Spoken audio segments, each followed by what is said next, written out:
right. Hello, everybody. I know it's been a minute since we last touched Lorelei and the Laser Eyes. That's mainly because I got really invested in my run of Book of Hours, and that seemed to be what people were really enjoying. So I didn't want to take away the space on Wednesdays for that. But I was still kind of settling into how my schedule works.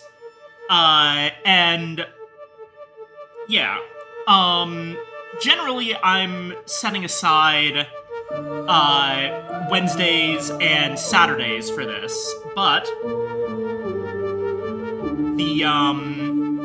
I generally also have Mondays free, and in this case, we have the board game on a Monday. So my Saturday ended up being free, and I figured, I really enjoyed this game. Why not?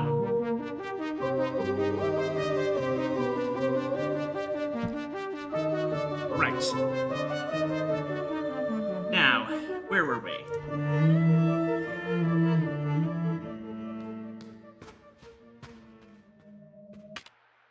Now, I do not recall exactly where we were here.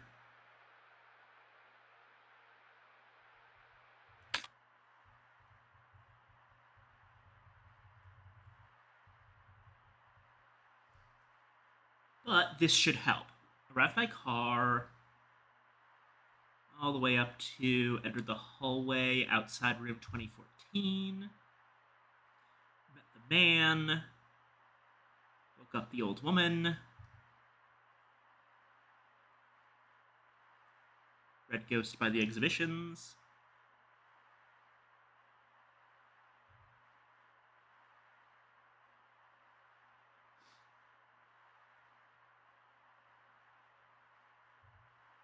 Was the red maze.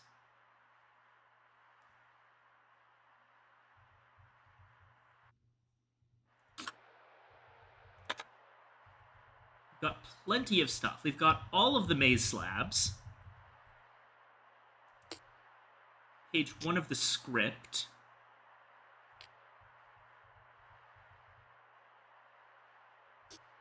Which I do still have to give to Renzo.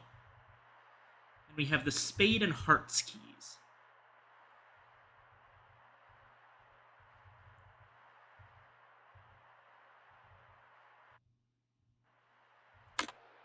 Keep forgetting that escape doesn't actually work the way I want it to in this game.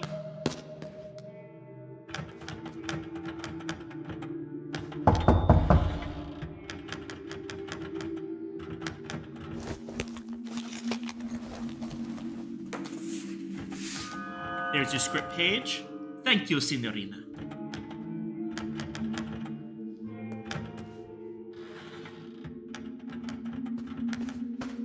I was about to say, are you all right in there, Renzo? But it sounds like he's just typing on a typewriter.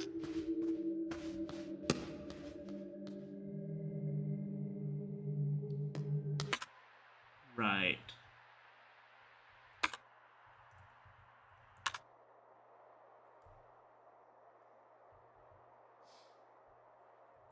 Should probably... Oh. I just realized I don't have my, transparent chat set up. That was silly of me. There we go. Much better. All right. So...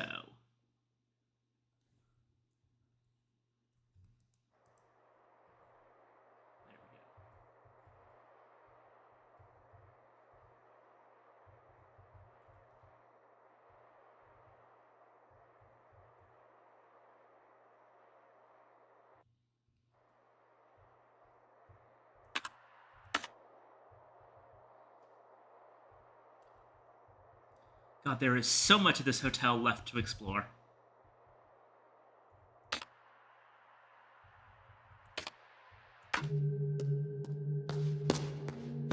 There's probably something that I'm able to do now that I'm just forgetting.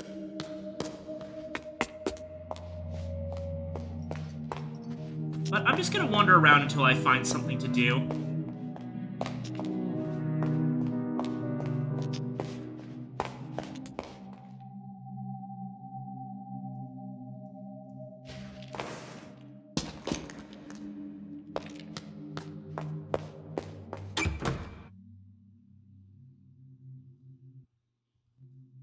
Right.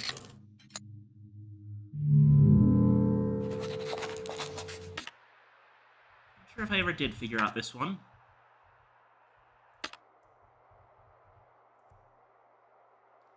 Puzzle number 3. Okay. What's the deal here?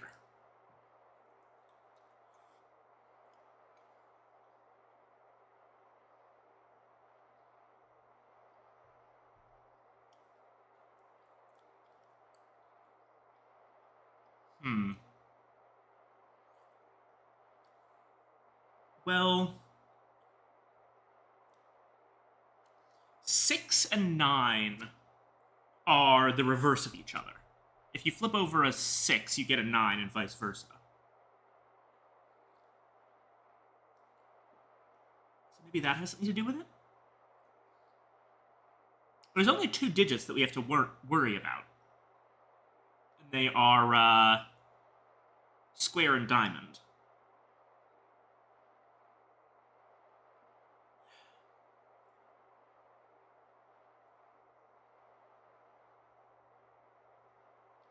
What's the pattern?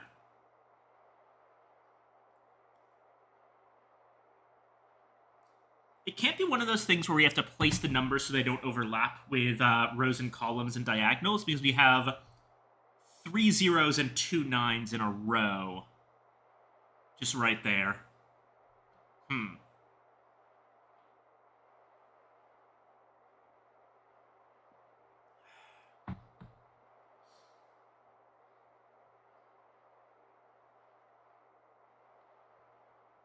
If we add it together, everything on every row and column that we see, that's not possible, because then the second row from the left, or second column from the left, I mean, it would just be 1. And none of the other ones can possibly add up to just 1.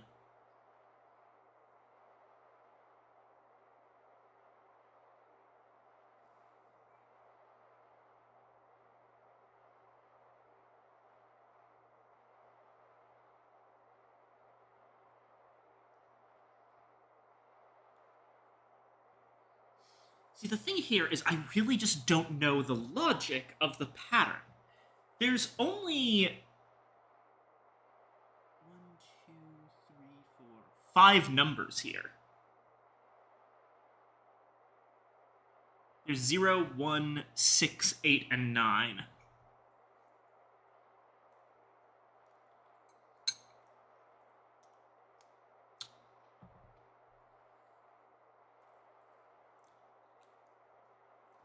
Okay, if we go on a 0 to 9 scale, so 10 numbers, that makes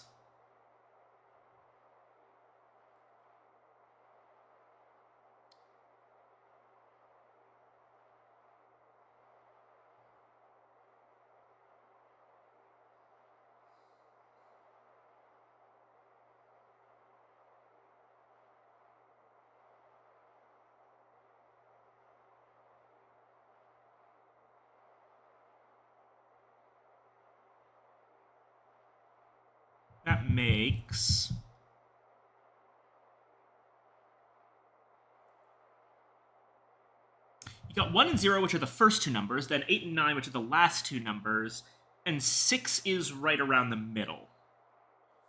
0, 1, 2, 3, 4, 9, 8, 7, 6, 5. 4 and 5 would be the 2 central numbers. But that doesn't really give us all that much. The fact that 6 is here, and it's much more firmly on the 9 side of the scale.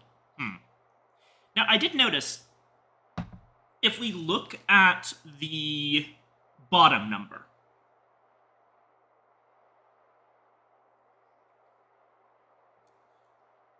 it is notable, I think, that let's, just for the sake of things, call the squares zeros and the diamonds ones. So the thing is that you subtract square diamond square, or 0 1 0, so in this case 10, but then you add diamond square, which in our case would be 10. So the two diamond squares actually cancel each other out.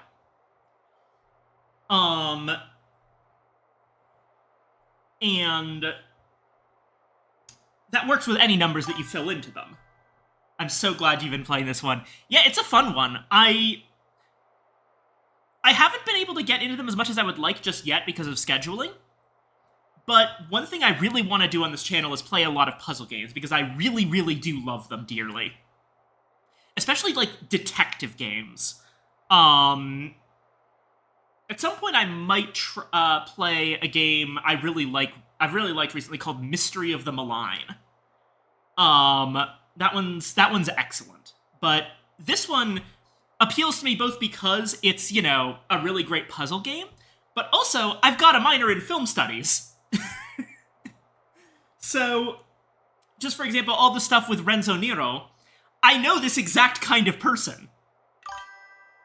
Renzo Nero is,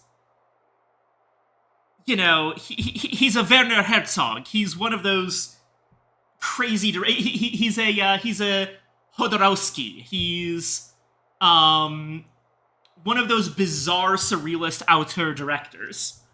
And I've studied those people extensively because they are fascinating. I did a whole project in school on Werner Herzog's Aguirre, The Wrath of God. And it's just... yeah. Anyway, the other thing is, so we cancel out diamond square, leaving just the third digit of square, but then the third digit of square is also present in the first one. So what we're really looking at is whatever the heck square diamond is. If we assume those are two different digits, how many combinations of two digits are there actually? If you start with 0, let's assume for a moment that the digits that we're looking for are not the ones that are already present. Like, we're not duplicating the ones that are already there. They're digits that are otherwise unused. So we'd be looking for the digits between 2, 3, 4, 5, and 7. 2, 3, 4, 5, 7. How many combinations is that, actually? 2, 3, 2, 4, 2, 5, 2, 7.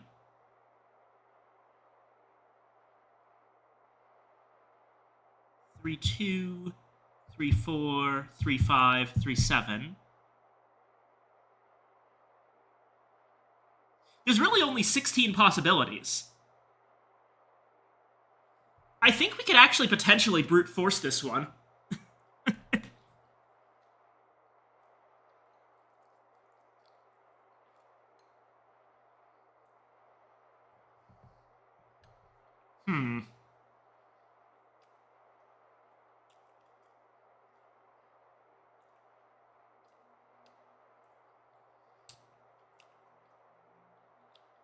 But the thing is, what's bugging me about this is that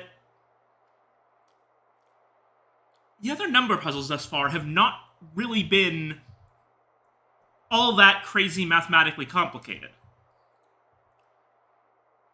There have been some tricky ones, like the maze.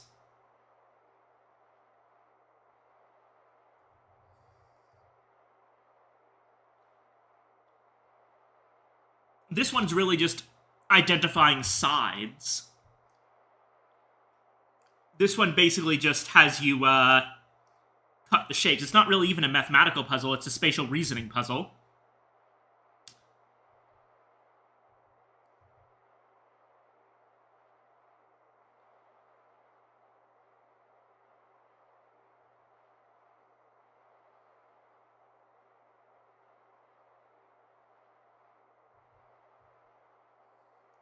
This one's Roman numerals, I know that much.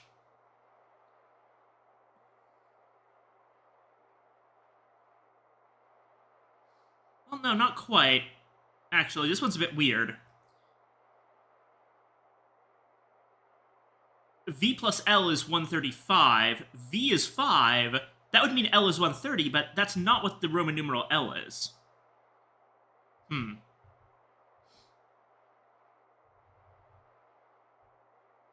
But, broadly speaking, I haven't usually had to do anything crazy mathematically complicated in order to finish these puzzles before.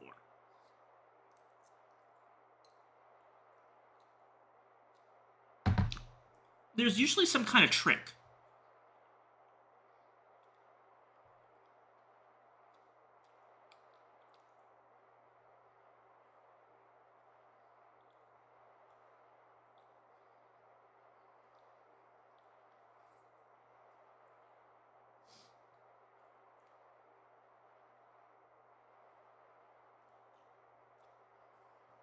It's bugging me that I'm not figuring out the pattern here.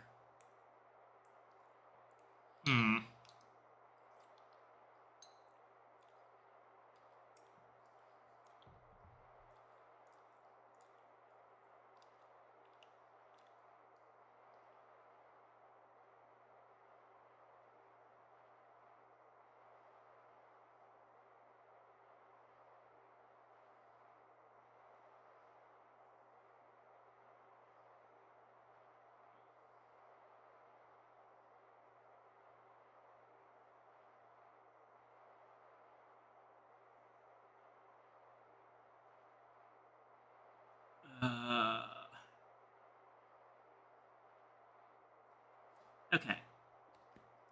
Adding together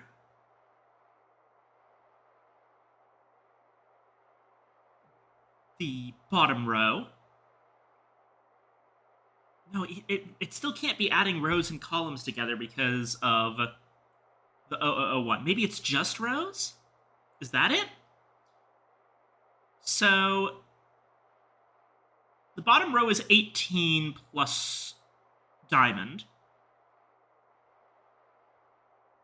Then above it is 15 plus square. Then 8 plus square plus diamond. Then 1 plus square plus diamond. Okay, that doesn't work. Because if we assume square and diamond are the same, they can't all be adding up to the same number. Because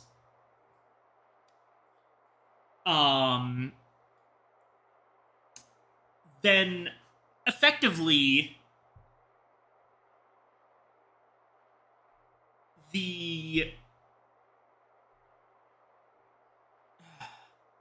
basically, if they were all adding up to the same number, then row 2 would have to have different values for square and diamond than row 1. Because other than the single square and diamond, which are consistent between the two rows, and the 0, the only difference is the 1 versus the 8. Even if we assume that square and diamond can be...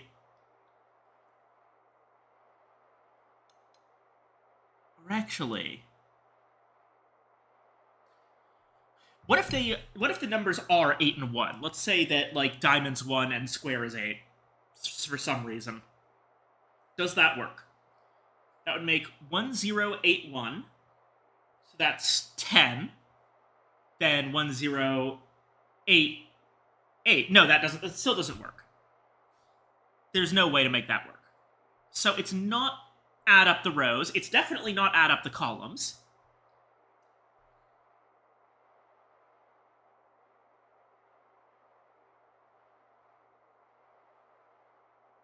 I don't think it has anything to do with the diagonals.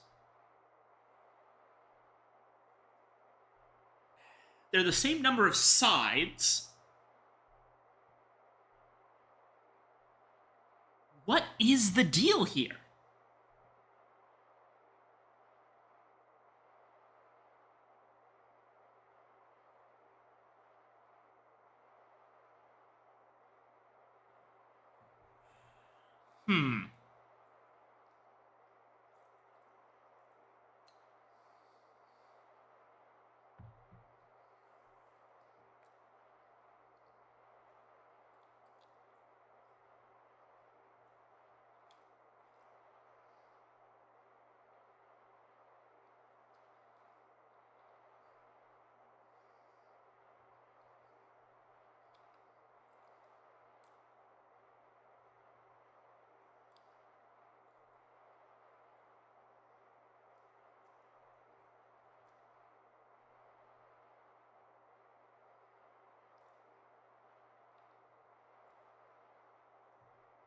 Alright.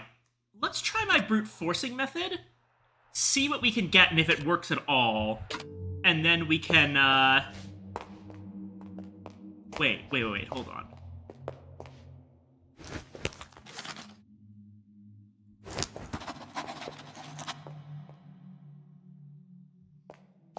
Cube-shaped hole.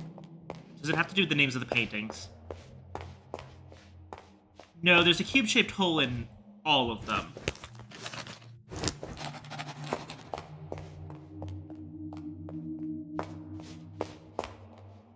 Okay, so we're looking for 2, 3, 4, 5, 7.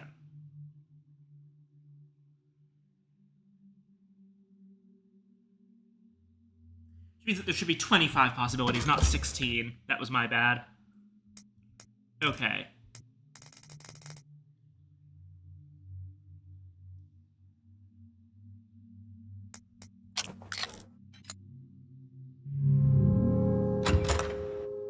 Alright, it's not 23. Wait, no, that's 23 again.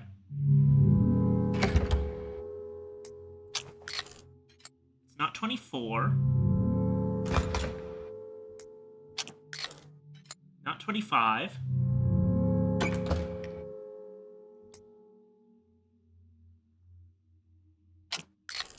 No, it wouldn't be 26. I'm dumb.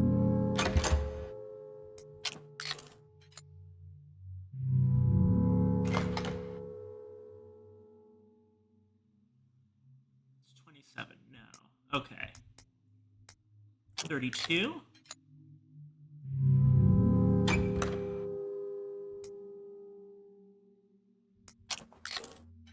34.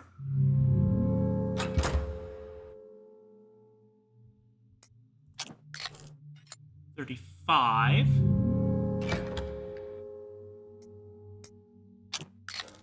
37. No, it's not any of the 30s.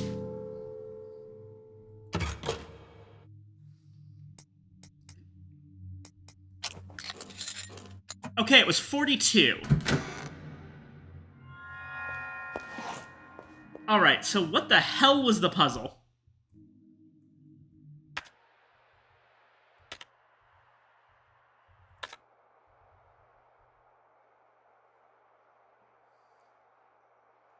Square is 4. Diamond's 2.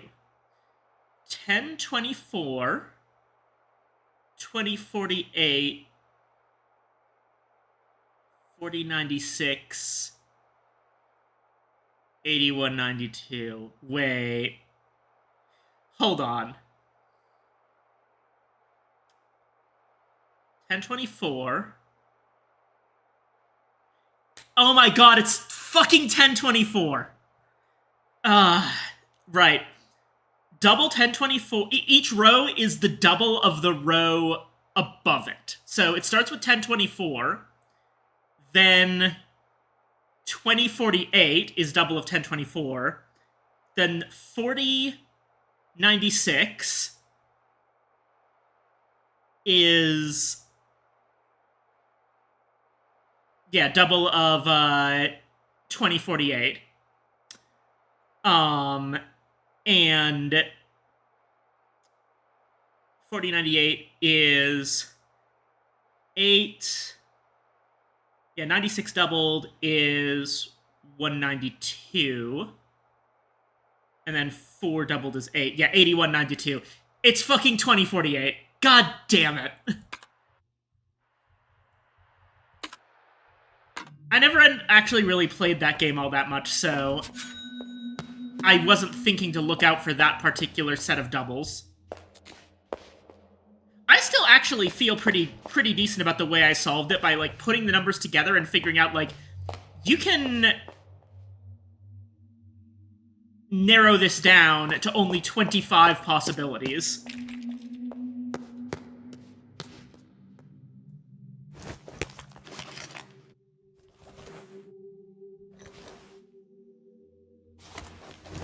Wait, hold on.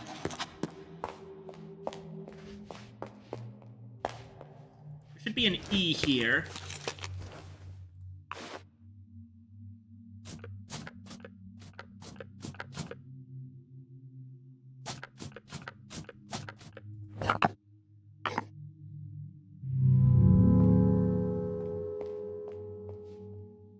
That doesn't work?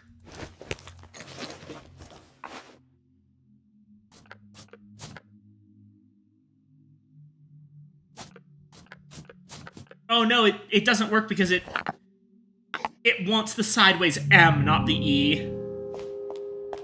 I see how it is.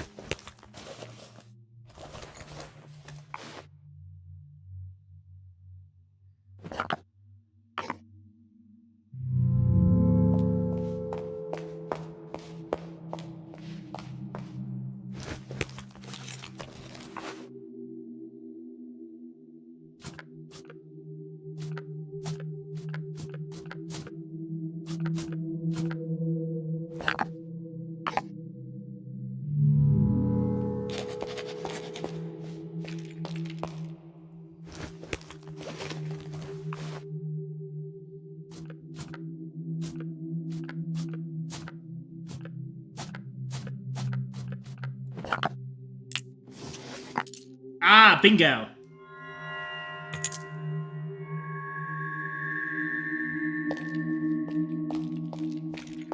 Right, so that's death. The one with the scales I know is famine.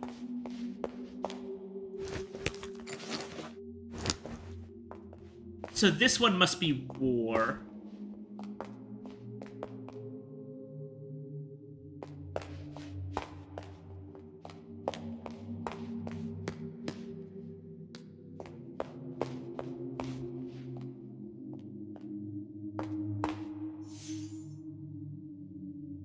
Yeah, Pestilentia, Bellum, Famis, and Mors.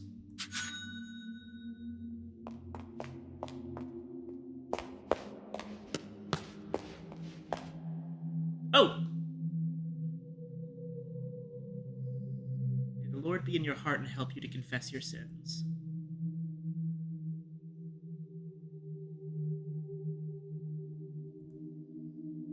This is barely a sin. This is not your real sin, is it? This is such a small sin. This is not your real sin. Such small sins happen. This is not what you meant to confess, is it? Yeah, I see where this is going. Let's confess a murder. Actually, let's go through everything. This is such a small sin. Is this really what you meant to confess? This is barely a sin. This is not what you meant to confess, is it? Yes, yes. God, the Father of mercies, through the death and resurrection of his Son, has reconciled the world to himself and sent the Holy Spirit among us for the forgiveness of sins. Through the ministry of the Church, may God give you pardon and peace. And I absolve you from your sins, in the name of the Father, and of the Son, and of the Holy Spirit. I actually think gossiping is worse than murder. The path to the truth shall open.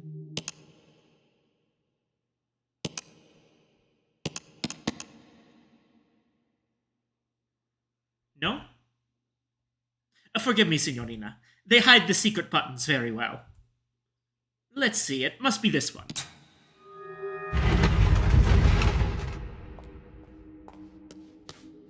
Right.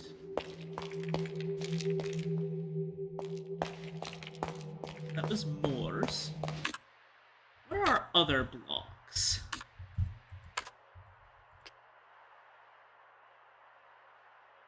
YZ...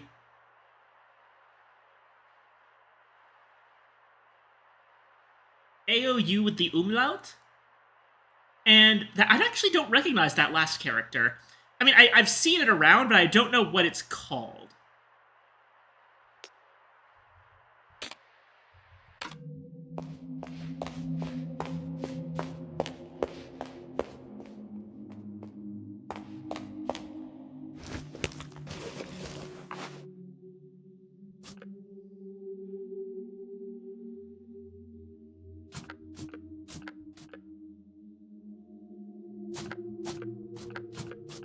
So the bellum here is backwards.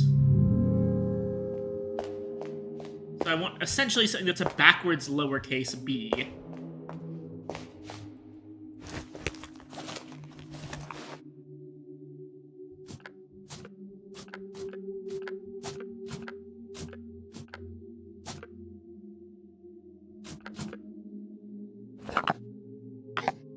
Now...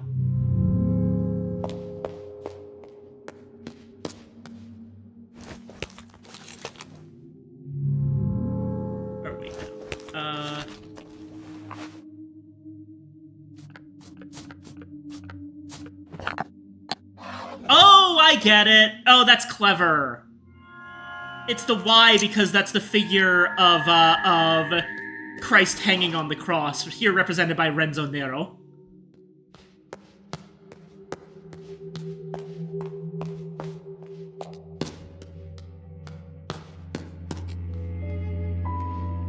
Now, we have actually already been here.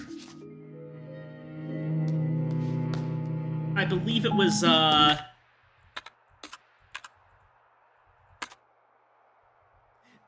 yeah, we actually got into here through a completely different way.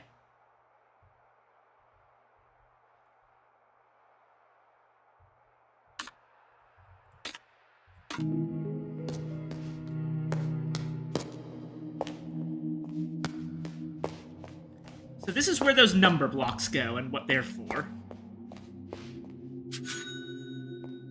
This area is now open. We haven't actually been in this hallway before.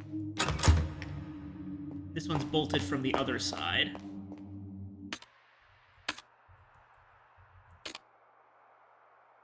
That's an area we have not yet been to.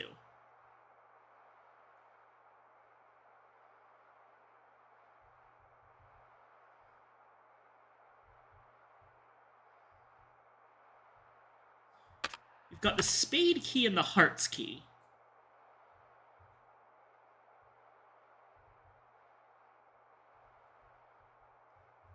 I see. Okay. Spade key. Spade key, spade key, spade key. We do have that, right? Yes. Yes, we do.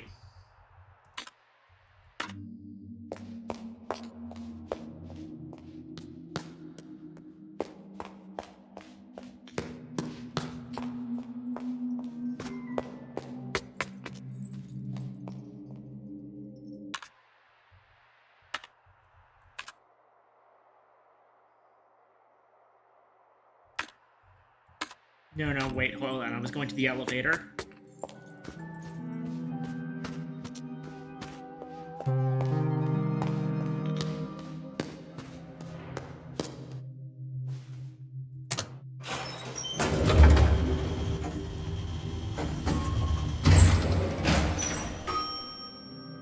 Is this the right floor? No, it was the second floor.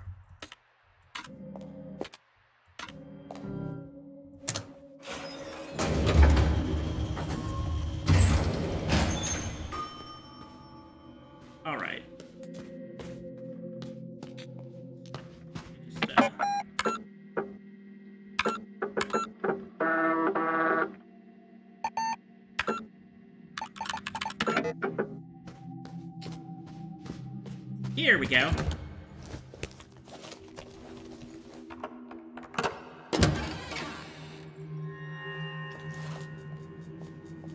What have we got? Well, for one, I see an American dollar. There's a file marked K630113RN.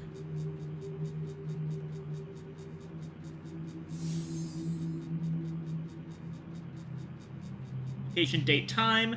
Hotel Letzes Jahr. 63 January 13th. Visible fracture in the os frontale. Severe injury to the frontal lobe. So, front of the head, basically. Lethal injury, but cause of death is cervical fractures in vertebrae C2 and C3. Circulatory shock due to the extraction of the bulbous oculi. Sharp non-surgical instrument. Wounds inside the orbit are similar to those made from a pocket knife.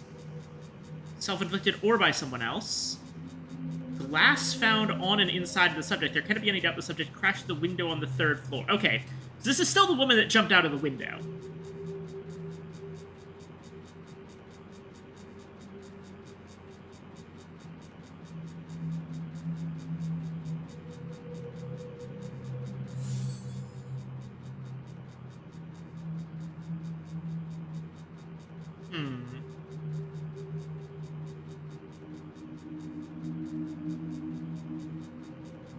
Conversation between Commissar Schmidt and an unknown witness about possibly Renzo Nero?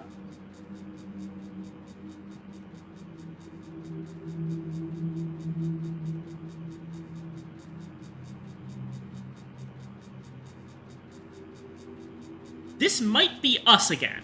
The name that's... There was a whole thing about the phone call from the production company at the beginning of the game.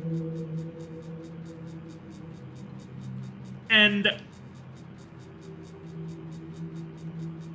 we are consistently, in the sequences with the Maze Men, referred to as Fraulein. Now, admittedly, that's just a female term of address in German.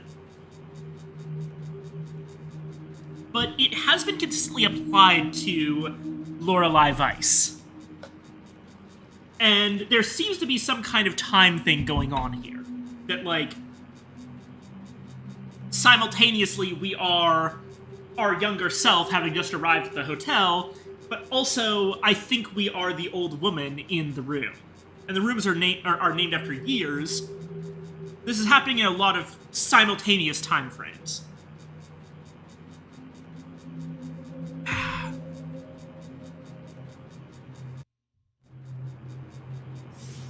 Evidence submission form.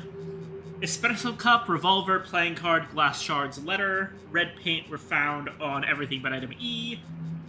Blood from the deceased was found on the glass shards. Exact model or owner of the revolver could not be identified, presumed to be pre-war Italian. Oh!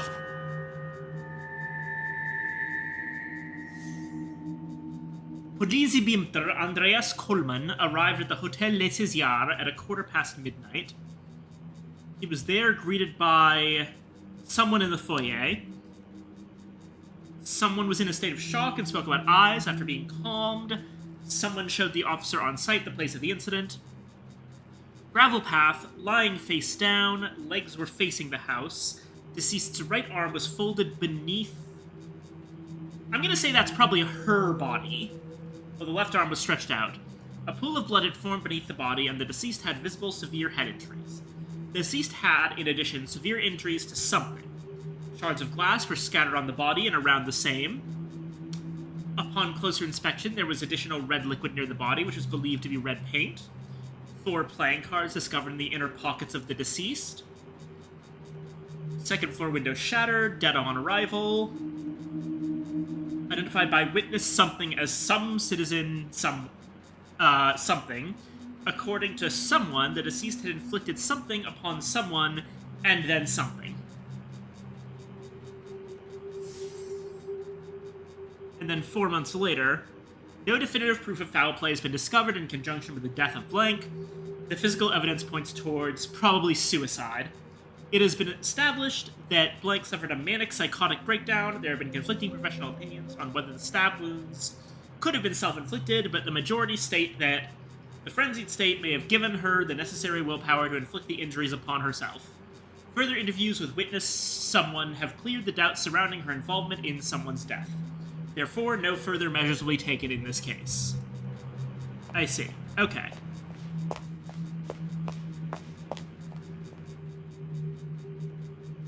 Fake gun. Body moved. Americans. Renzo Nero equals L? RN equals L. So that's probably Renzo and Lorelei again.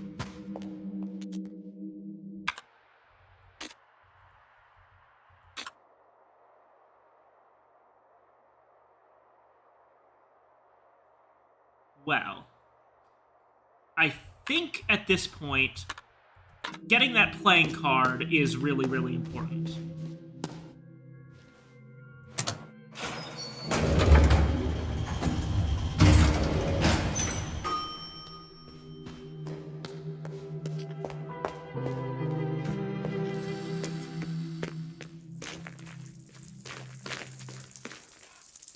Oh, Rudy! Hey there, buddy. You're a good boy.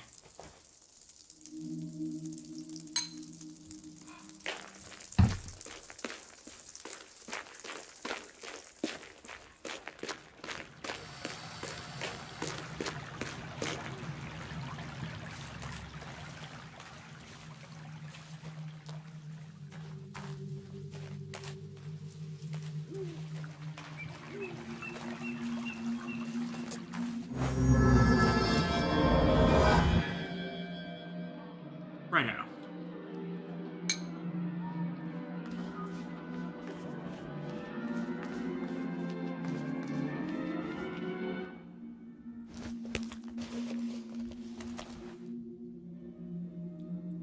The Card of Wealth.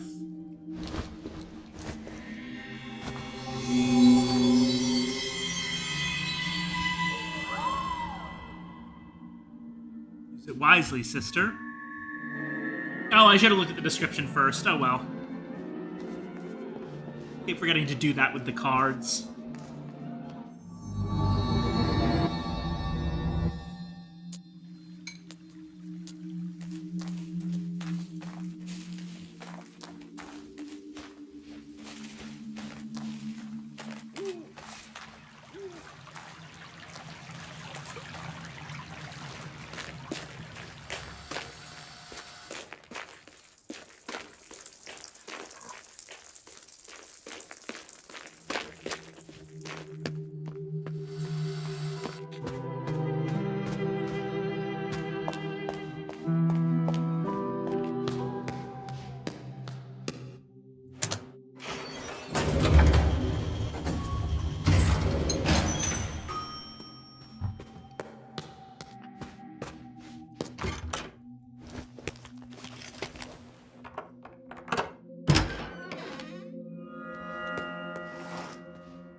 Oh.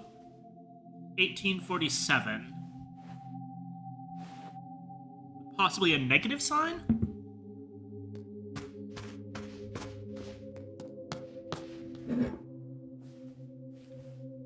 $2014.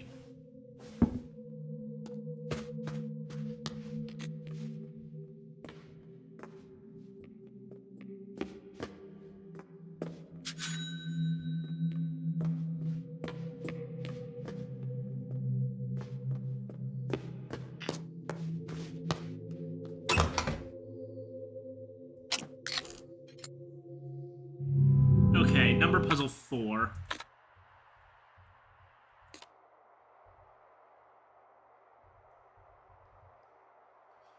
One four nine one six something something 3649648110.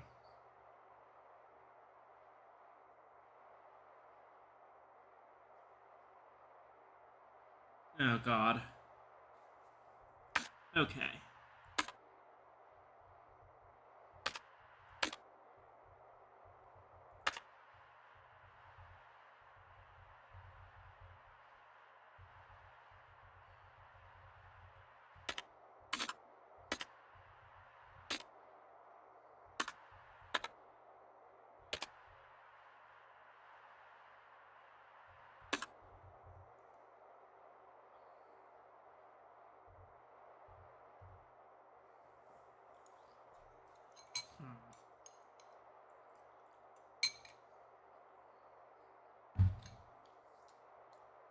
Hey, you're really fucking cool. I hope you know that. Ah, what the heck? Hi, Bippy. Hello, I am in call with Vale and Hemi, and they both say you're super cool too. What the heck? Hee hee. Should I pass a message back to them before I go? Got it. Have a good stream. I'll be lurking. Mwah, mwah, mwah. Thank you, Bippy. You're cool.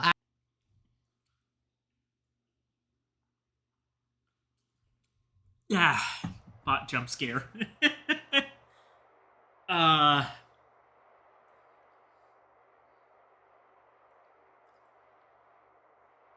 Oh, God. I hate these ones that are just like pure pattern recognition. Because I can never really get my head around these.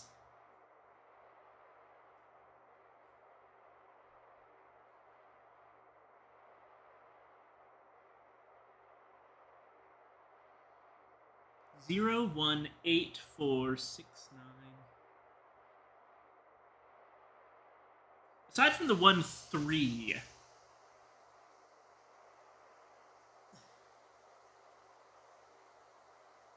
No, the 3 and the 8.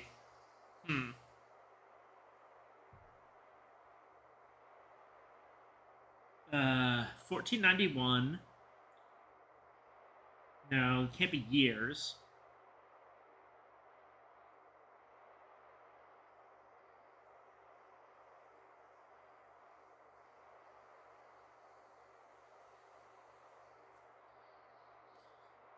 It's not a Fibonacci type sequence.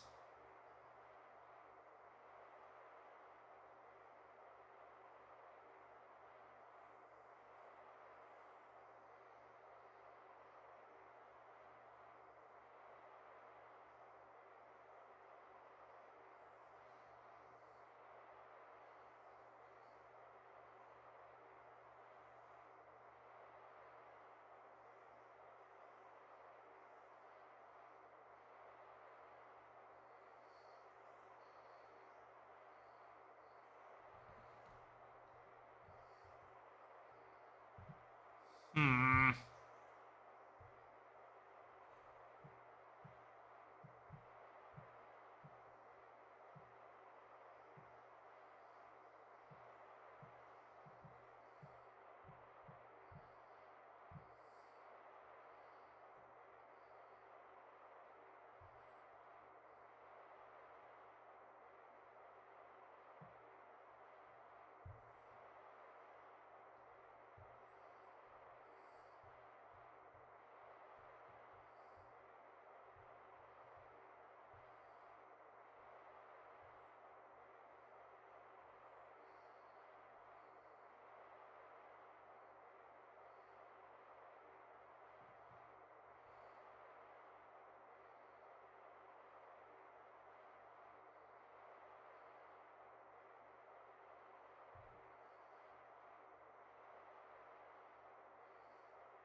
Hmm.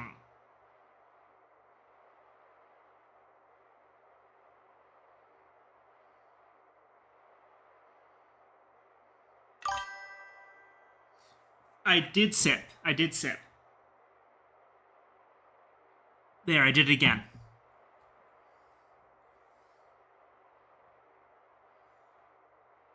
Uh,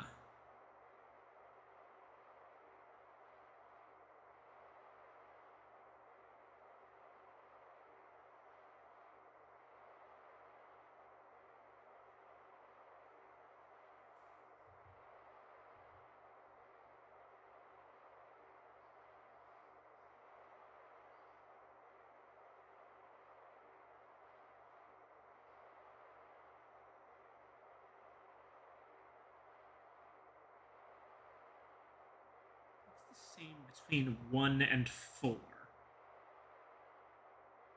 Why would 1 go straight to 4? You could add 3 to 1 to make it 4, or multiply it by 4.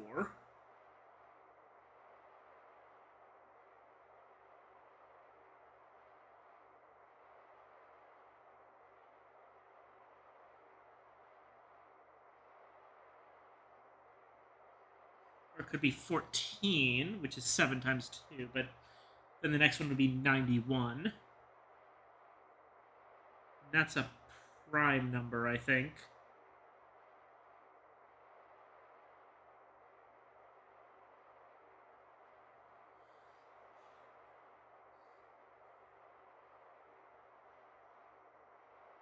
It can't be a prime number thing, because then 4 wouldn't be there.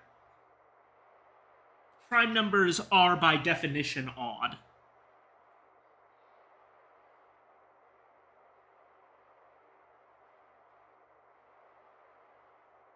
Wait, is it a... Hold on, is it a squaring thing? 1 times 1 is 1, 2 times 2 is 4, 3 times 3 is 9, 4 times 4 is 16, 5 times 5 is 25, 6 times 6 is 36, 7 times 7 is... 49, 8 times 8 is 64, 9 times 9 is 81, 10 times 10 is 100. It's 25.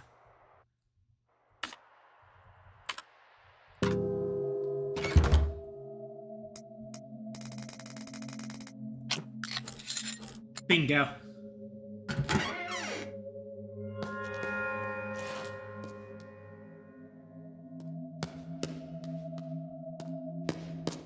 Now we have this shortcut.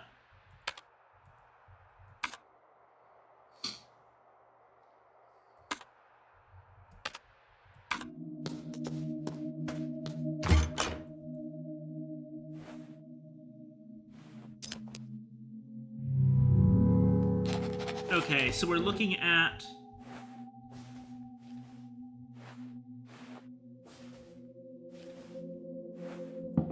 ...2014... ...minus 1847, so that's gonna be like... 53, 153, plus 14... 600... No, 160... 167.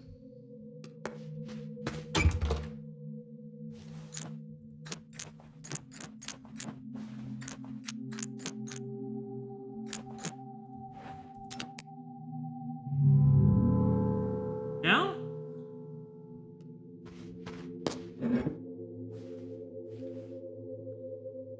Did I just do my math wrong?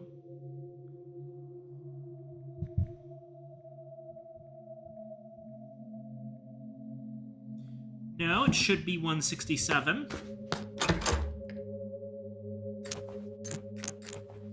Oh, it's going sideways. I just had the digits reversed. Yeah, there we go.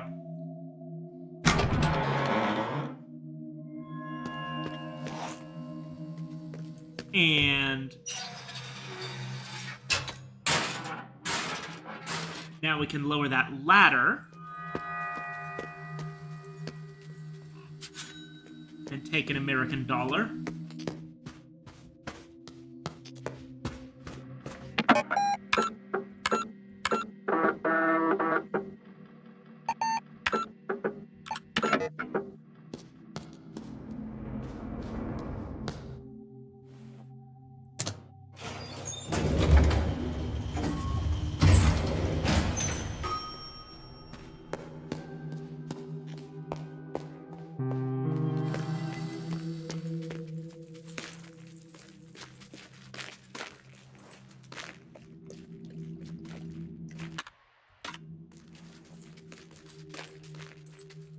Oh, right. I have to go...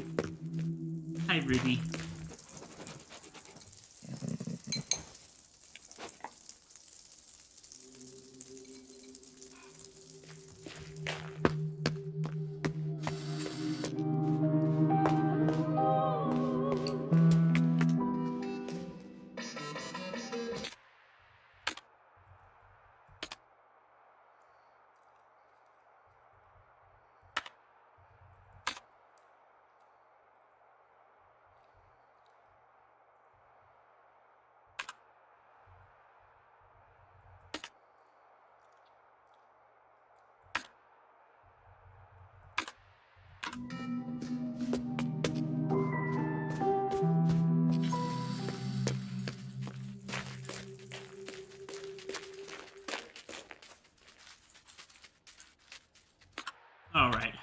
do I get down there?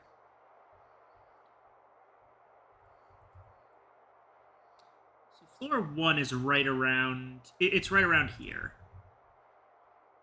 And then...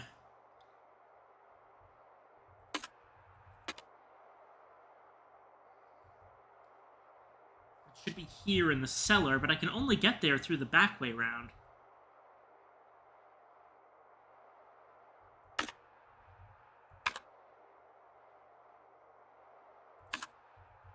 Unless the idea is to climb down, not up.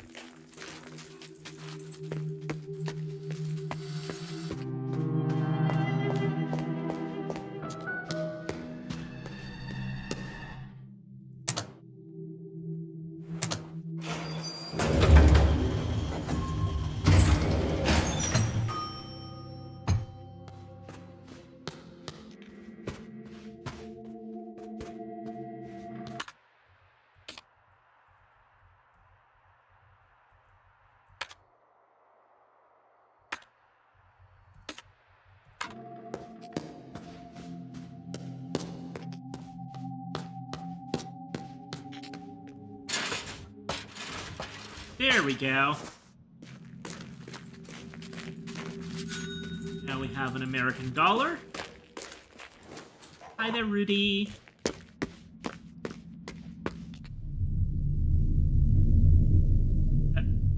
Hello, Renzo.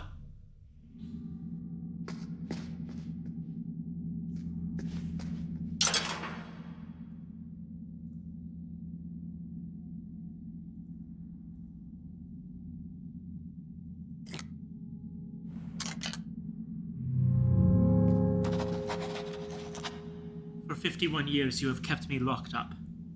Is it not time to let me go, Signorina?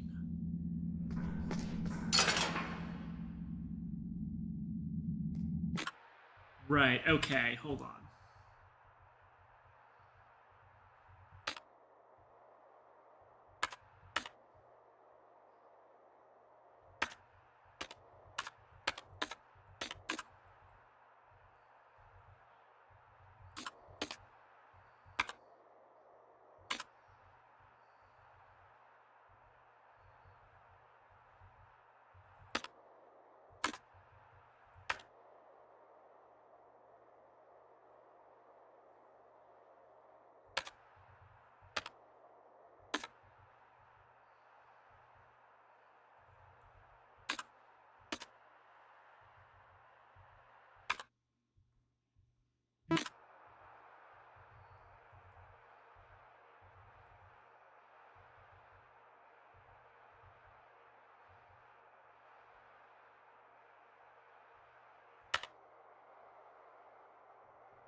Do we ever learn the name of the person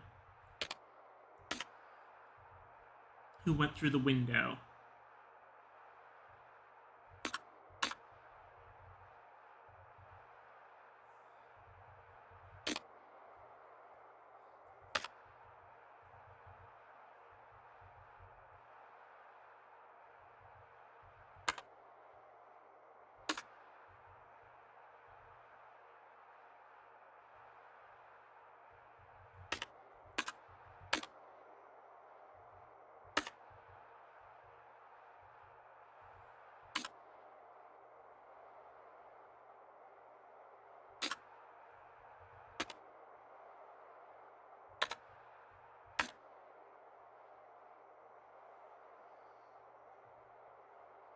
Renate Schwarzwald.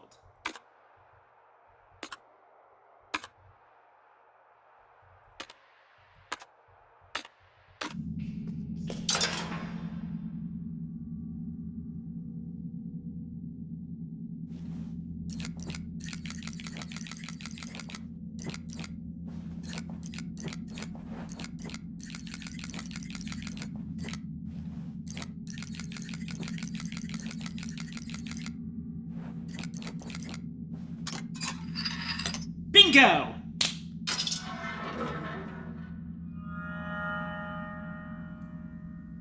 You are as merciful as the bear eating salad, Bella. Grazie. Finally, we can start to wrap up this project. I have settled for the Madonna on this cassette. Obtained the artist video cassette. I will see you soon, signorina.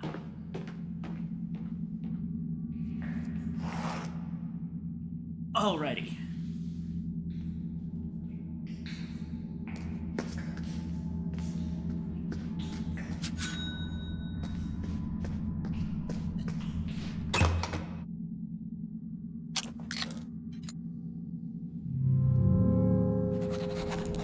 Alright, 15.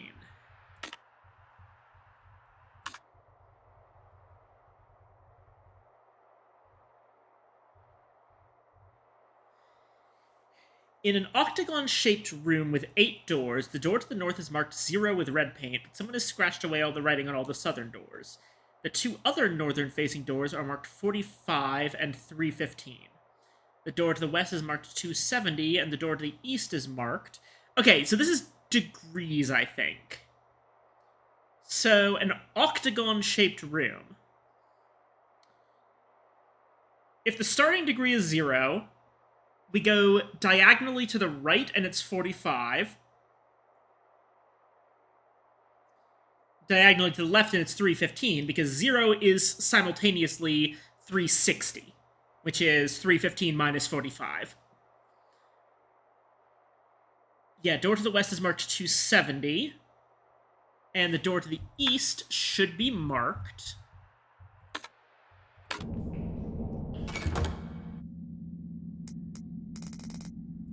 90. See, that one I immediately recognize. So, like, sometimes I spend half an hour on these number puzzles, and sometimes I get them immediately.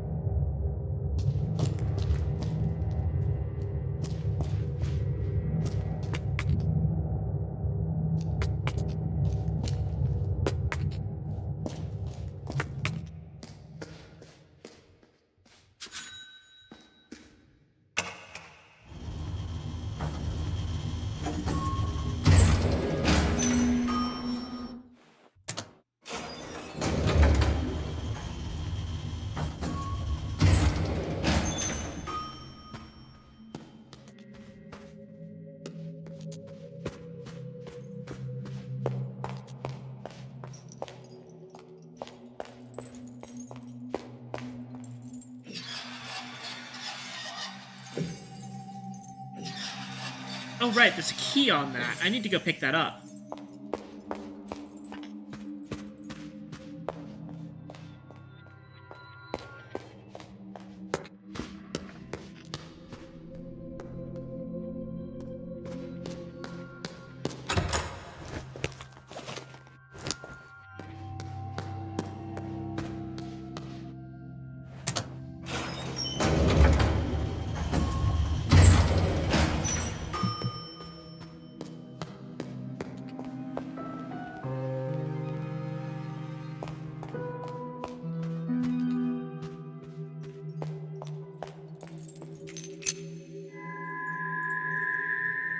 W-shaped key.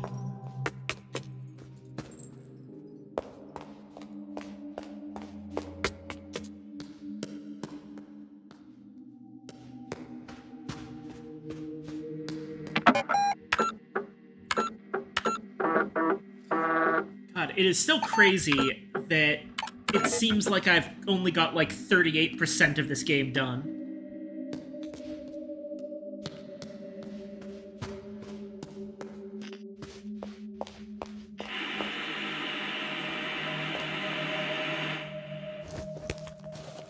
We have a cassette this time. Okay, hold on, actually.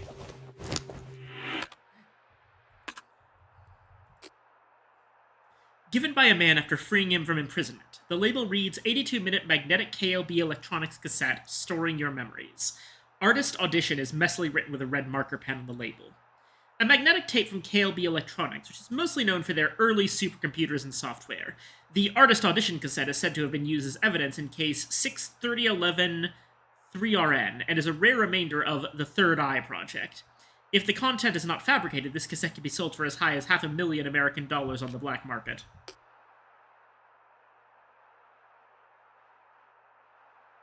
Hanging a key on a lit chandelier was a common tradition in 1800s Prussia. It was an invitation to ghosts, signaling that the house was free for them to wander.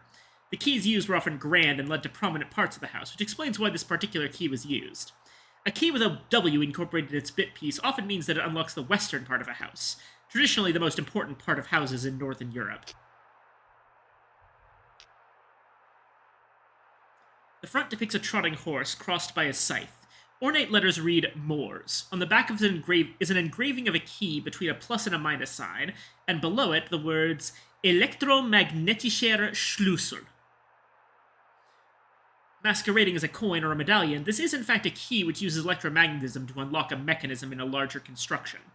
Electromagnetic coin keys with biblical iconography and Latin phrases are commonly used as keys in governmental institutions in the USA.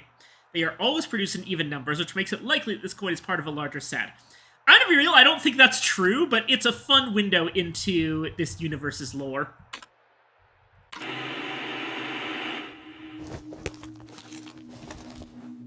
Or, no. There we go.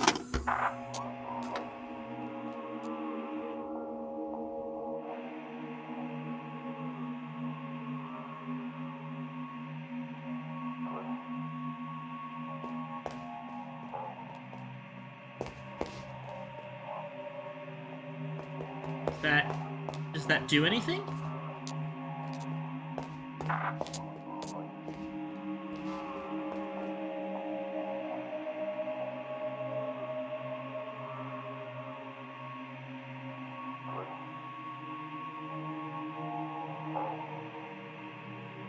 Wait.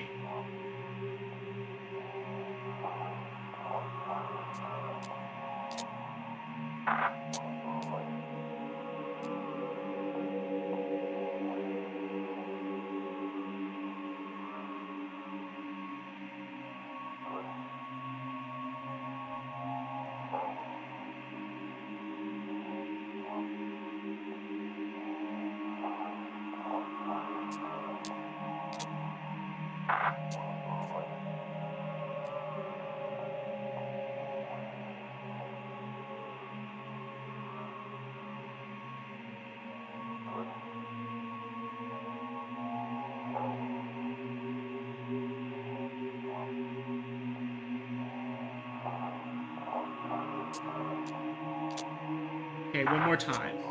Left, right. Left, right. Left, left, left, right, left, left. Okay.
Automobile.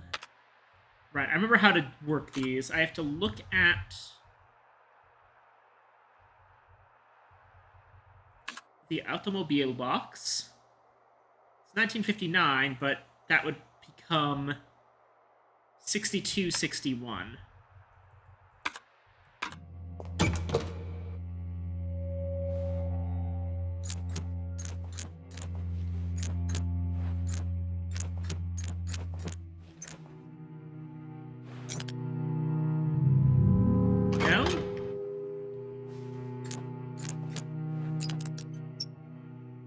65, 61. Got it.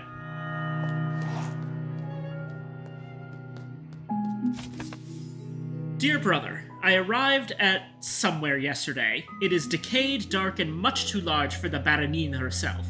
Your prophecy was, as expected, correct. She is an artist born on these very grounds. I have yet to gain her trust, but I sense an inexplicable bond between us. I think she knows what I'm searching for, as is expected. For how could one live 40 years on sacred grounds without knowing? Abimo pectore, your brother.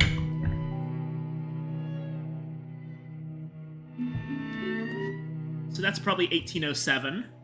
Oh, hold on.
Bingo!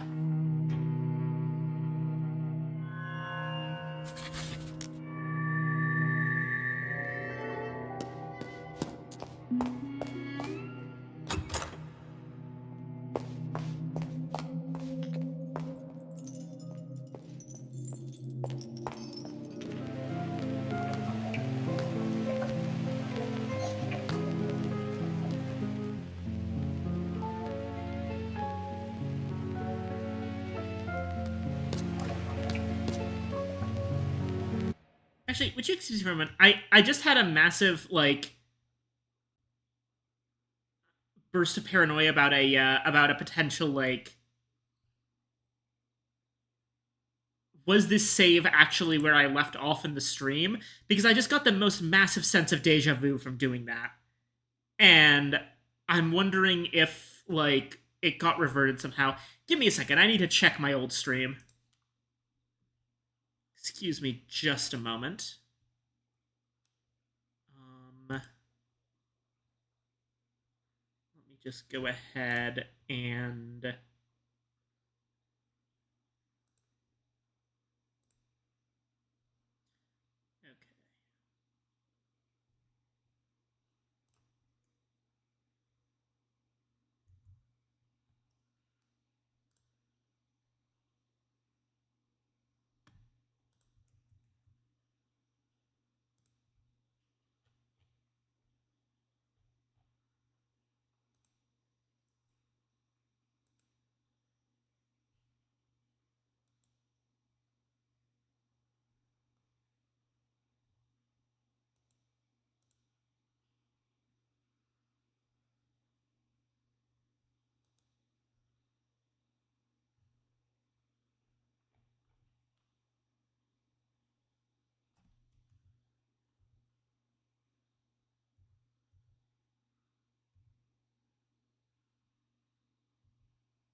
Okay, false alarm.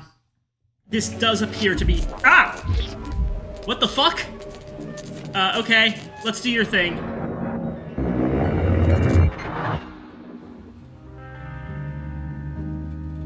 Okay, we appear to be fine.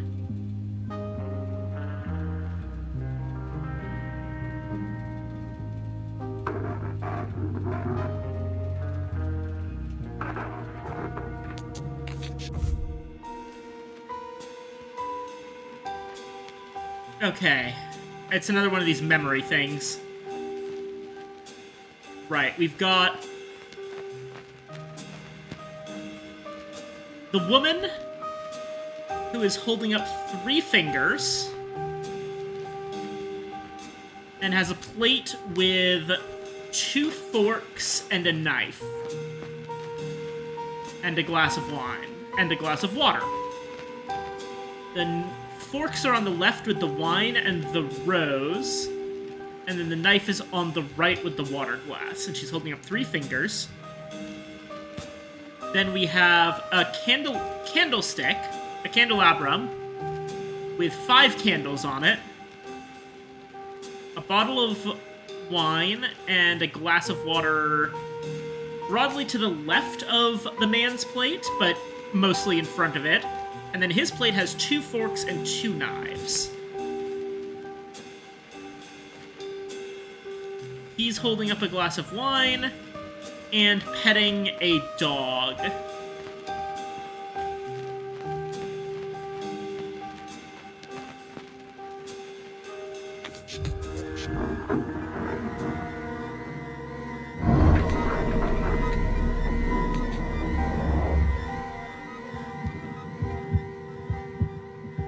Three fingers.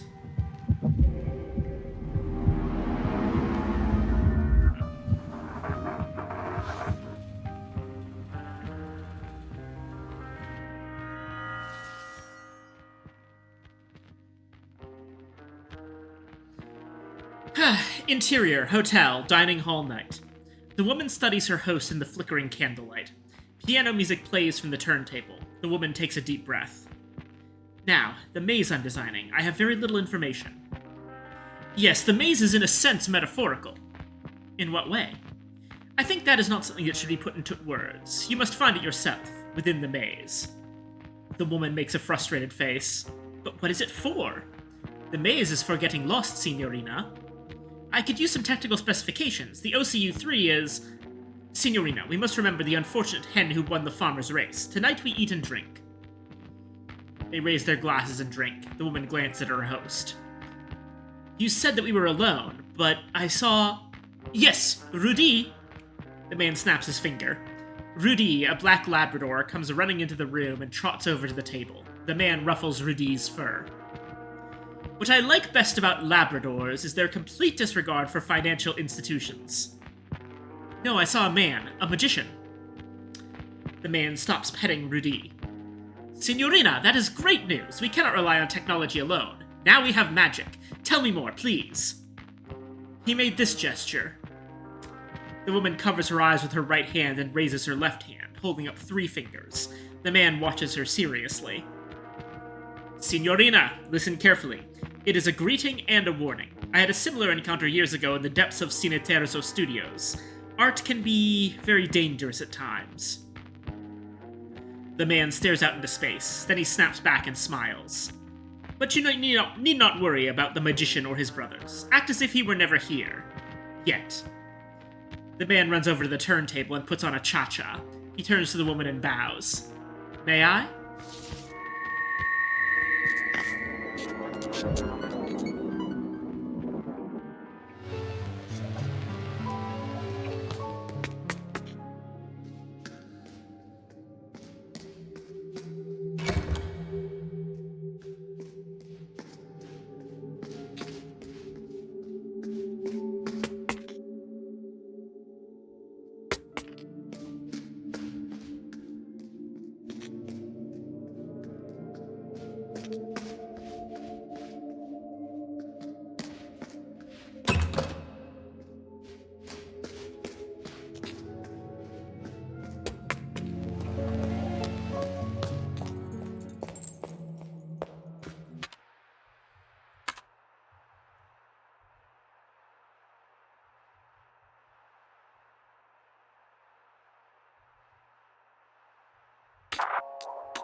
There's our second script page.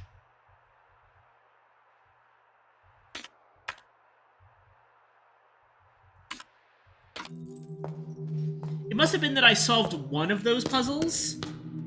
Well, yeah, one of these things.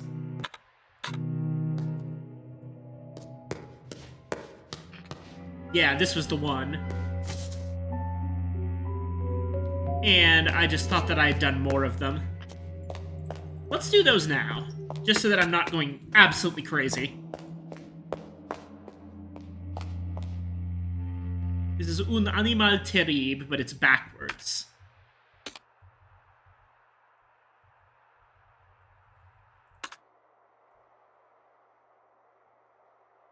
$1962, $26.91.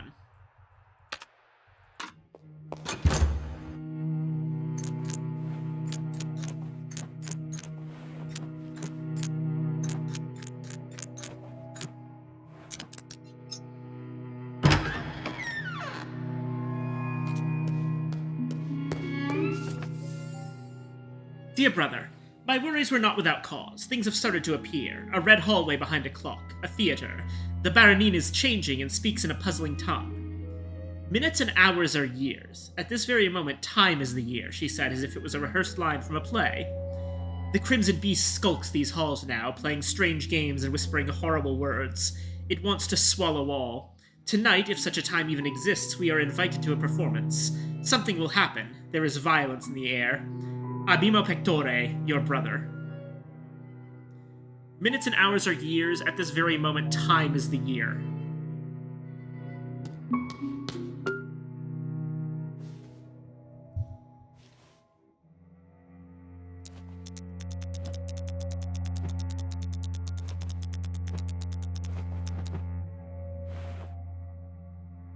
$18.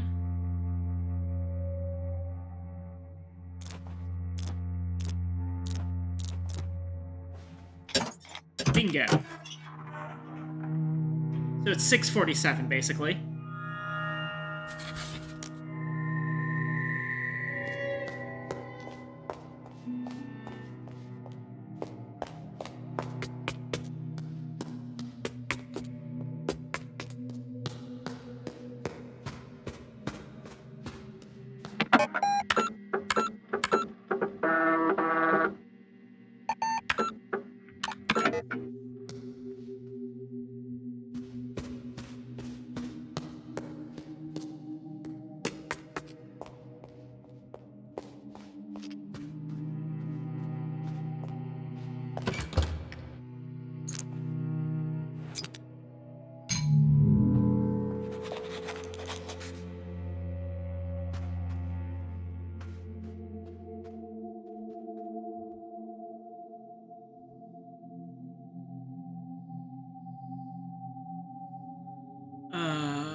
Okay.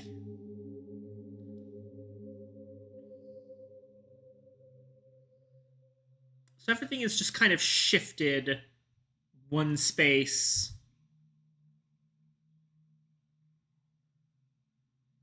around.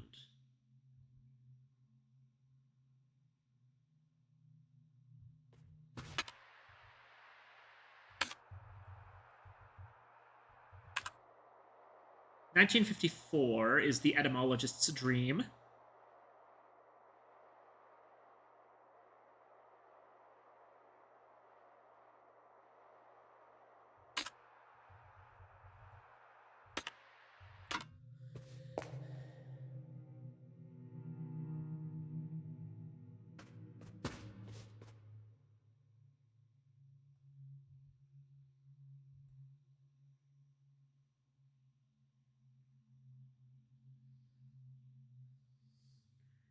So if we go to 1954 and 1234, but then shift everything, it would be 5149.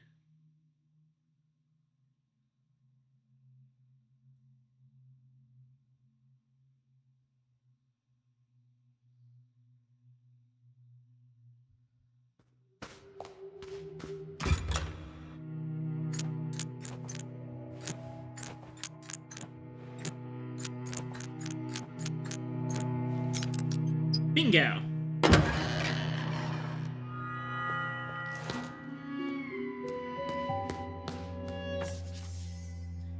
Dear brother, forgive my dark words, but today my heart aches from the pain of living. I wish I was as easily pleased as the cretins taking pleasure in the grotesque pictures from my erythrotrope. Every crowd is the same. I fear that we are not the Knights of the Round Table, but rather a gathering of ugly children on a never-ending Easter egg hunt. I believe that what we seek is gone from the world, if it ever was here. Still, I will continue my journey to blank as Brother Septimus commanded. Abimo Pectore, your brother.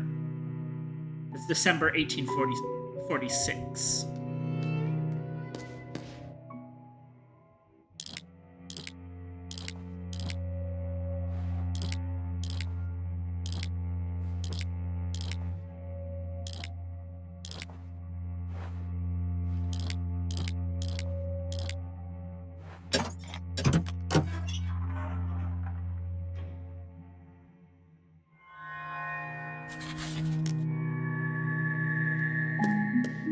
That admittedly wasn't much of a puzzle. It was mostly just me fucking around to see if I could get it to the right spot.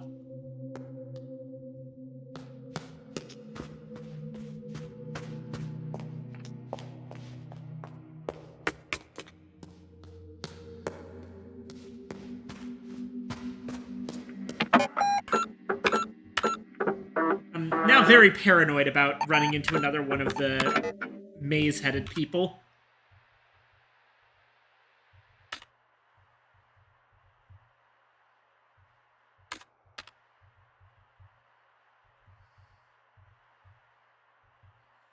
Alright, we've gotten 4 of these.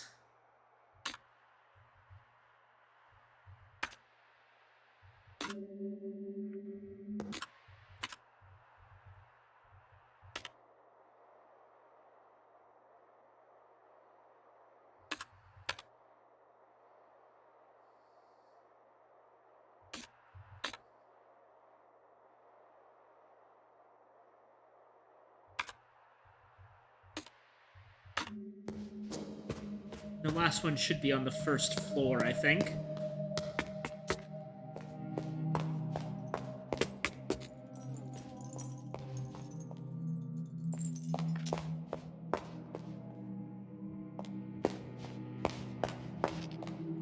Yeah, that was the one we got before, but there's another one over here. Yeah, okay. It's Canzon dell'Oceano plus a dog like all other dogs.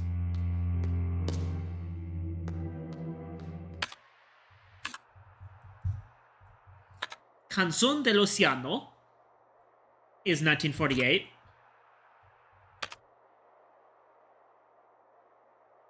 And 1957. It's 20... 38...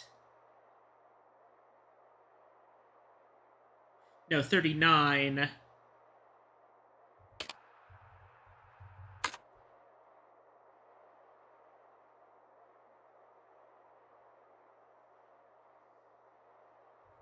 Oh, 05, I think.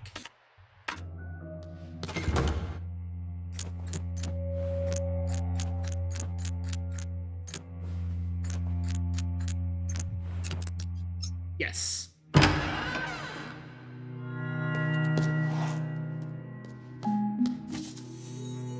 Dear brother, I cannot stay here. This is the last you will hear of me. Do not speak my name again. My deeds cannot be forgiven. Lorenzo the Great walked 49 years on this earth under the protection of Santa Lucia.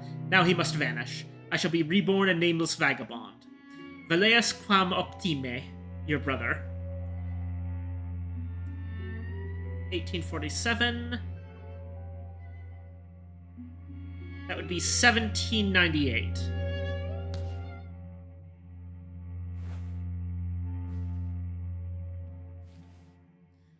Oh, God.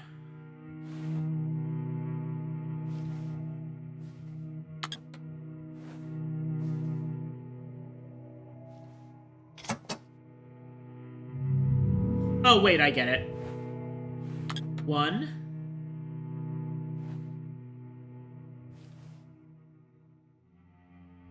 7...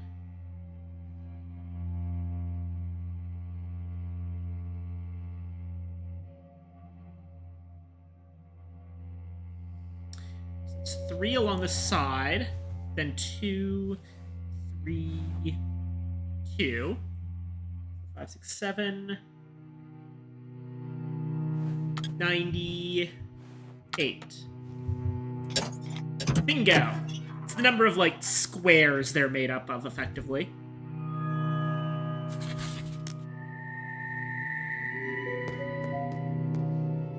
So let's actually check our Latin, because I'm pretty sure...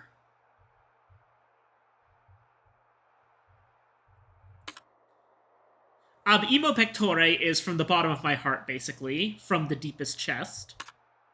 But what was that last one?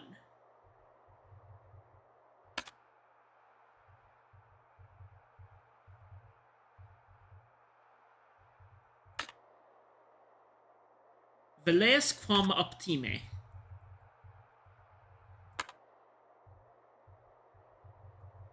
That's not in here. What does that mean?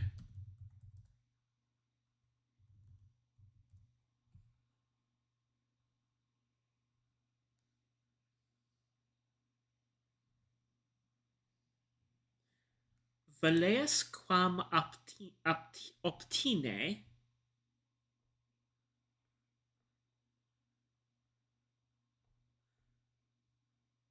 Okay, it looks like it's a variant on I wish you all the best.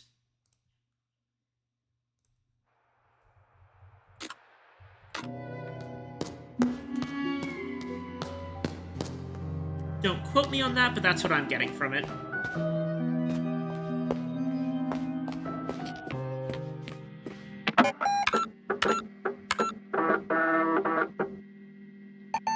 Alright. We have some disks to load files from. So let's go ahead and go in order. Apartment in the city, 2025-0902-1152.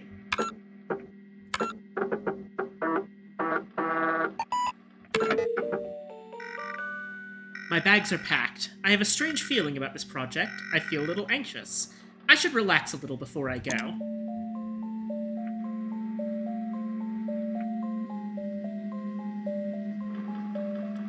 I see, it's... like a classic adventure game.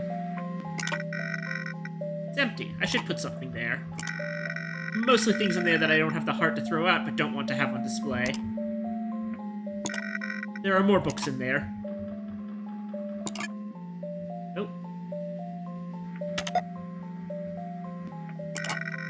I should go soon, but I need to relax a little before. Maybe I should watch some TV. It's the letter from him. As discussed, I am expecting your arrival at Hotel Letizia on January 7th next year. This project is my magnum opus, the mother goose of all birds. Okay, this is the letter we got at the beginning.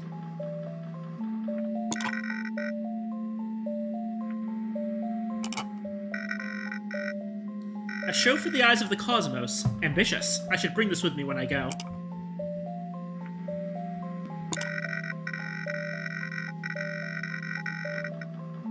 A drawing I made of my father. I used a new technique, incorporating only triangles and lines. I think I can use this method with computers once they get more powerful.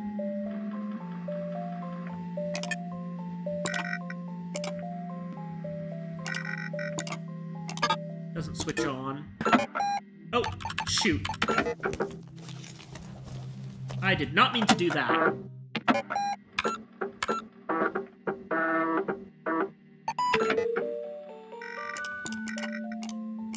I like this lamp. An abstract piece. A postcard depicting Hotel Letizia. Framed design of a logotype I made for my favorite cafe. A framed ticket from a movie I once saw. A drawing I made of a man from my dreams. Half of his face is outside the frame. I unplugged this before as a safety measure, but now it's plugged in again.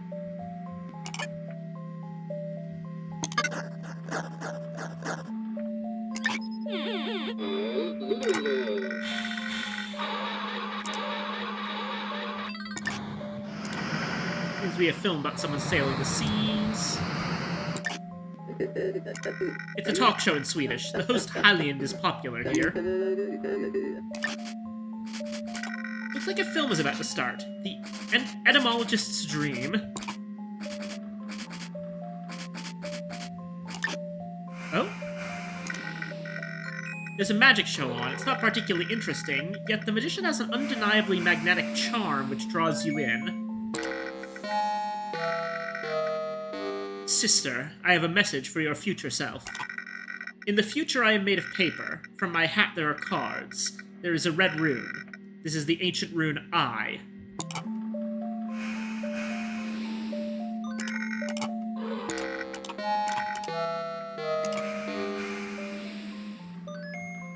Okay.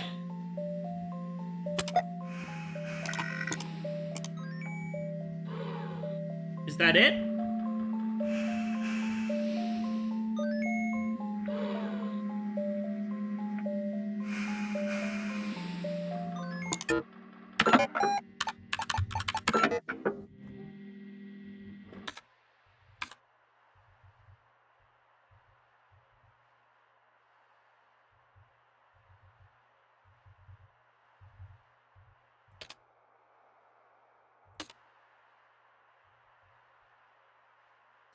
I guess that was the point of this.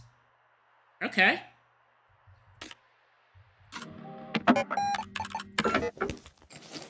Alright, now for disc 2.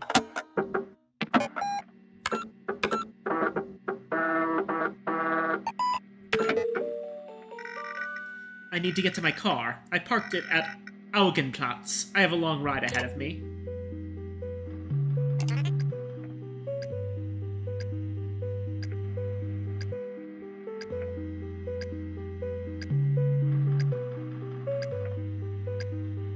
I think I see how this works. Okay, so that's Augenplatz. So I need to go all the way forward, then turn right, then left, then right again.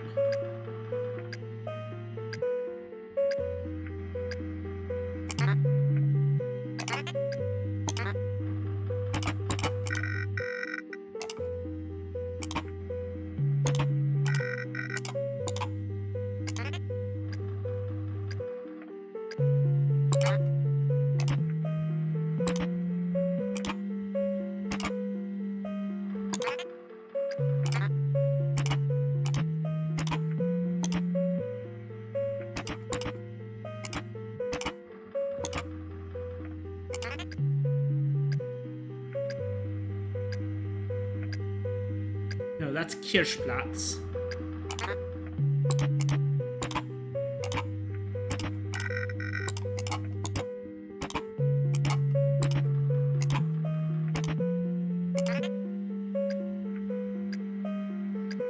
Augenplatz is up there.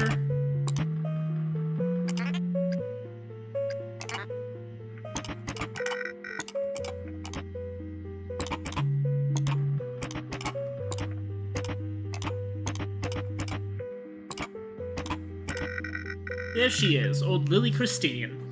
You sure look dirty, old friend.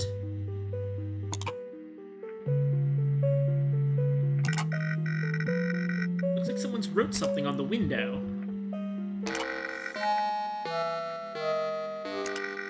Sister, I have a message for your future self. In the future I am made of paper. I stare into my crystal sphere. There is a red rune. This is the ancient rune E. Odd.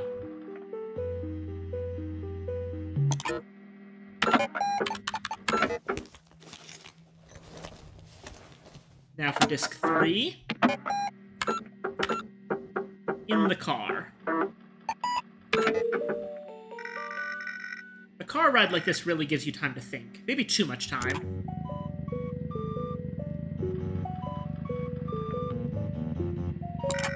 That car is uncomfortably close. Wait, it's blinking.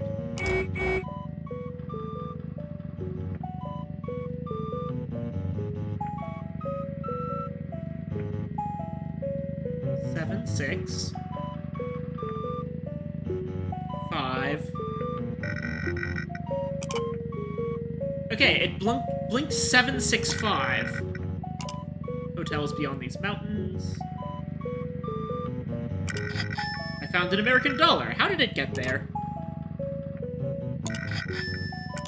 Oh, another American dollar in the ashtray. Just under the speed limit. Don't have enough fuel for the entire journey. Oh!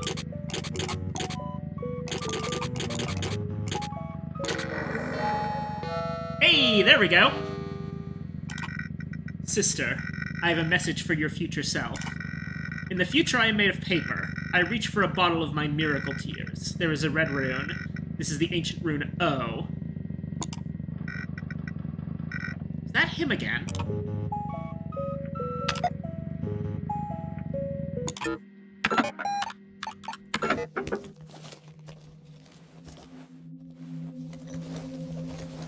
Alright, disc 4.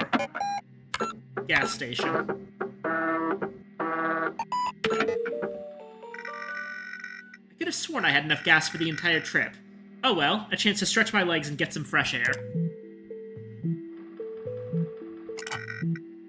I should fill her up.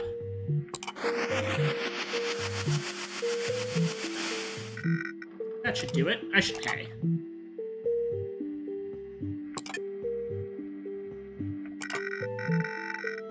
Various regional maps. They look cheap, but are very expensive. Fraulein, no one is forcing you to buy a map. Did I say that out loud? Yes, you did, Fraulein. I really should keep my thoughts to myself. I agree. Other than the maps, it seems like they have reasonable prices. It details the opening hours, but shouldn't a gas station be open 24/7 in this day and age? Pamphlets containing information on various tourist traps. I can't find one about the hotel, though. That will be 2 D-mark, Fraulein. Here is your change. The cashier handed me some coins.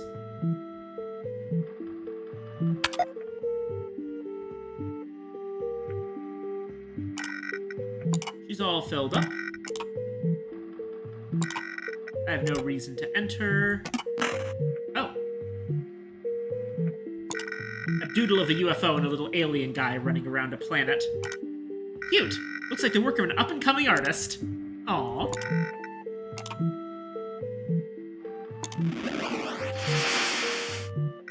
Ah, I needed that.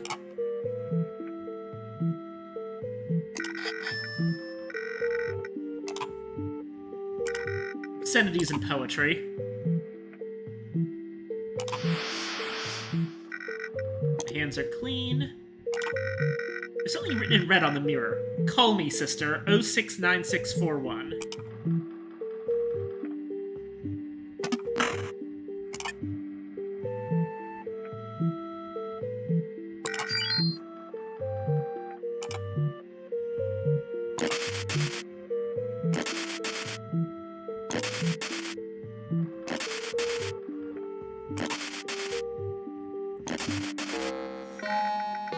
Sister, I have a message for your future self. In the future I am made of paper. I am chained like a prisoner. There is a red rune. This is the ancient rune L. He hung up. I recognized that voice. Was that him?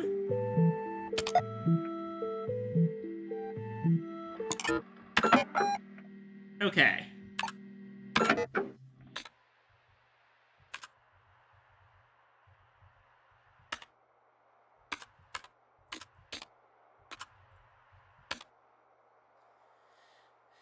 It was I-E-O-L.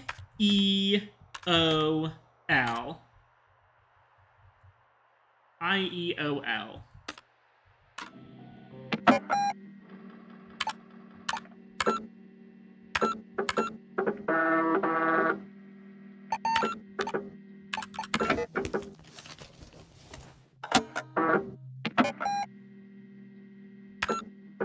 Forest.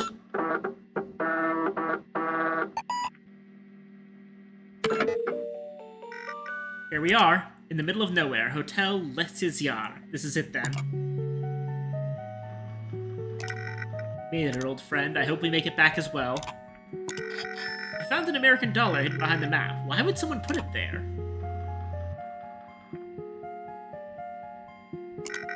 Why place a hotel in the middle of an eerie forest? It's like someone dropped their hat. Finally we meet. Forgive my primitive appearance, but I felt that this final message should be delivered in person. I take it you have received the messages from my brothers. You must hastily proceed to the message before we run out of memory. Now, sister, to verify that you are who you claim to be, I have 4 inquiries. How did the first brother contact you? Through the television. Indeed. How did the second brother contact you? Writings in the dirt. Is that so? How did the third brother contact you? Through the radio. I see. How did the fourth brother contact you? Through the telephone. Sister, you are the nocens mulier as foretold. I have the final message for your future self. In the future I am made of paper. My hand holds a rose. There is a red rune. This is the ancient rune R.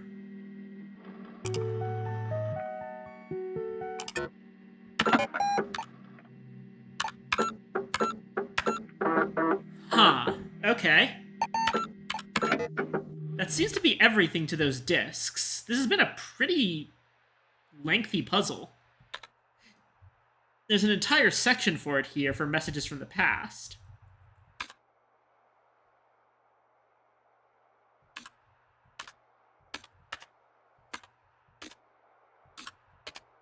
IEOLR.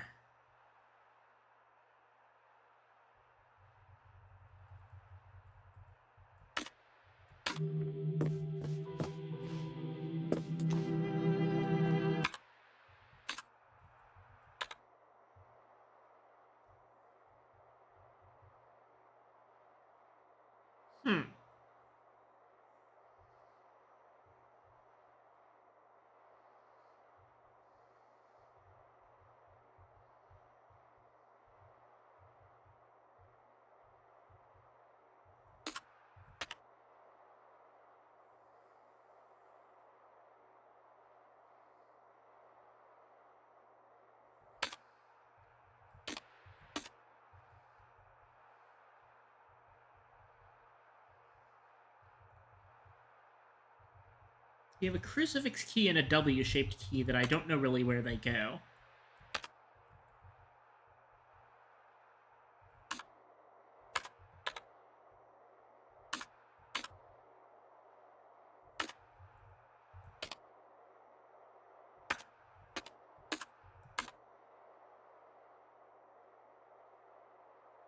The basement's all shortcut doors from the wrong side, so that's probably not it. Third floor does have some places that have more standard locks. Let me just look at every single lock that I can actually reach one by one. This one's the club's lock, so I can't get to that one. Shortcut lock, shortcut lock. There's one possibility right here, and to get to that one, I need to come in from the second floor. So let's do that.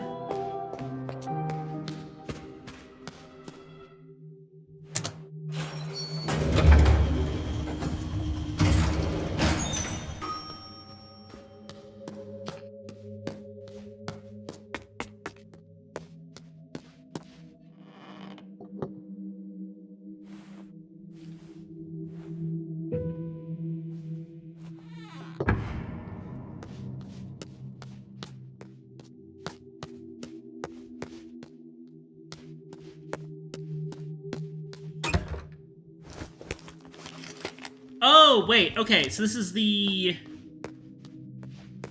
That would probably be an east door.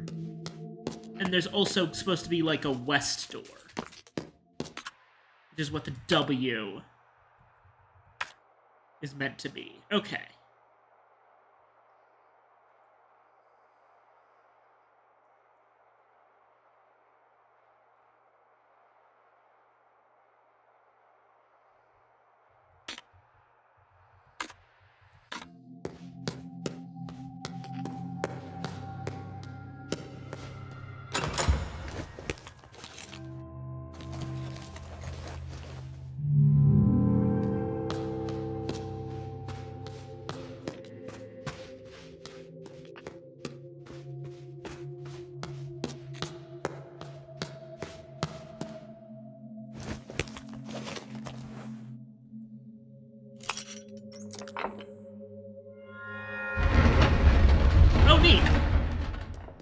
thought I remembered something like that.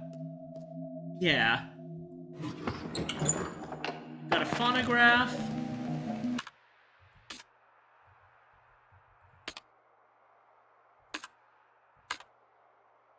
Aha! And a heart door. Alright, this opens up a lot, I think.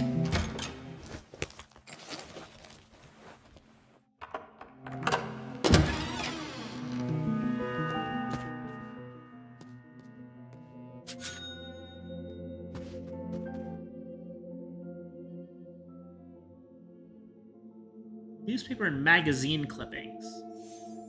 Oh god. Toys on display in museum. Citizens in Dusseldorf visiting Bauschinger Kunstinstitut in hopes of seeing beautiful paintings on display will be severely disappointed. Curator Anne-Catherine Braun states that the art of the future will require participation. The spectator will interact with the artwork and perhaps even co-create it. The first wave of this so-called art is an exhibition called Verschlossene Erinnerungen, spearheaded by Lorelei Weiss, a lesser-known artist from Frankfurt, who thought it necessary to litter a fine institution like Bauschinger with childish puzzle boxes that only the most fixated could possibly open. A fine product for country fairs, no doubt, but Fraulein Weiss's clothing and insistence upon wearing sunglasses indoors suggest that she has the hubris to think that her trinkets belong in the upper echelons of art society. Opening boxes in search of locked memories is a prime example of what is wrong with art today. Asshole. Report from Electronic Arte Symposium. Engineers are artists in this innovative exhibition. Earlier this week, the exciting Electronic Arte Symposium took place in Kirchsteiger Messe. The exhibition is open to everyone and hopes to show the exciting happenings in the world of electronic devices and how they can be used for more than work and calculations. Among the selected artists was Lorelei Weiss, known for her puzzle boxes and recently her innovative use of computers. Her contribution caused quite a sensation as its deliberate malfunction caused some panic. Weiss is not too keen to talk about what the work of art meant. She does not want to end discussions by giving a correct answer. Veteran art critic Maurice Talbot insisted it was a comment on the unreliability of technology, but concept artist Aichi Tanaka thought that Weiss wanted to show us the death of an artwork. There can be little doubt that Renzo Nero is not a filmmaker for everyone's taste. His critics find him crude yet pretentious. His latest film won't win them over, but I don't think Nero cares. Un Animal Terrible is in many ways an experiment in audience participation. A number of scenes present the audience with tough choices about what should happen next. Regardless of the audience choices in Un Animal Terrible, the film always ends with Lucia coming back to life. This interactive film thus makes fun of its own concept of interactivity. Nero says that this is a comment on the illusion of democracy, but it works just as well as a joke about the illusion of interactivity. We like to think that we affect outcomes, but in truth most of us are mere spectators, superfluous tired eyes. It's the participation that in the end makes Un Animal Terrible such an intense viewing. This should be essential viewing for anyone remotely interested in the development of narrative media, but be warned, it is not a pleasant film by any means. Journal du Sud. Renzo Nero wins big in Monte Carlo. Will spend the money on new film project. The director caused some mirth when he arrived in Club Rouge with a grocery bag stuffed with American dollar bills and stated that he was there to clean house.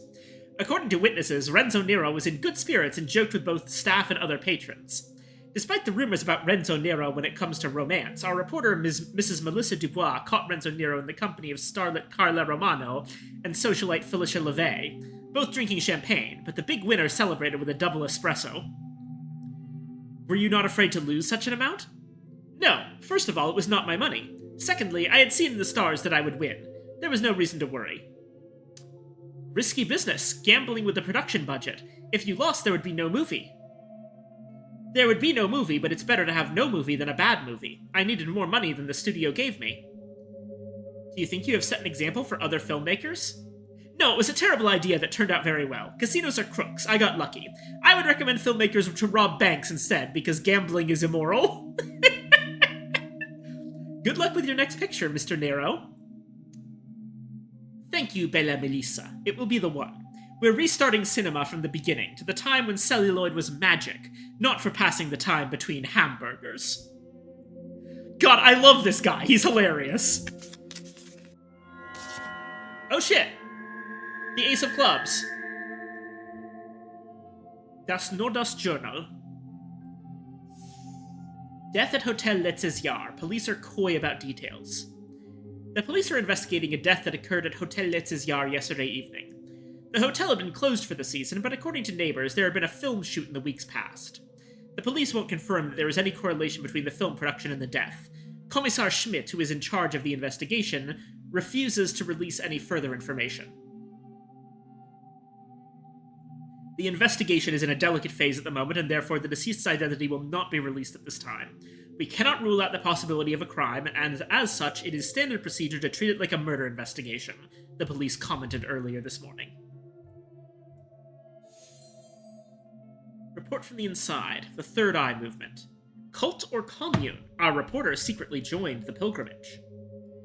I was confused when I received an invitation to an eye-to-eye session from the Third Eye movement. After some research, mostly consisting of buying fellow writers a drink, my confusion turned to excitement. The Third Eye movement is apparently a gathering of painters, musicians, composers, directors, photographers, and writers. And so I thought it was in my capacity as a Mendig awarded journalist that I was invited. José Marie Gil, the European branch's Magnus Magister Artis, maintained that it was due to a little red collection of poetry I released back in the 60s. José Marie made it clear that it would not occur to him to let journalists into their midst, as journalism is a reactive craft and not a creative one. You see, the Third Eye movement is solely for those filled with the power of creation, something I would hear more about in the weeks to come. What I thought was a secret club for the avant-garde bohemians was something entirely different. It was like being offered a seat at King Arthur's Round Table. I suddenly found myself part of a quest, not for the Grail, but something else. A metaphysical power, an entity, a treasure of sorts. No one knew or wanted to tell me, but it was clear that it had, perhaps thousands of years ago, appeared somewhere in Sulawesi. The members whispered of it as a zeitgeist, and they now believed it was to be found in Central Europe. Where are they now, Lorelei Weiss? Our search for the elusive computer image innovator who never entered the spotlight. Unearthing obscure artists is the archaeology of the 21st century. Whether it's a long-dead naivist painter from Sweden, a minimalist composer from Latvia, or a mediocre Edwardian horror writer, they are all dug up and put on display. Obscurity adds value to a body of work, and by digging them up, we deprive them of that value. But the thing about Lorelei Weiss's most interesting art is that it can't be sold, because no one really knows if it exists anymore. Gallery owner Gaston Rousseau pours us a coffee in his apartment in Paris. Last year, he started to research the possibility of doing an exhibition which would act both as a tribute and a retrospective of the eclectic artist. He had hoped to recreate her lost art with the help of Weiss herself and today's most admired names in computer art. She was the Gauguin of the electronic era, Rousseau tells Artfilter. If all of Gauguin's work had been burned, that is. Weiss was an elusive figure even when she was in Zenith, but after the Nero affair, for which she sadly is most remembered, few have met her. Through Rousseau's network in the art world, he managed to track her down in Hamburg and swiftly traveled to arrange a meeting with her. I was too late. I had such big plans. Maybe I was a fool to believe that I could create a renaissance for a long-forgotten electronic art pioneer. Rousseau sighs. The old woman I met could hardly see, let alone speak. It didn't look like she had much time left.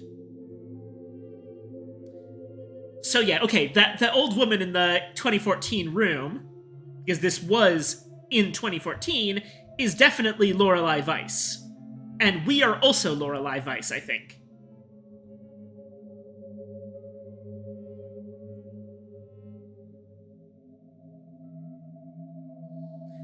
I wonder if Lorenzo, the magician, and Renzo Nero are fundamentally the same person. There's a lot of L and R names. There's, from what we've seen actually, I noted in the previous one that there's all of Renzo Nero's movies have characters by the name of L and that can be boiled down to L and R.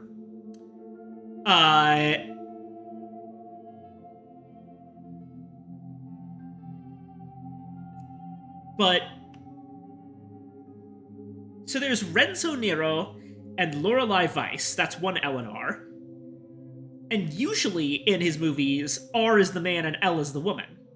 But there's also Lorenzo, the magician, who despite having Renzo in his name is an L name, and Renate Schwarzwald, the other woman who's very important to all this, who's a woman whose name starts with an R. Connected, Issue 3, 2022. The Internet Mystery of the OCU3. Truth or fake? We dive deeper into the modern myth of the 1960s supercomputer. We have all heard the story by now. In Augenwaldberg, where entrepreneurs Mick Otto and Rob Gieb are building a Euro funland, complete with golf courses, spas, and restaurants, a construction worker came upon a computer believed to be from the 1960s, the OCU3. First found in what was the basement of the old mansion which previously stood on the grounds, it was later sold at a flea market and eventually ended up in the hands of an anonymous individual known as Putty on several forums. Putty, then, claims to have managed to reconstruct parts of the data on the OCU3. We've all seen the results on the internet, we've all been astonished by it, and we've all asked ourselves the same questions. Was this type of technology available in the 1960s? Could an entire interactive retrospective be made or even fit on the primitive devices of that time? In the coming weeks, we will try to answer these questions and dive deeper into the mystery of the OCU3.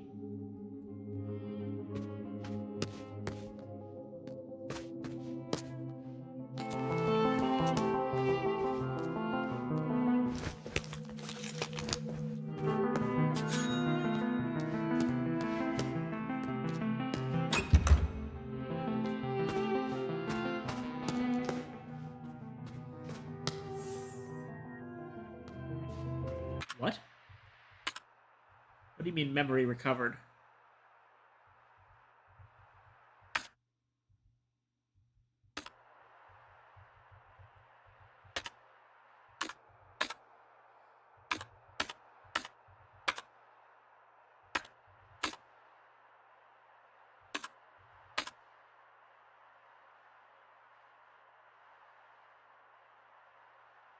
Wait! Oh my god, holy shit. 1 second, I just figured it out.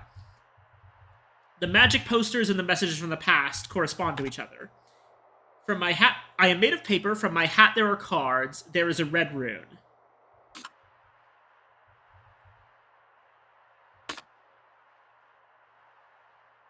So this is the ancient rune I.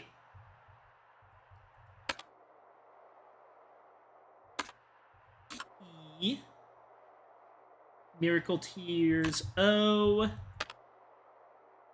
Chained like a prisoner L. And Roses R. Once again, I E O L R. I E O L R. Okay, so that's something. Oh, I see. Each time we see one of these doors for the first time, it shows us.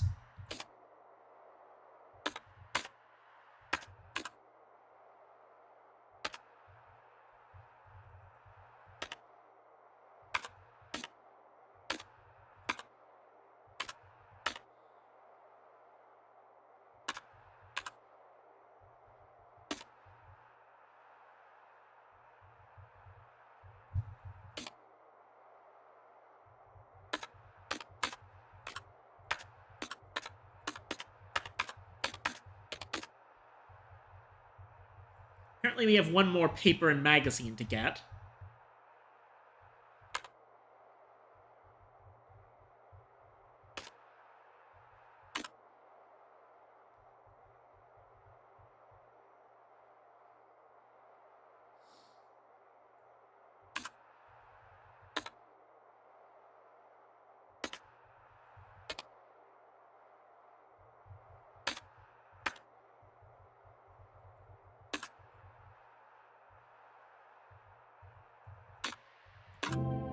Right, so it was the 1948 door that was the memory that we were getting.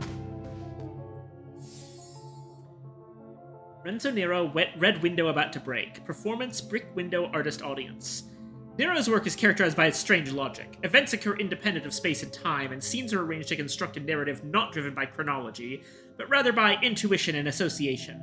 In this aptly titled piece, Nero confronts us with the thesis that destruction can be art. Oh, Jesus Christ! Okay, that kind of jump scared me.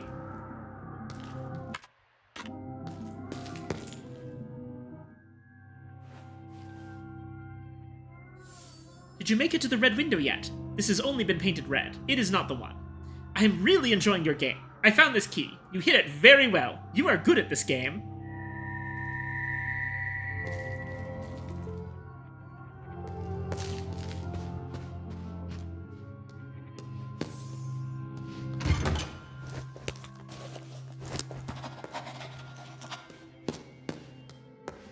Oh, hold on.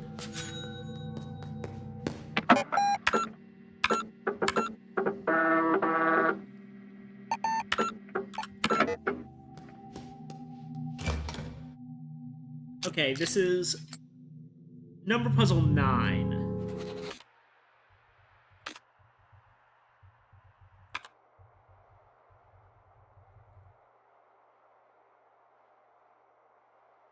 Oh yeah, I think I solved this one before at some point. Yeah, I think I know what this one is. I did briefly, I should mention, one of the reasons I have this weird deja vu is that very briefly I played this a while back when I was seeing if it would be like relevant for the stream. You know, something I would like to go with. And I solved some of the shortcut puzzles, and they're randomized each time, I found. So the gimmick here is that if you take the dot, basically, both of those are mirrored, so we just take the bottom half of the right one and put it on the top half of the left one to make... That's a 6. And then a 4. So the bottom shape is 64.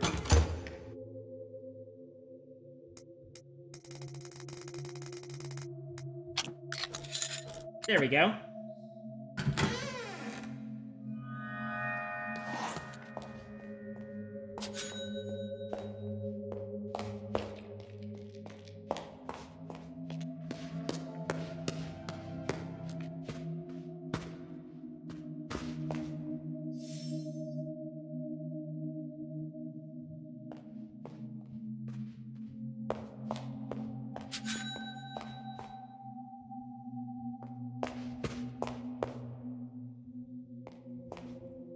Laser 1 Art and Entertainment System.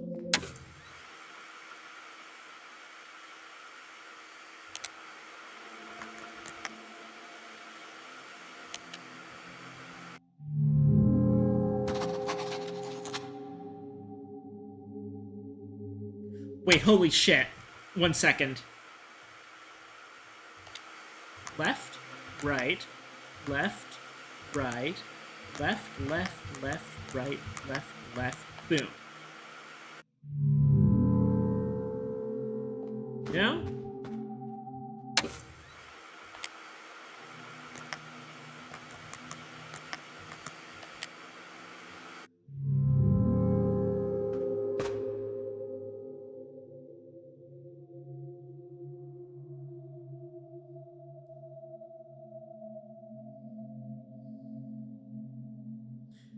Maybe this is it. That would be left, right, right, right, down, up. Left, right, right, right. Yeah, left, right, right, right, down, up.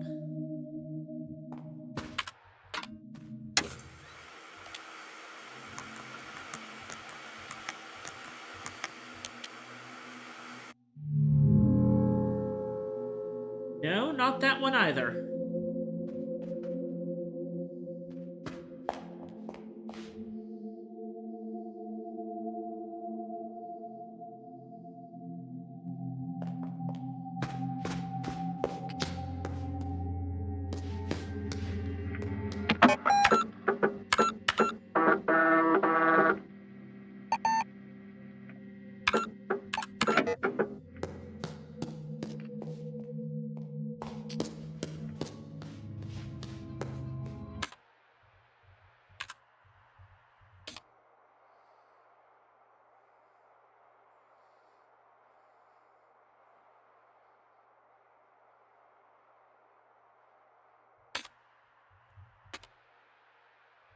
Well, we do have another card. The differing textures suggest card altering. Card altering is a dangerous and uncommon technique among a very small subset of European card sharpers. Unlike other techniques, card altering is prepared before a game and requires craftsmanship, confidence, and trust and faith. It is said to have been invented by a group of artists in the early 1900s.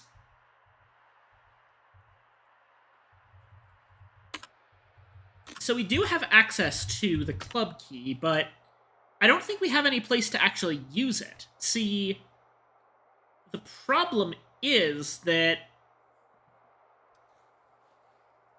the, I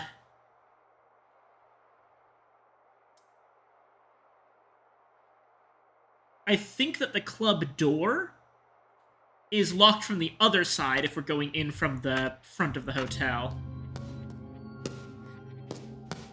Hold on.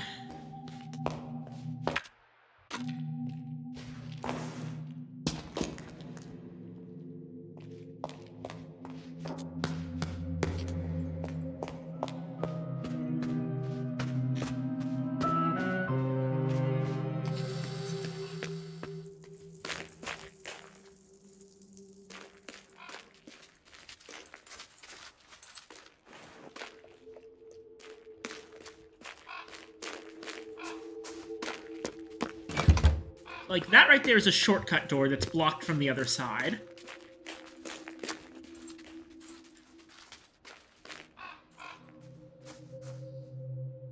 And that would be the club door right there.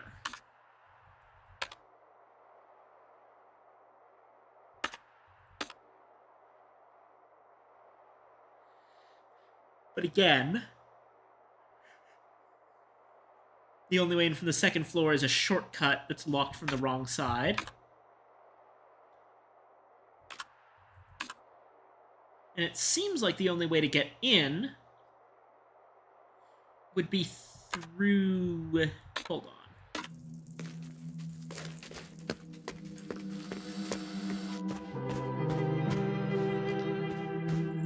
Basically through here.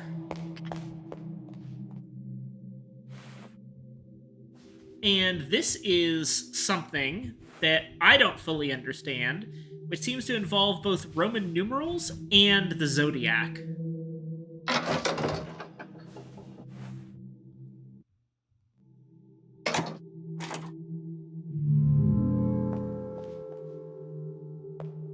That said, wait, hold on, never mind. I've got the W key.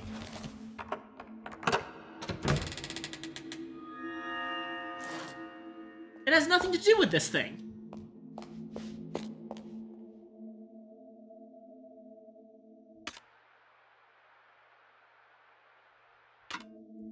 All right. How long have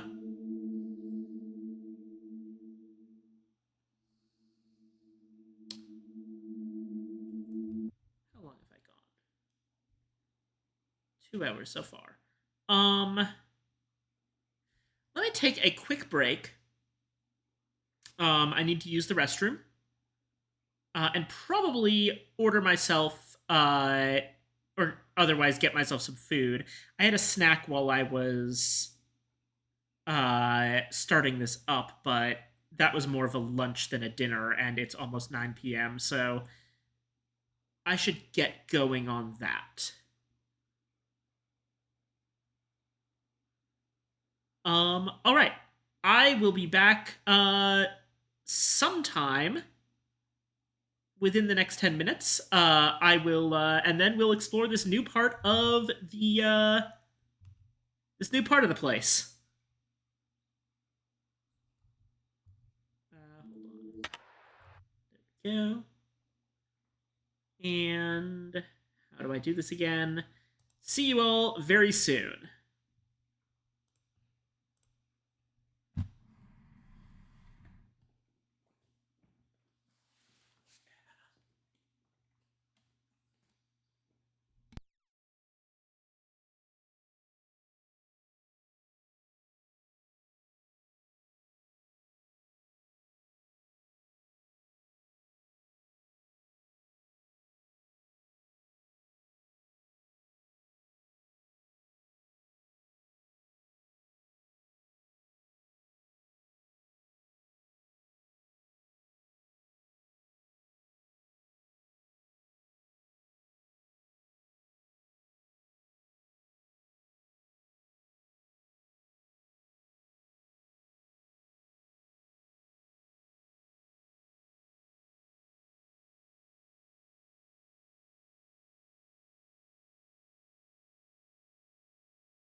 All right, I am back. My apologies for the wait. Let's get right back into it.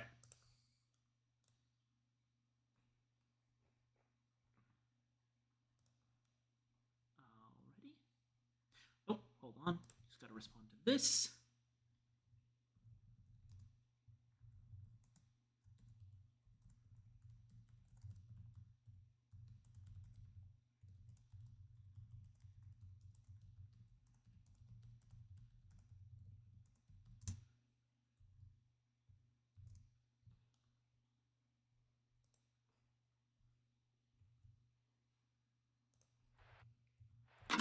And here we go. Entire new area of the map to explore.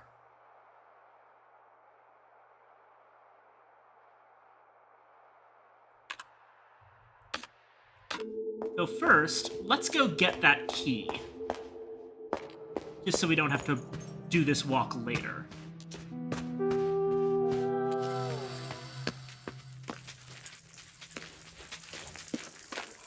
Ah!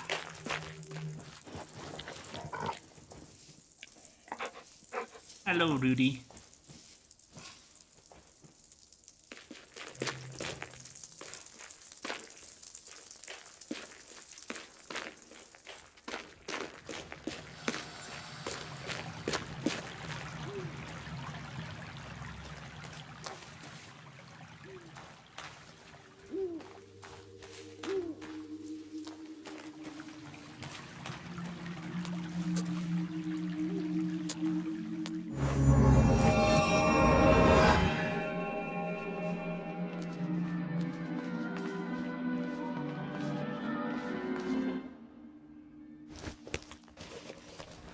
And the final card, the card of luck.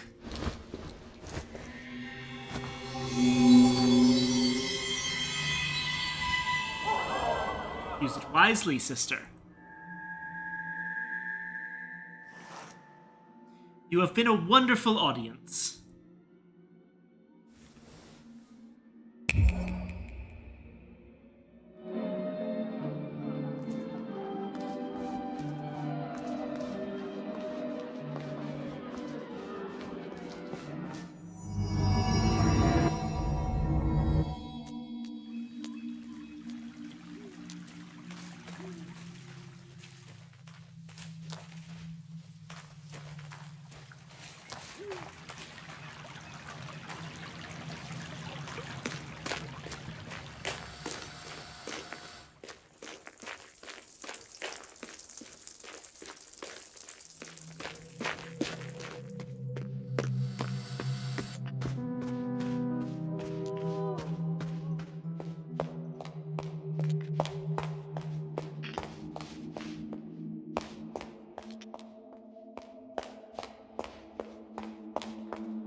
Okay, that's shortcut 18, it looks like.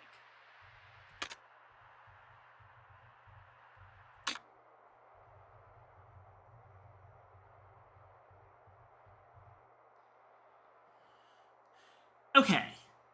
Which number is the symbol to the right? Let's see. I see. So they put the things kind of behind the bars. So that's a 5 and a 1, and the 1 is completely hidden behind a bar. That one's an 8 and a 0. They're effectively analog clock numbers. Not analog, digital clock numbers, I mean. Okay, the only number that has a line across the top, but not across the middle or bottom, that's got to be 7, I think. Because, like, okay, 0 has a line across the bottom, 1 doesn't have a cross line, 2 has lines in all 3 spots,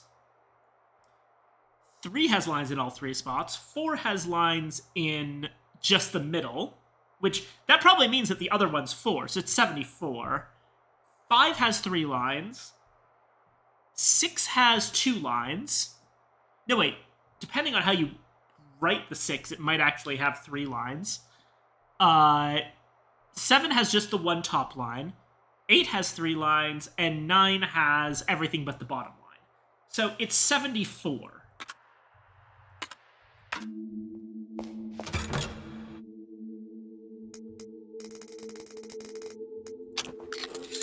Bingo.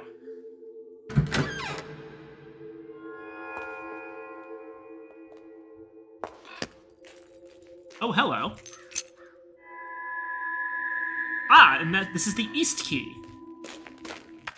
Where the hell am I? I'm not on any of the maps, apparently. Oh, I'm back here.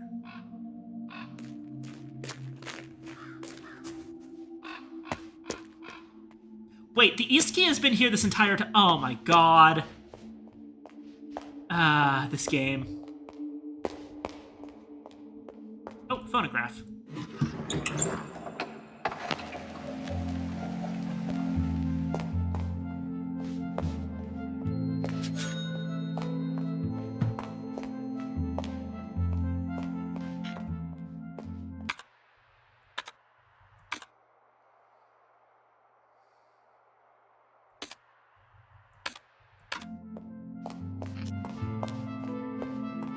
Oh, but there's another one here.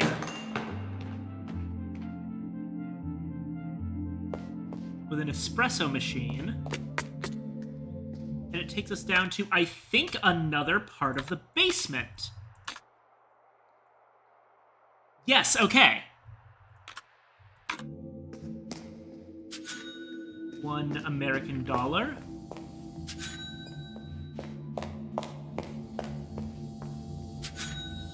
Another one.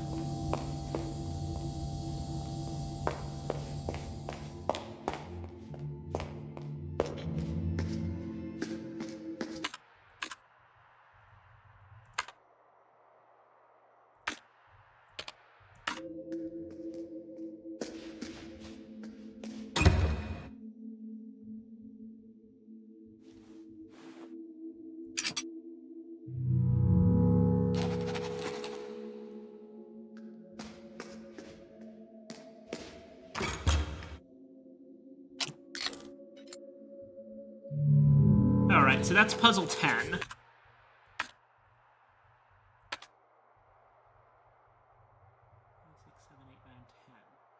1691, 1961, 1881, something 09. Oh, these are, if you flip them over, they're the same. They're, palindromes, or something like that. I don't think that that's actually what palindrome is, but it's a similar concept. If you turn 1691 or 1961 upside down, the 9 and the 6 just end up in the same positions, because 9 and 6 are just reverses of each other. Then 1881, 1 and 8 are the same whether they're upside down or right side up. I mean, admittedly, not if you write them like this, with the one having a clear top and bottom. But that means that 6009. So I'm thinking that this is 60.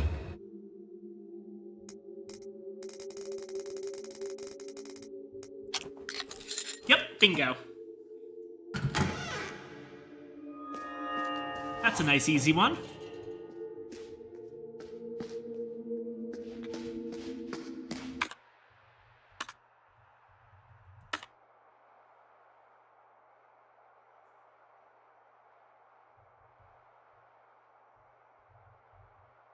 And to get to the wine cellar with the horseman room in the back, we would need to figure out what's going on with that, those Roman numerals.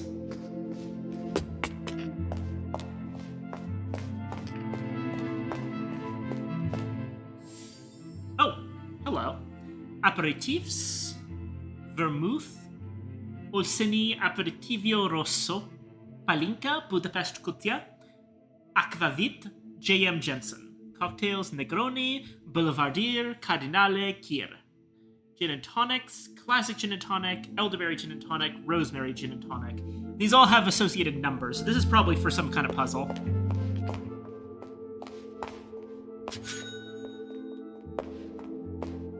What's over here?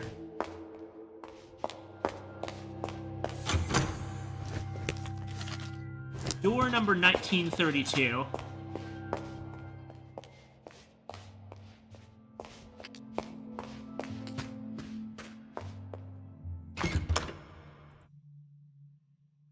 Aha!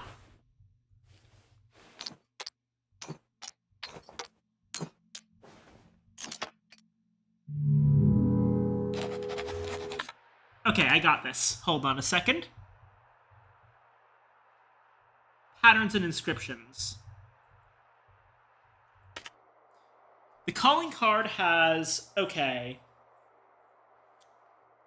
2 down arrows and 2 up arrows on the corners, with the top right up arrow having a line. And the easel has diagonally 2 more up arrows with a line, and then the other diagonal way is 2 down arrows, bottom one with a line.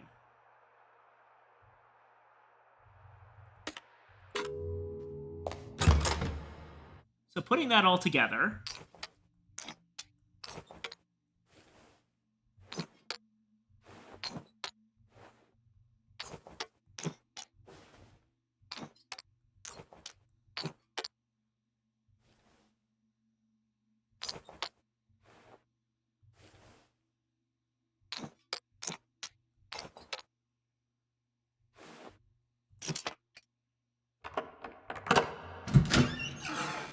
bingo!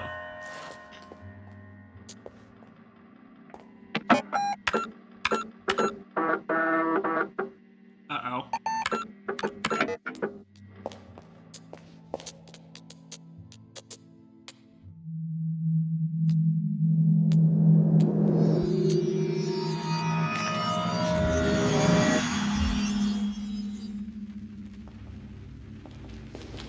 Oh dear, okay.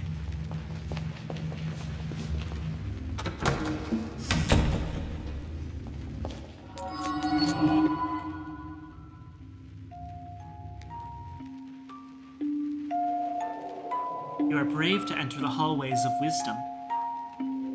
This is a place for reflection. The brothers call it the Quiz Club. They await inside. Know this, they are vile men. Vile and deadly. Hold your tongue if you do not know the answer to their inquiries. They know only truth or death. Use everything you have learned to survive and reach the center.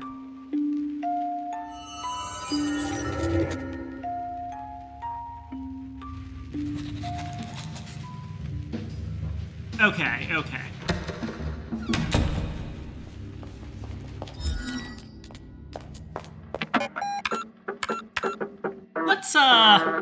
Let's wait on that for a bit.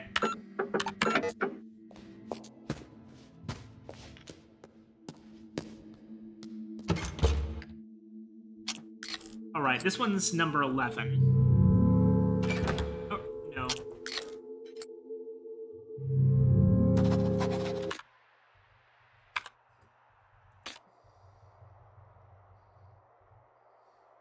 Oh boy, this one. V plus L equals 135. L equals something.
are we looking for here?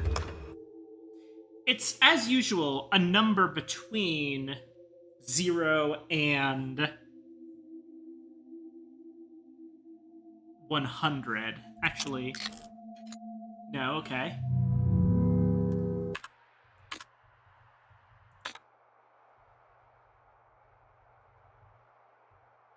Actually, I wonder.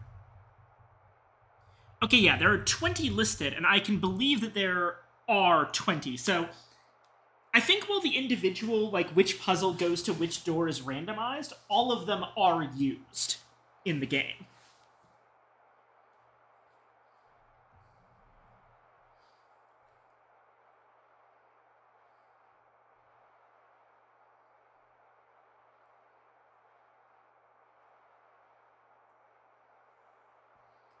So these can't be Roman numerals. That doesn't make sense.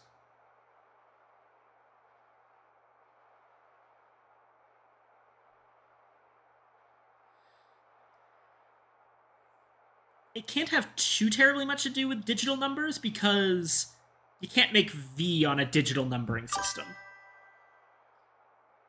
Bulgebra. V is listed somewhere else. No, these number puzzles are always self-contained. Also, hello, base. You haven't seen me play this game before, I don't think. So the idea is that the number puzzles in the book correspond to the combinations for these shortcut doors. So shortcut 11 corresponds to SC Bolt's number puzzles, puzzle number 11. And each individual puzzle is a different little problem. So as a couple of examples, this one, the trick is that you count the number of dots in each word. So, for example, Keese has 1 dot in it, because it's the dot of the I. And then there's 8 dots in Rally-Sorevit. 2 for each A, 1 for an O, and 2 different I's, so that's 8. Tivoli is 4, because an umlaut over the O and 2 I's. And then Manisor has 2 over the A, 2 over the O, 1 over the I, and then a dot each under the exclamation point and question mark, leading up to 7. And then you're given this sentence, and the idea is that you count the dots. Or this one, which we did earlier in this this whole thing. I actually ended up brute forcing this one because I couldn't figure it out. The different rows are that one trick that you do with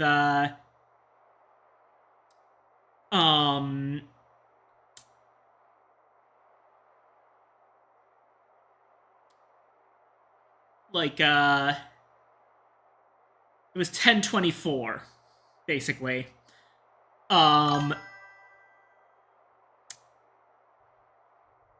They are. The thing is that you can't do a V on a digital clock. I also considered Roman numerals because V and L are valid numbers in Roman numerals, but those don't add up to 135, they add up to 105.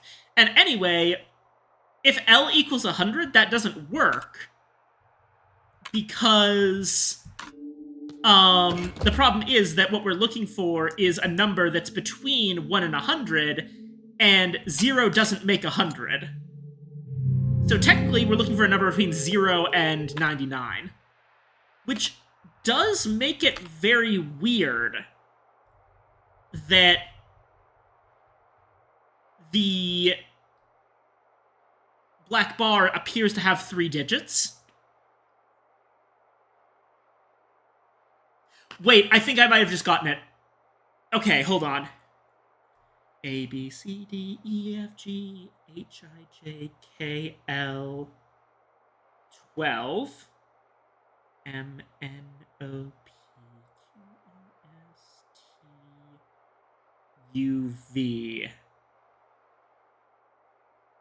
So V is like the 22nd letter, I think.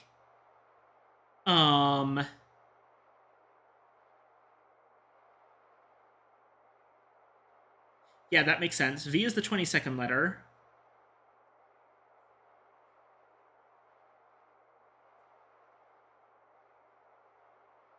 And L is the 12th letter. But no, that doesn't make sense either, because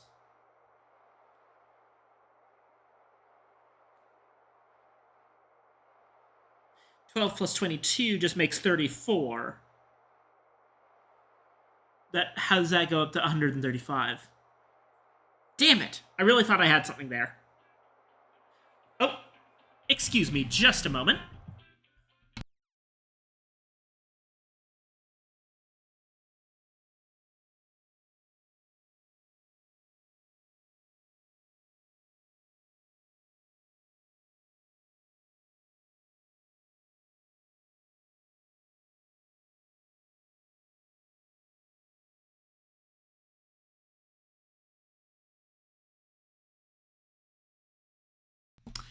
Apologies, my food got to me faster than I expected. I will be right back.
Right, I apologize. Once again, that should be the last interruption.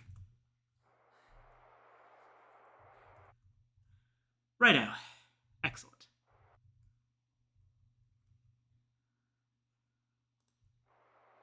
Okay. V plus L equals 135. L equals something. I'm also thinking, like,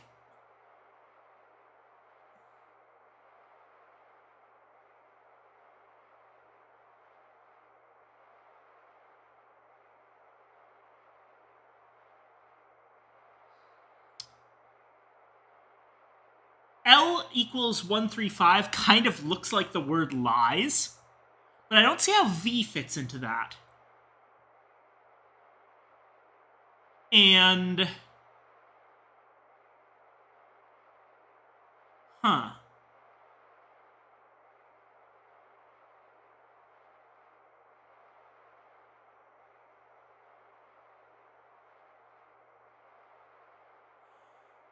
What the heck? These things are either really easy or really, really complicated. Because, like, okay. Here's another really easy one. This one right here, 2, 4, 8, 16, 32. You would think that the answer is 64, but this is actually a secondary puzzle. The bottom asks which number is hidden behind the question mark, not the black box. The question mark is in the puzzle number, and it's puzzle number 13. So the answer to this one's actually 13.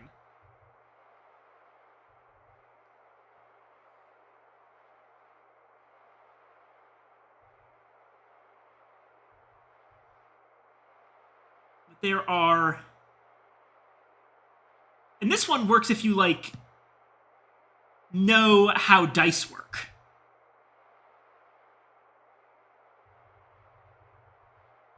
Man, there are some tricky ones here. What is this one? What's the gimmick?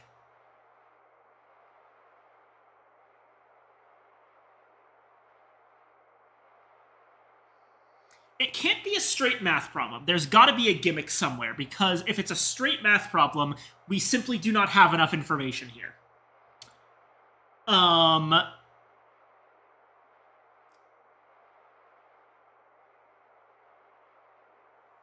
All we have is that it's a number between 0 and 135. And we already know we're looking for an answer between 0 and 99. So that doesn't give us any new information.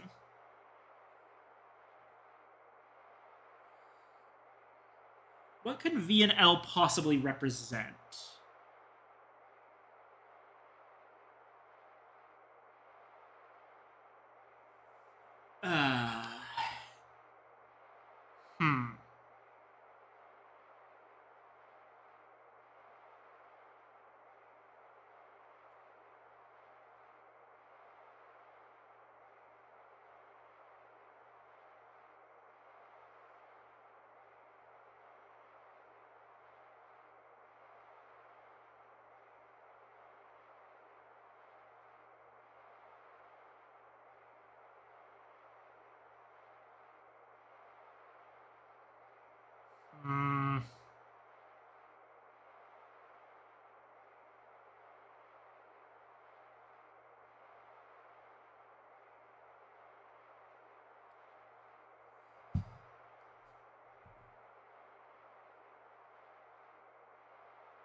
What solutions of some of the others?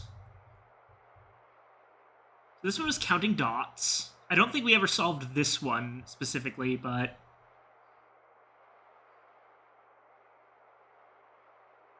I'm guessing this one is like...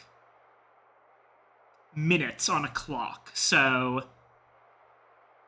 East and west... If north is 0 and south is 30, that means that we're putting together 15 and 45, so the answer is 60. This one was... Basically, when you put it through all those numbers, it's 42. This one, you had to square... Basically, each...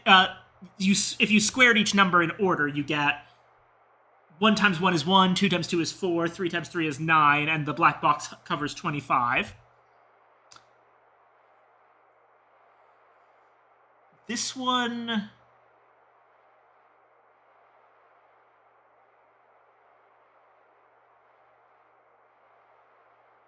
Did we ever solve this one? Don't know if we did.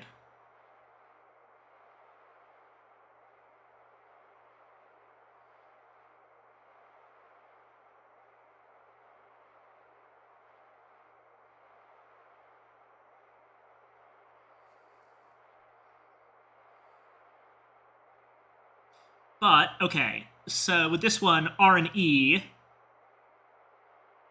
makes 185.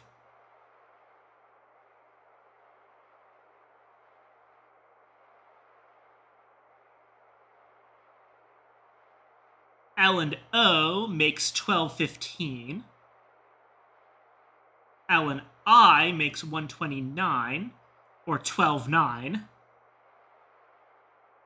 Oh, it's the fucking letters again. E is the fifth letter, so R and O would be 1815. So 81 is the answer there.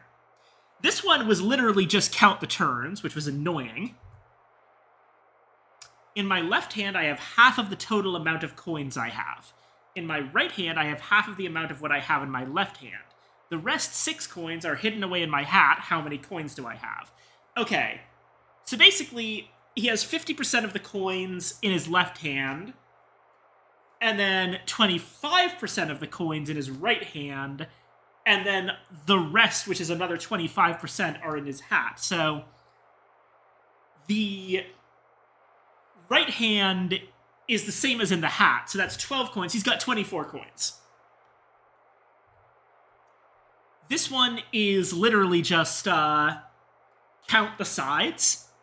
So, for example, that one that looks like a magic 8-ball with the little triangle thing inside it is an octagon with a triangle inside it, so 8 then 3. Then you have a pentagon with a circle inside it, 5, 0. A square with another octagon in it. No, wait, no, sorry, that's a 9-sided figure, not an octagon. So 49. And then we have a hexagon, so 6 sides, plus 1, 2, 3, 4, 5, 6, 7. So 67 would be this one. This one is literally just, you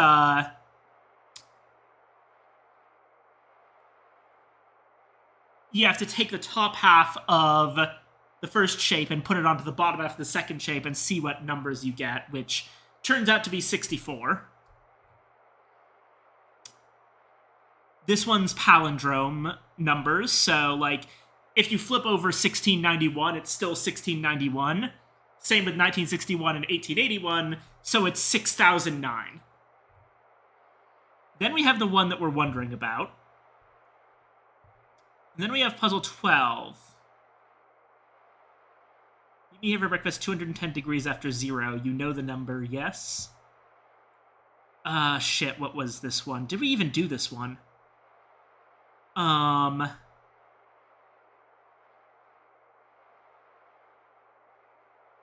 Right, okay, it's angles, but it's on a clock. So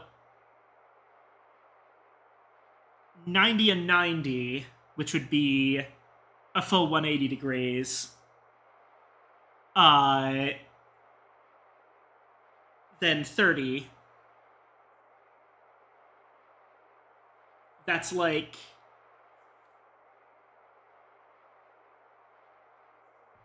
Hold on a second. I think the answer to this one...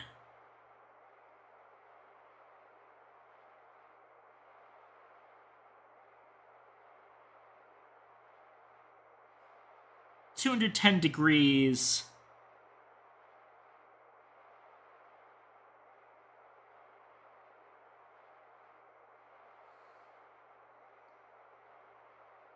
comes out to being just a little bit after, like,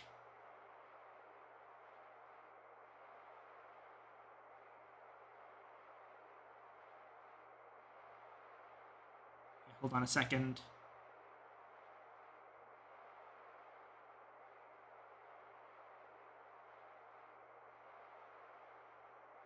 Now, it comes out to being at about, like, if we're looking at a clock, about 40 minutes past the hour.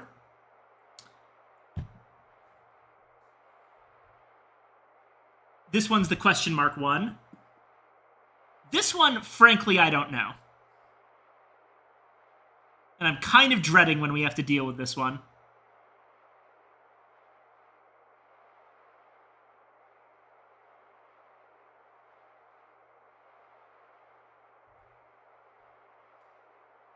This one was another one that was degrees, so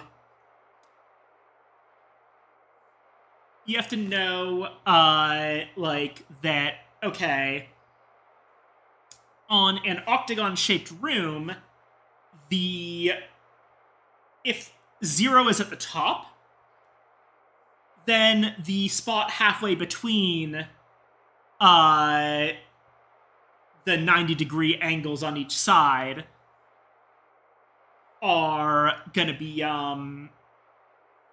45 and 315, because basically if you divide a sphere, an angle sphere, or whatever the heck they're called, into 4s, then you get 4 90-degree angles.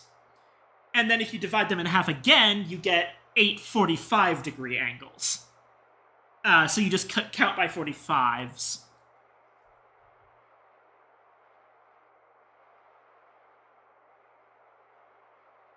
Hold on a fucking second!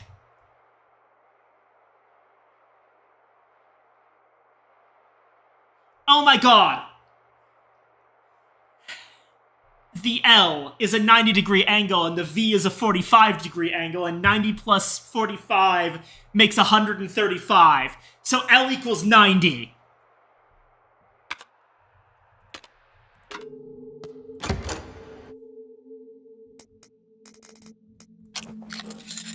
Oh my god! Oh, god damn it.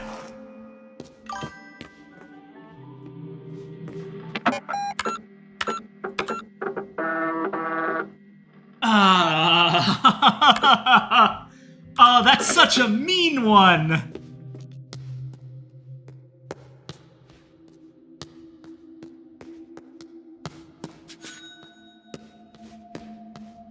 Oh, and here's the club door.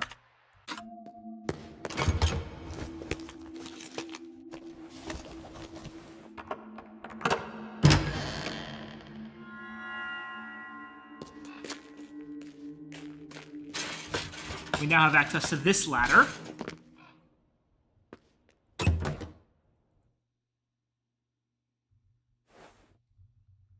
And this door is locked, but I know how to deal with this. Because I've seen that image before. The little man.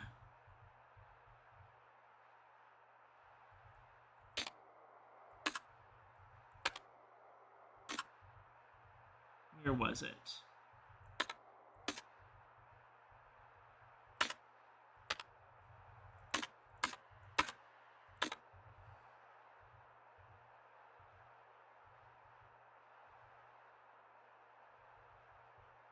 It wouldn't be under books. It was a note that Renzo had written.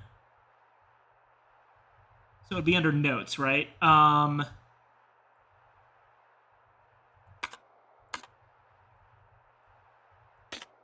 Yes, here it is. Years are numbers and numbers are money. Words generate money, so we must be able to apply math to words. This new ideology has allowed me to solve this game completely. First magic word equation. First, we must assume that we are all fellow Americans. We all speak English. Hotel letztes Jahr equals hotel last year. The third eye fell from the sky over 1,000 years ago. 1,000 years ago, the first magic word. Last year minus the first magic word equals laser. So, the first magic word, as I recall, was TYA. Second magic word equation. Renzo plus L plus O equals Lorenzo. Hotel minus O minus L equals the second magic word. So HTE. If the second magic word transforms to 1, 2, 3, then 2, 1, 3 equals the. So yeah, HTE. Conclusion, we are not in a hotel. We are not in the last year. We're not in last year. We are in the last year, and this is only seen through laser eyes. Okay.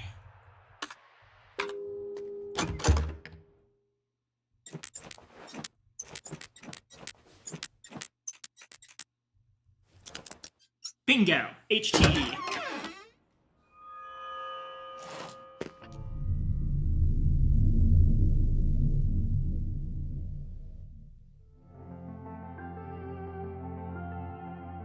Hi, Renzo.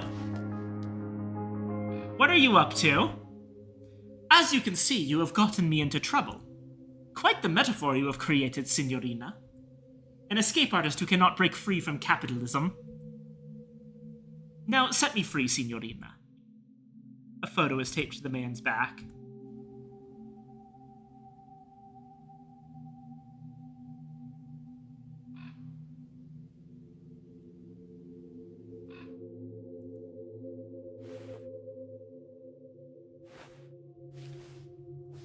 I think...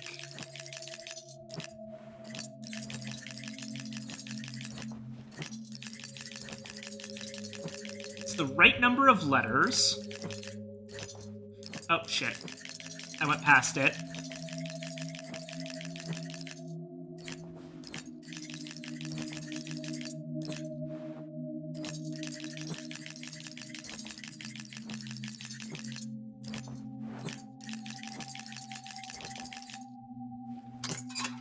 Bingo! Lorenzo!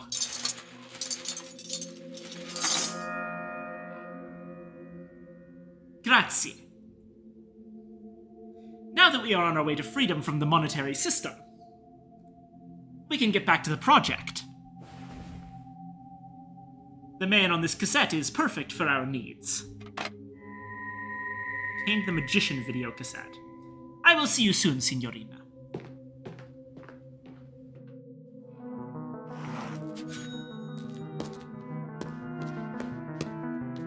Alright.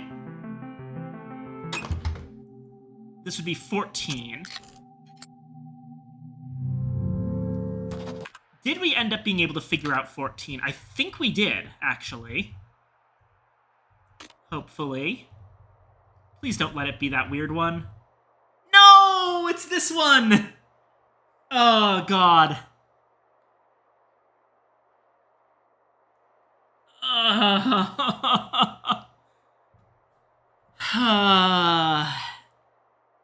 What the hell is this?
Well, I mean, there's a bunch of hidden numbers here. Like, right in the upper right, there's an upside down 7. Then there's like a backwards 4 near the middle on the like lower left of sort of the middle square. And then an upside down 4 and another backwards 4 right next to it. There's a 5 that's tilted on its side, I'm seeing. 4 that's kind of upside down and on its side.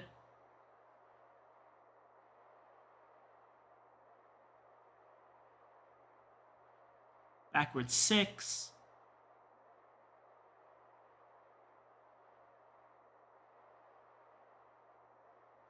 Around the bottom right, there's a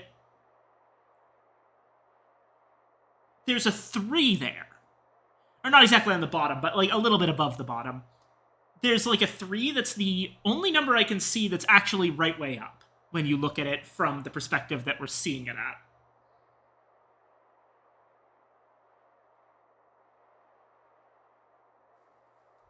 Is it that... Hold on. I'm not going to drive myself crazy if it's that simple.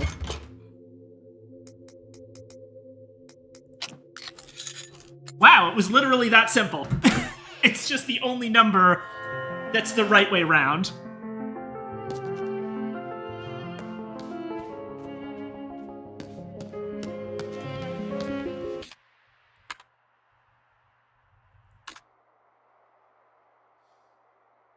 Okay. So at this point, we've actually managed to... Oh, hold on, actually. I just remembered I have the E key now, so...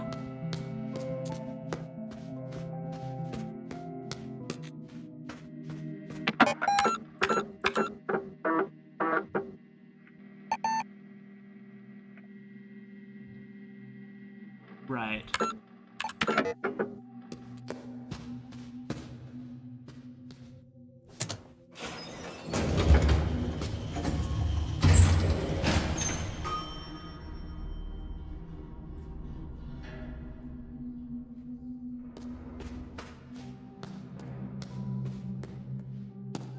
Or no, hold on. It was, I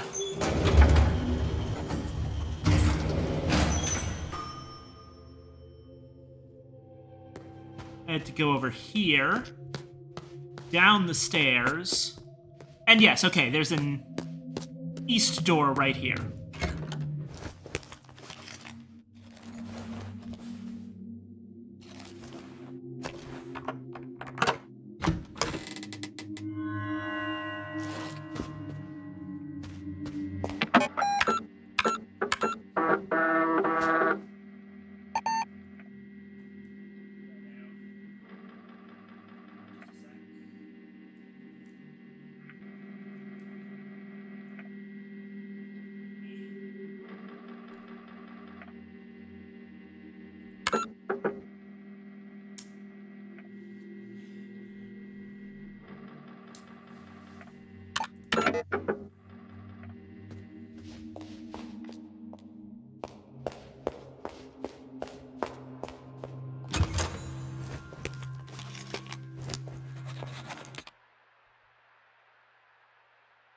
We've managed to make it from when we started this about 30% of the truth recovered into, like 52%, which is a very, very good for a single session. I think ultimately a lot of the game's mysteries are opening up here.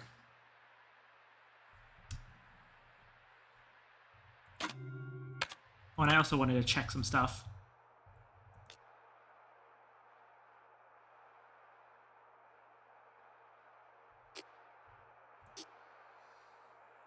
Was hanging in a tree in the backyard. The bit is shaped like the letter E, cast from iron. Hanging objects on different things is a communication system associated with secret societies. The system, which may also be linked to organized crime, is complex and involves many factors. To know the exact meaning requires extensive knowledge of both the sender and the recipient, but hanging something from a tree or plant usually involves knowledge or wisdom, while a key often relates to the past. Hanging a key from a tree could thus mean, I know of your past. The past is the way to wisdom, or similar. Sometimes details of the item itself can hint at a message too, and in this case, it is safe to assume that the E means the key unlocks the eastern part of a house.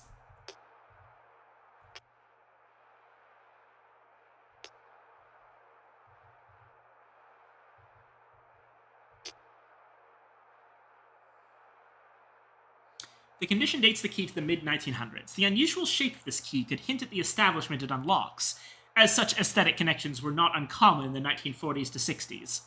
A key to a pharmacy could have been shaped to look like the letter P, for instance. Judging from the aroma and pigment of the particles, they are roasted Arabica plant seeds. Oh, it's a coffee key. I see.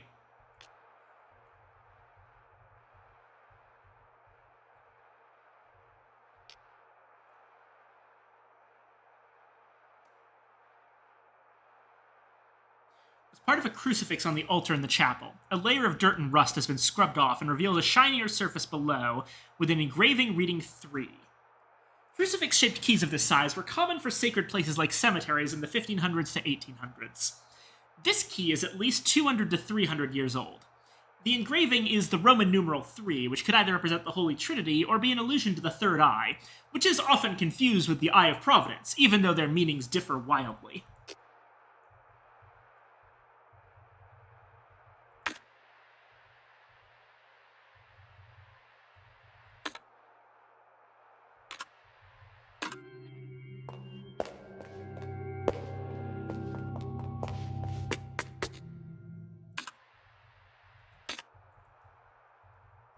Have we managed to... Yes, we've managed to make it to the secret part of the cellar.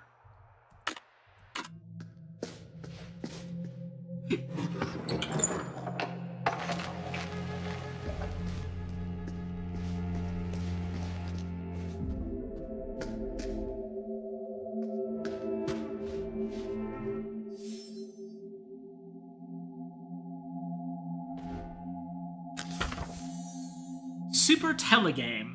Call 897114 to place your order. Express delivery is always included. Laser 1 system, $600. Specifications, 3 CPU KLB3, 28.6 megahertz.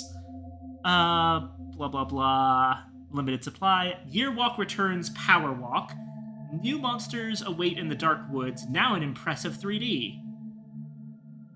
For use with Laser 1 system. Hold on a fucking second. Let me check something.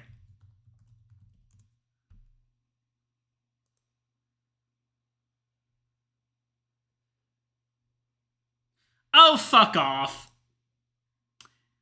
I knew about the video game Year Walk, which was a game made by the company Simogo, who are also the creators of Lorelei and the Laser Eyes. So this is kind of an advertisement for their previous game.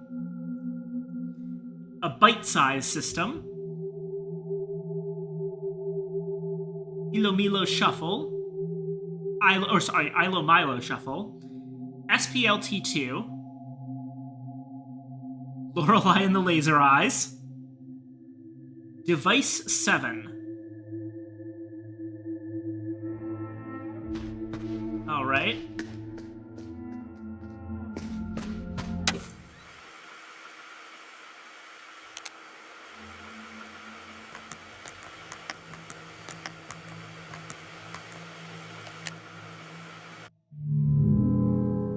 Okay.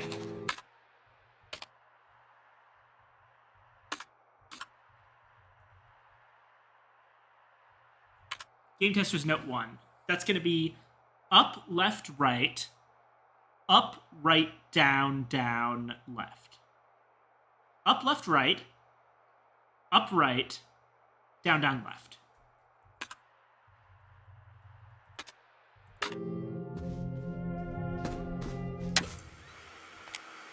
Up, right, up, right, down, down, left.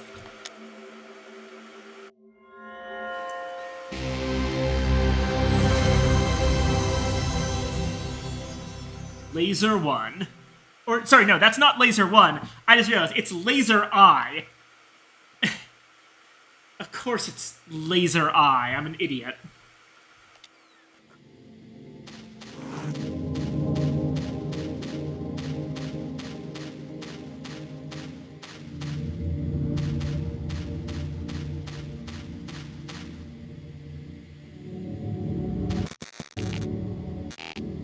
What the fuck?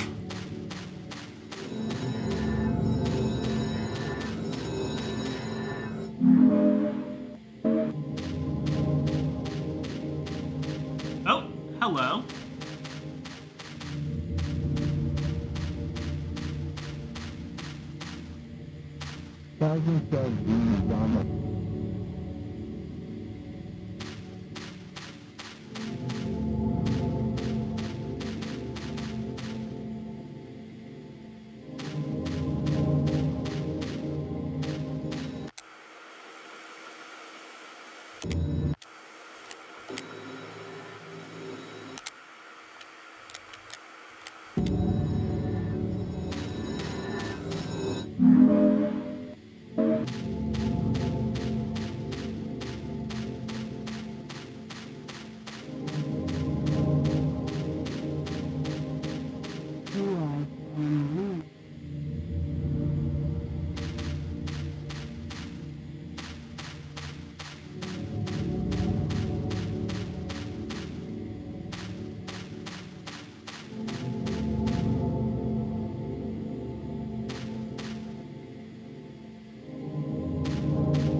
The lonely grave up ahead.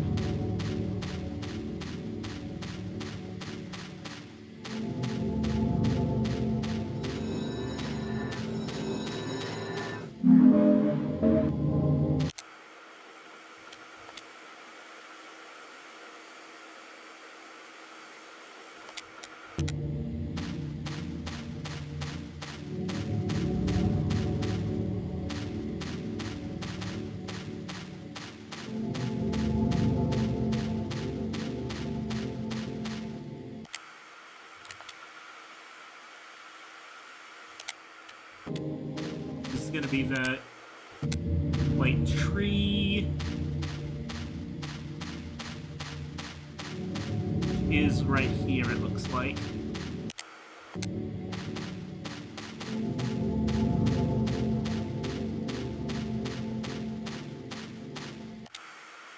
I'm not sure what I'm supposed to be looking for here.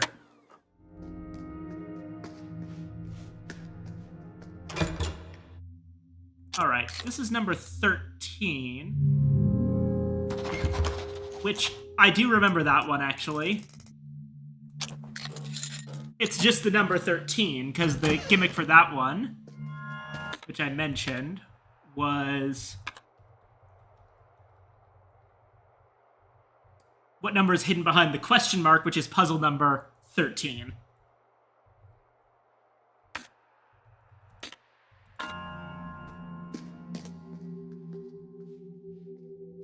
And I believe now... yeah, this is, we've unlocked a lot of shortcuts to a lot of very important places. And we're much better able to navigate the hotel now.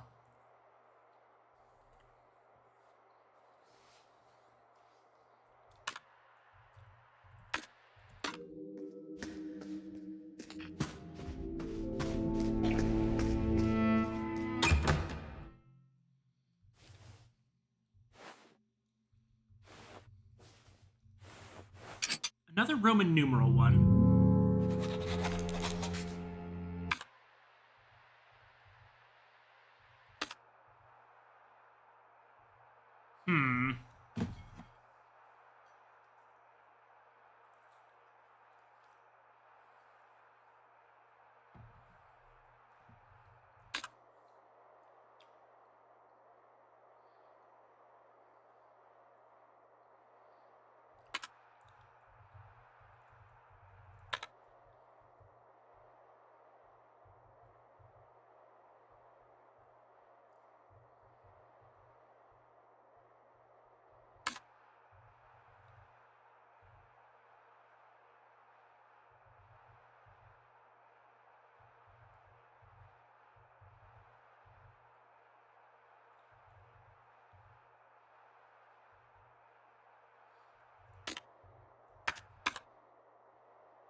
This one's already... Just looking through to see which puzzles I haven't already solved.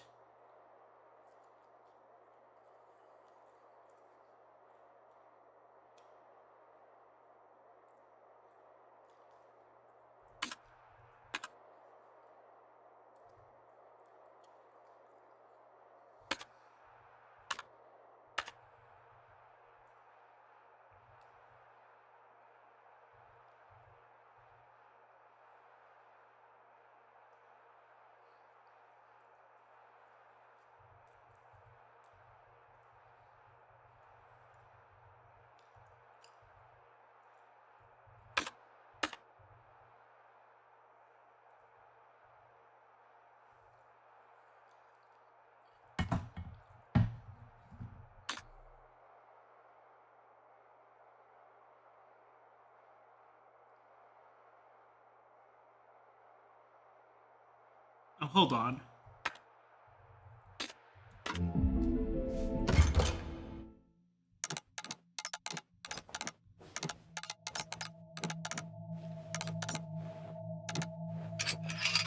Oh!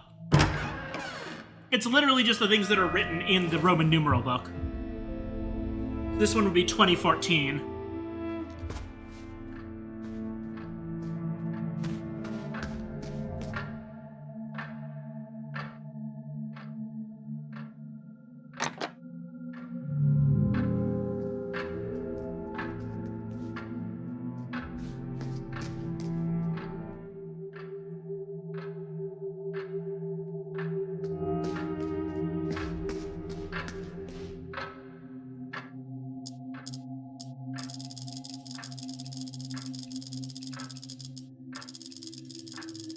$1847. That's about actually $647.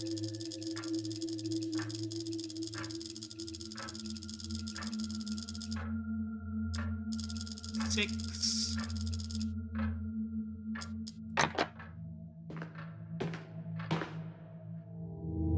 A reasonable guess, Signorina.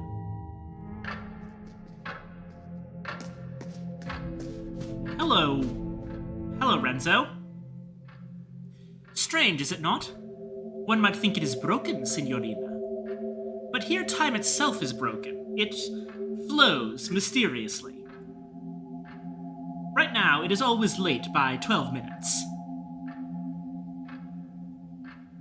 This information is, as all information, a secret weapon. Use it wisely, Signorina.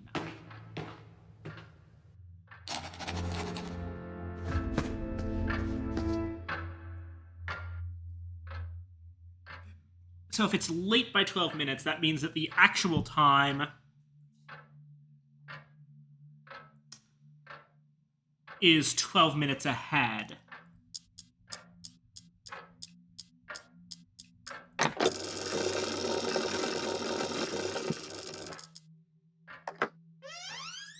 There we go.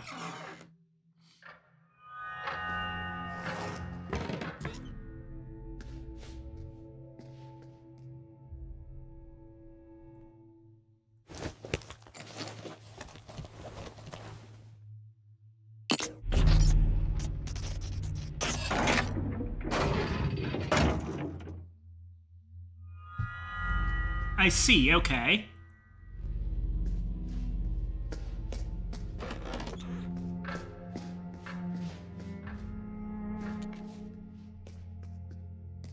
Ah! And here's where one of those toy blocks fell down.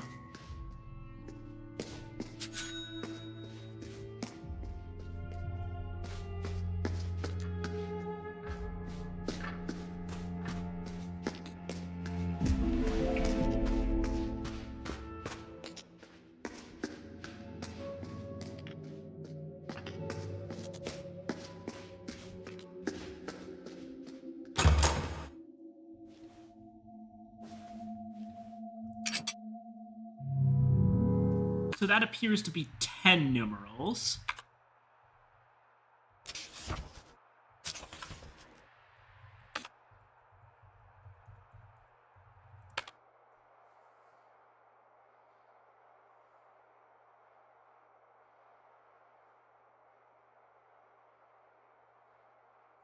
Okay, so that's going to be 1847.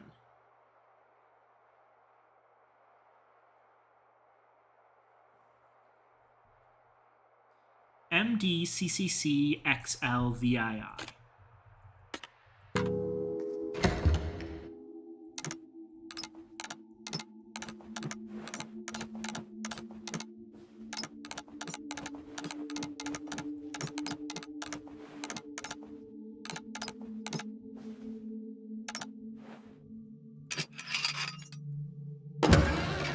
There we go.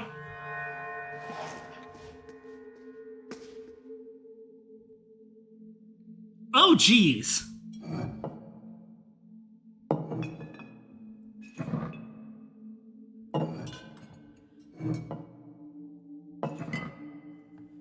Huh. So we've got a bunch of different types of wines.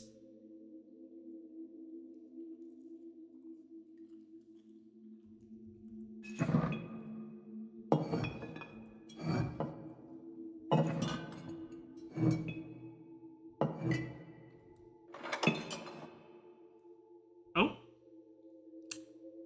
Garganega.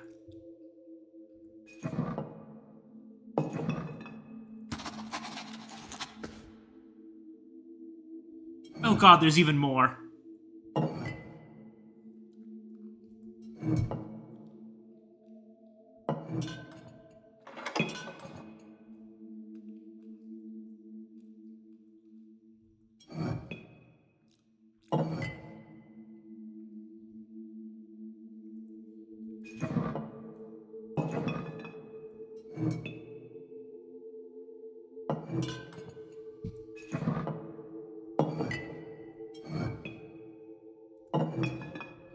So, Müller-Thurgau,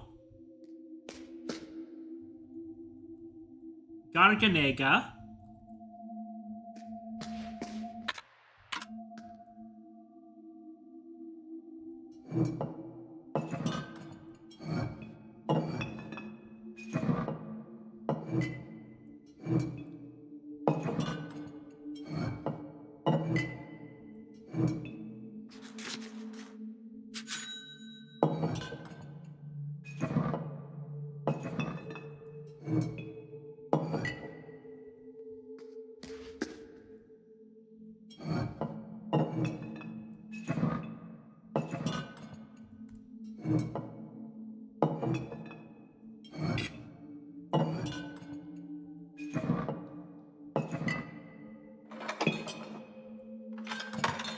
oh.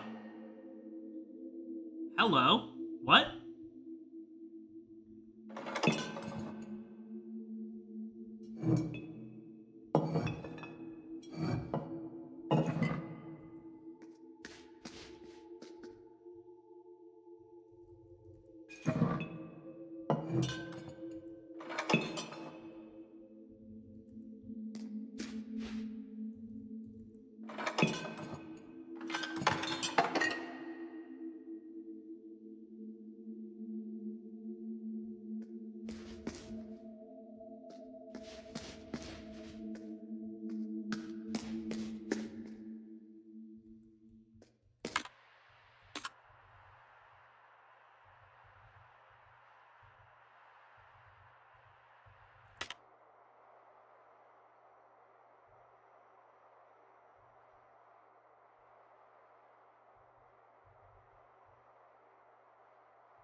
Oh boy.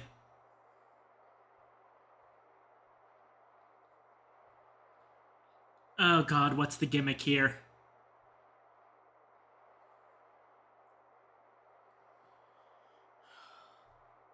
Oh, there's so many numbers. Yeah, okay.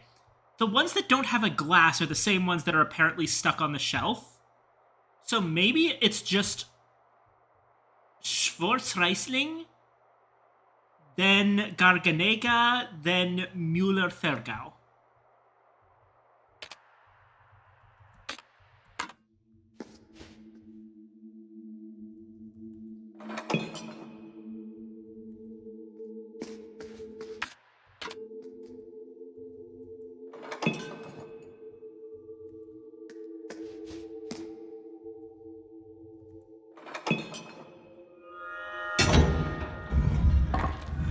Okay, it was just 100, 200, 300. Got it.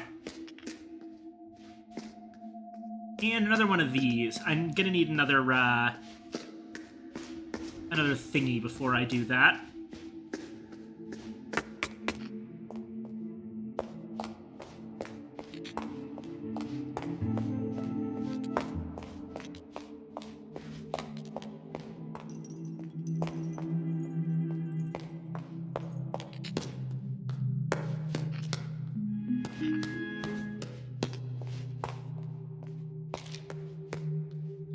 Okay, which block did we get?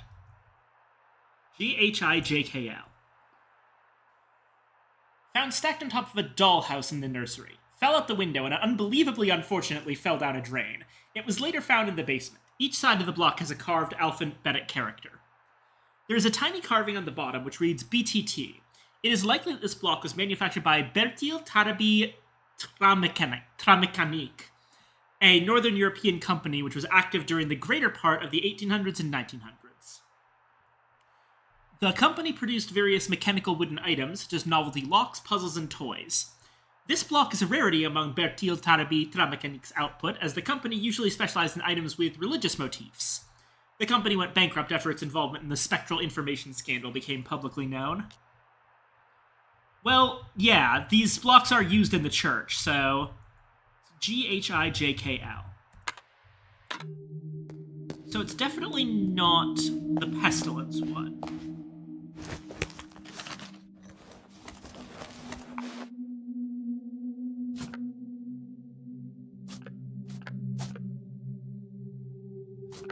Okay, yeah. There we go. Famis.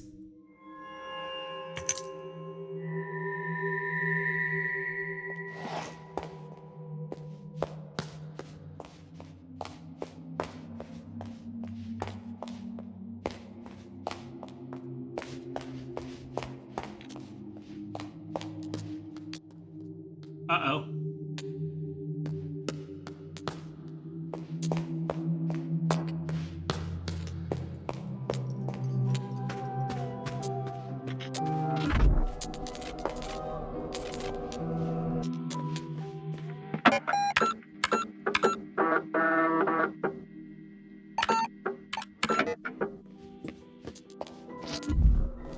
All right, buddy. What do you got for me this time?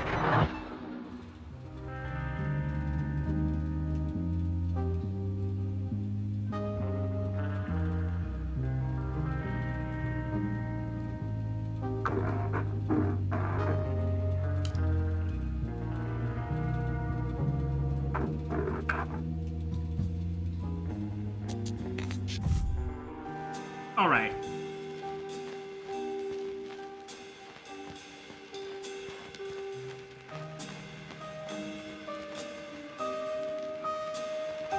Got a woman falling outside the window.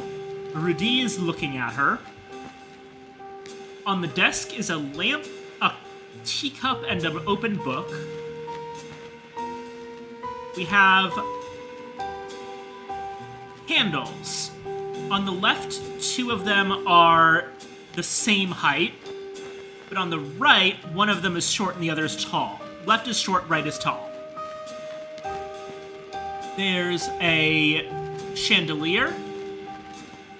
The woman is holding a book. There's another book on the ground, a book on the little ladder.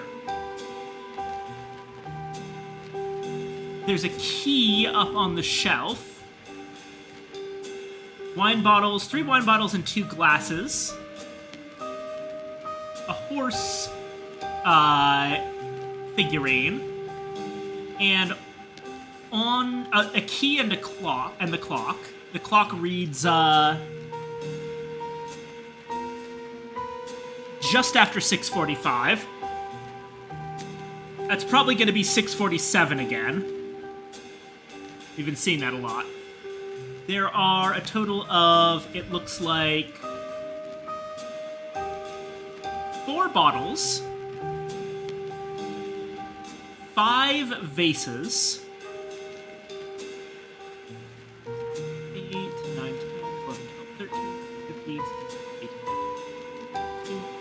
About 22 books. 24 if you count the ones... No, 25 if you count the ones that are being interacted with or are off the shelf, and 26 if you count the open one on the desk.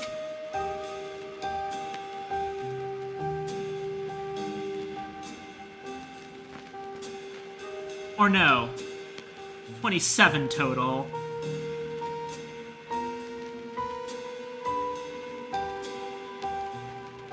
And 22 on the thing.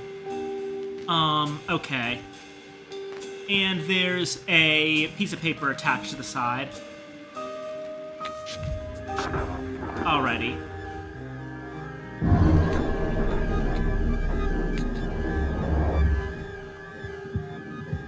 Where was the horse sculpture standing? On the shelf to the right.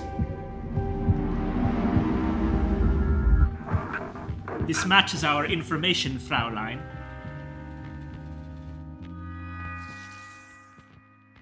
Interior, hotel, the library, second floor, night.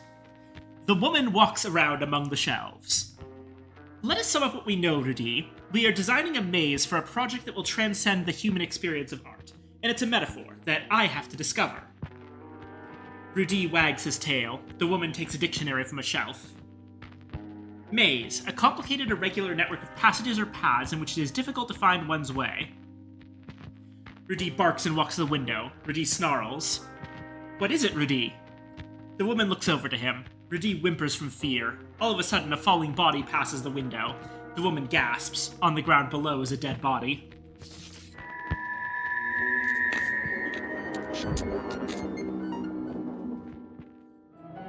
Okay.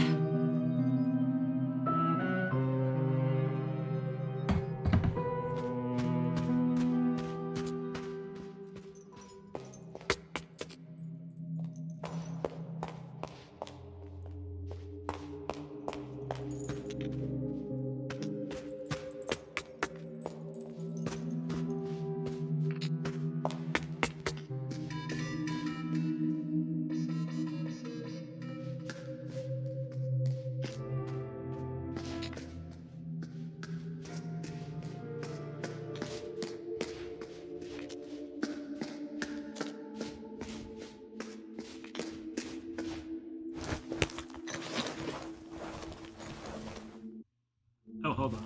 Before I do this...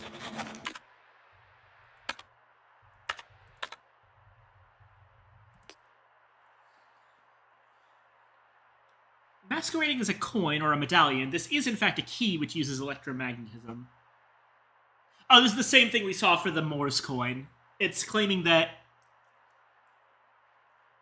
these things are commonly used as keys in governmental institutions in the USA, which I do not think is true.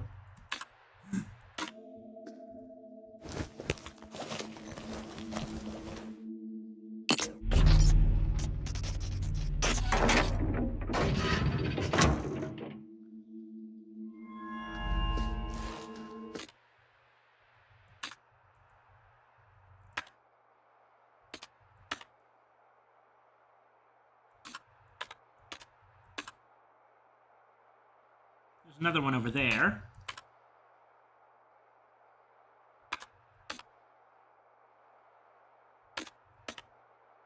And probably one actually outside where all the others are.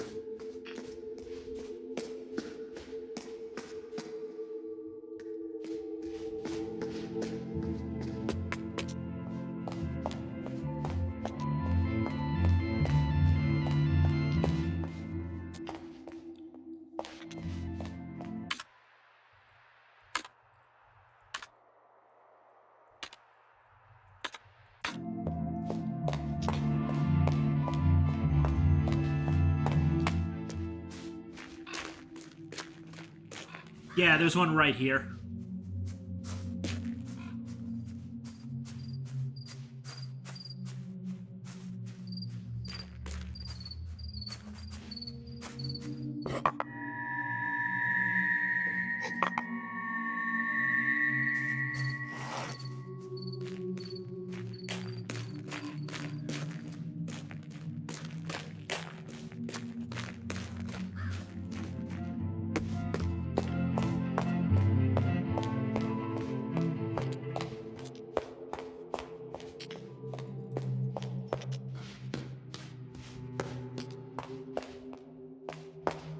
Okay. So I know the M1 goes in Pestilentia. Let's see if there's anything different about the descriptions on these. No, these are all the same.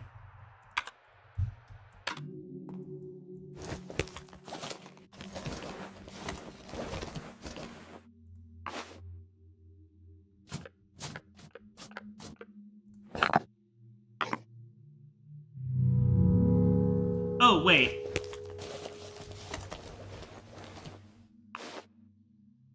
It's a W, not an M.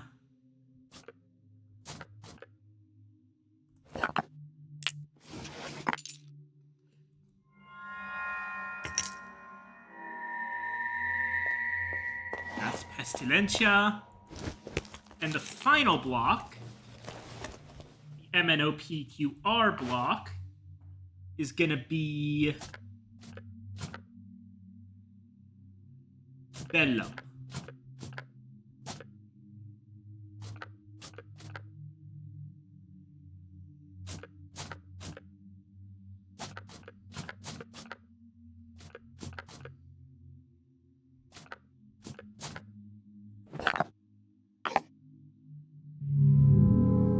No?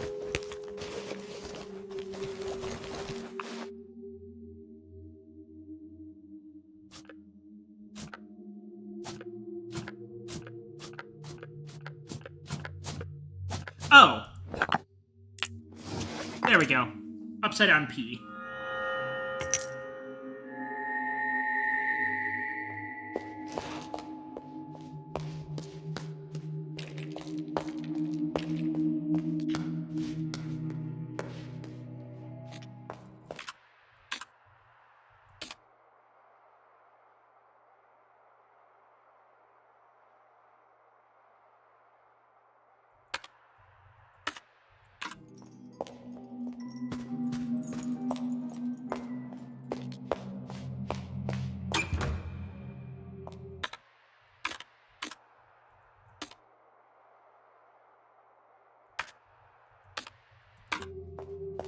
Okay, we gotta, go over there again.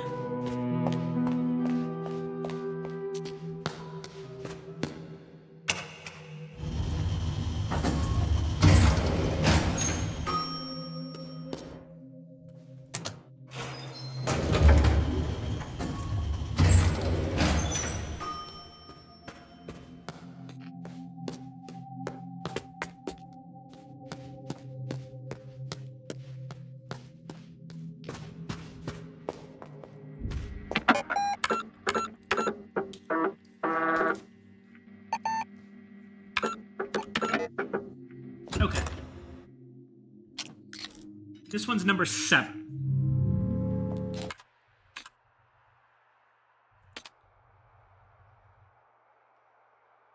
Ah! Yeah, this was 24.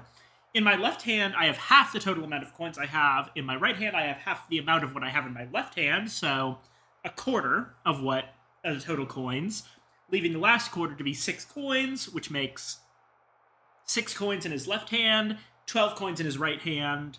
Sorry, other way around. 6 coins in his right hand, 12 coins in his left hand. Total coins, 24.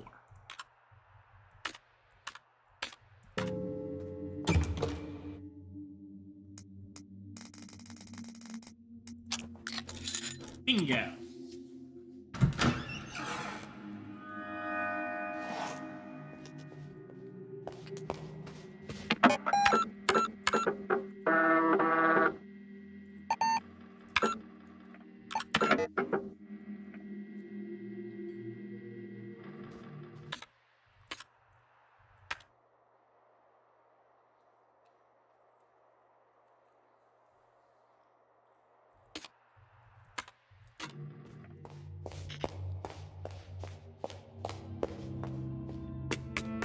Right, this was where I went downstairs.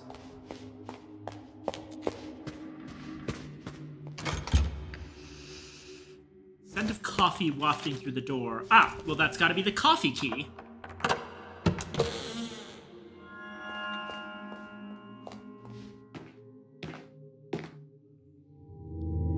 cafe. Just what we need. Hi, Renzo. Oh, let me put on some music first. Signorina, please take a seat.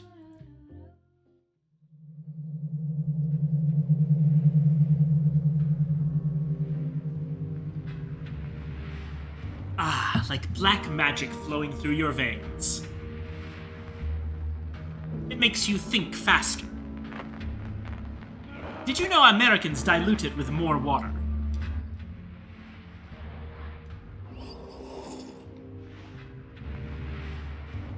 Have you heard about the Black Arts Coffee Club?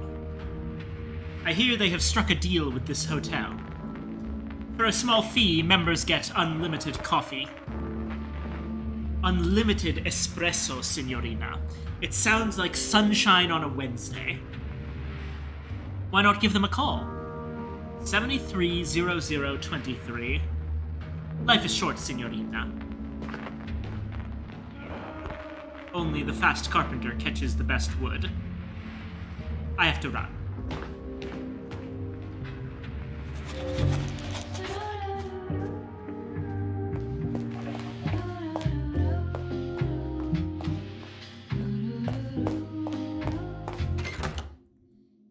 So that one's... Sorry. This one's 19.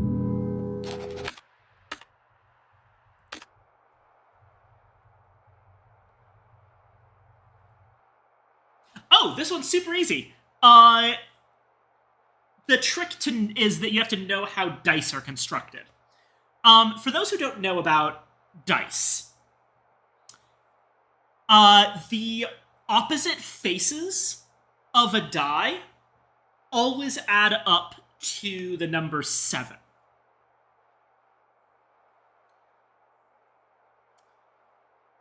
So, for example,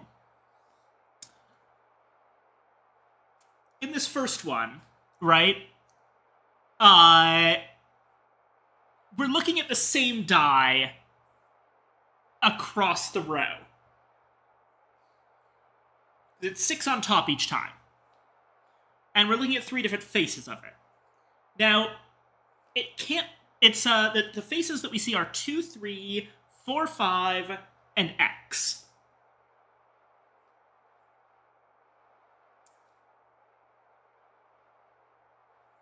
And... Well, thing is, from here, we can see that,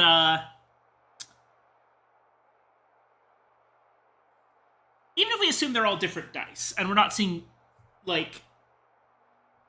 I think that they still have to be the same. In which case, the number X would be 2, effectively, but let's go through it.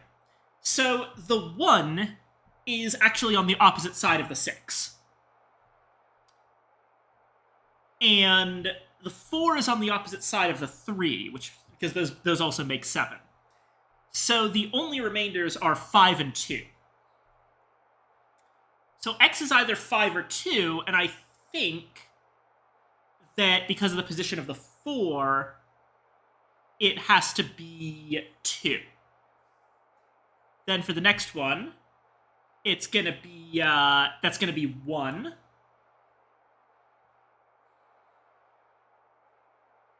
And for the last one, it's gonna be... Let's see.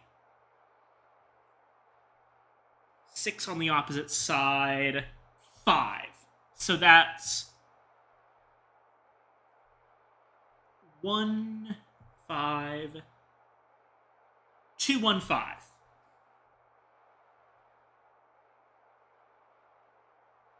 Or 2 plus 1 plus 5.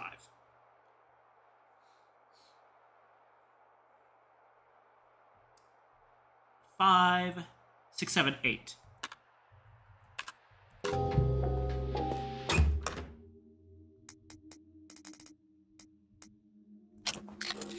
Bingo!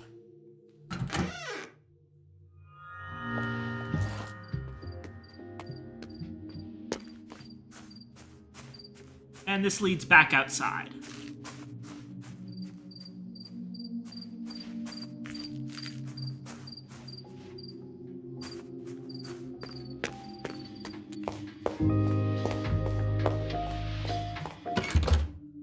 As for this shortcut, this is shortcut number 8.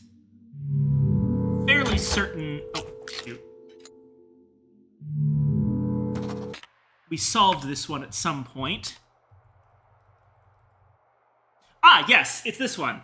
Number is 67.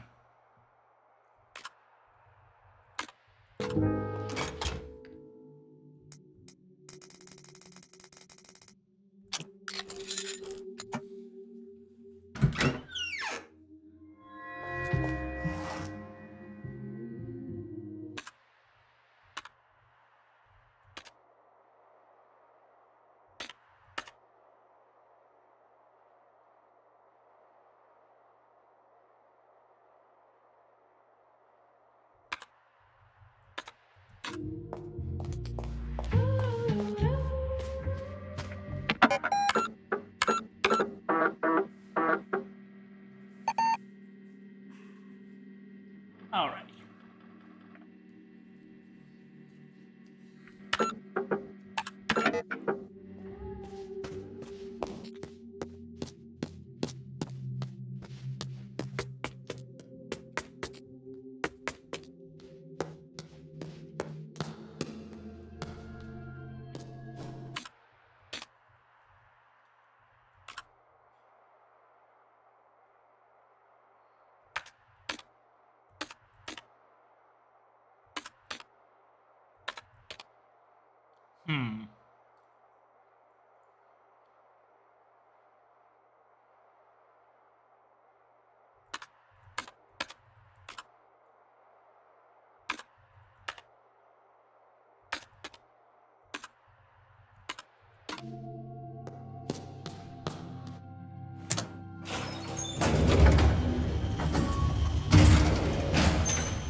Let's make some phone calls while I'm out here. 730023.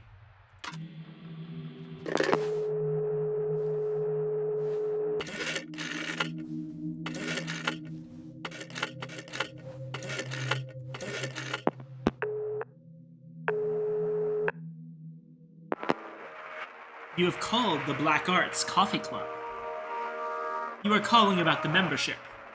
You want to become a member. You want unlimited coffee. You want to pay 10 American dollars, yes? Sure. Yes, your money will transfer via the astral plane. Yes, focus on the membership. Think about the espresso. Focus on the espresso cup. Espresso cup. See the espresso cup before you. Now, the espresso cup. The espresso cup is in your bag.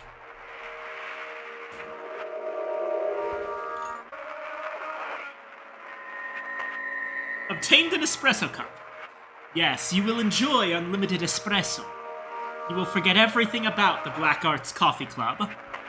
Forget everything about the Black Arts Coffee Club. Forget the Black Arts Coffee Club.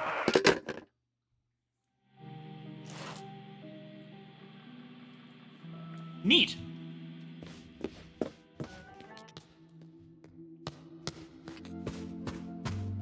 Let's try this out.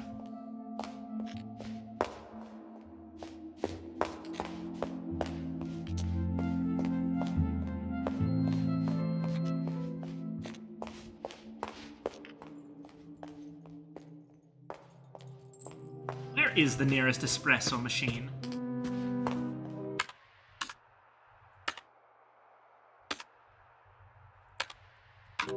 Right over here.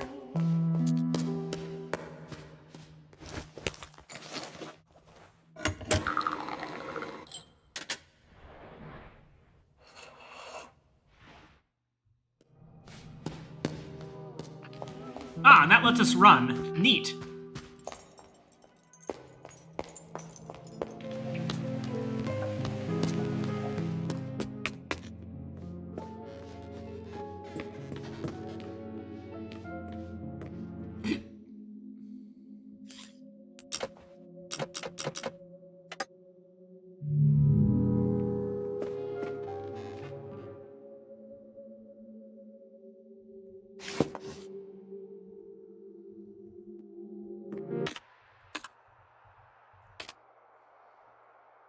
Okay, so there's a locked door here with a puzzle that I've been able to access since the beginning of the game that I still don't think I fully understand.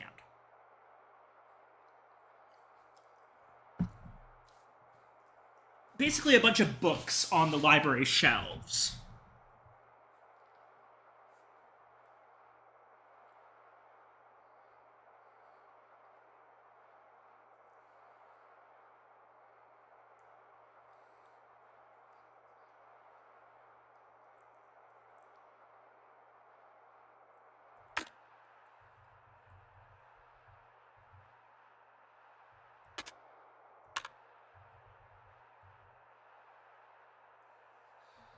Hmm.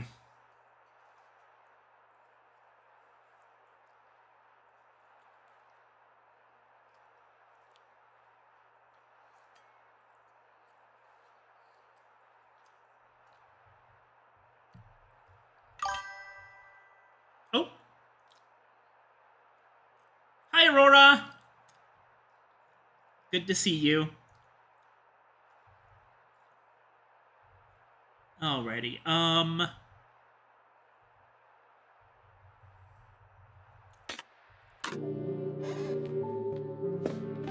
Which ones can we access from here? As far as I can tell, we haven't actually been able to access the other side of the, Yeah, no, that's a shortcut that's only available from further in.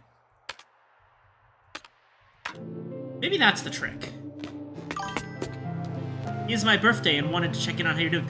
Oh, happy birthday! Oh my goodness. Hold on just a moment.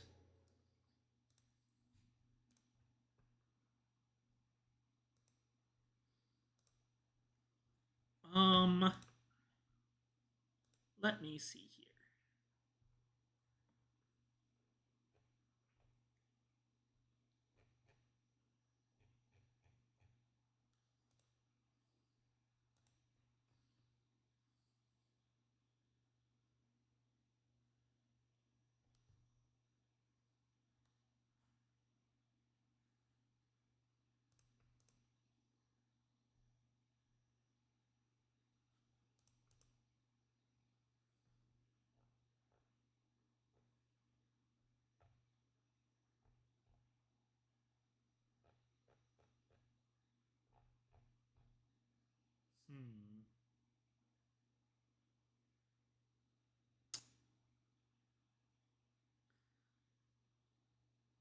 Let's see.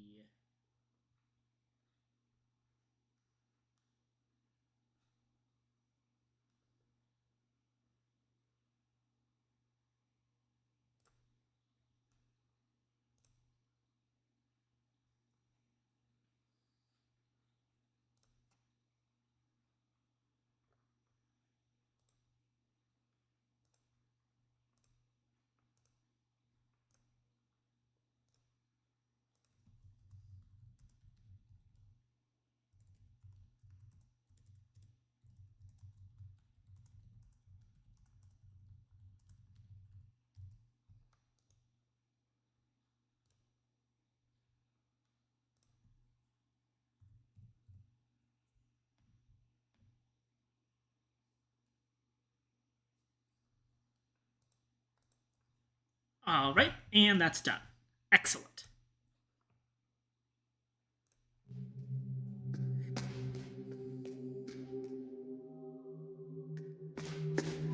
Anyway, happy birthday, Aurora. I hope you enjoy it.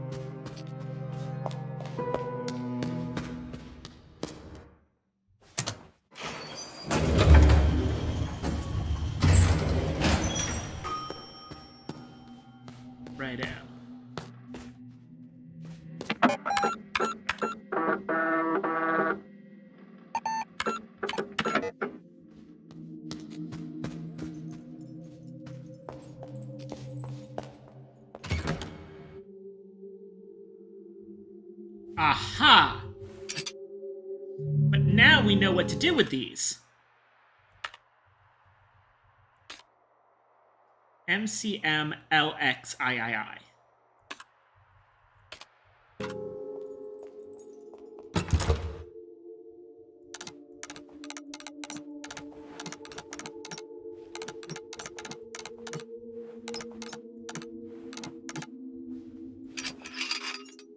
Bingo!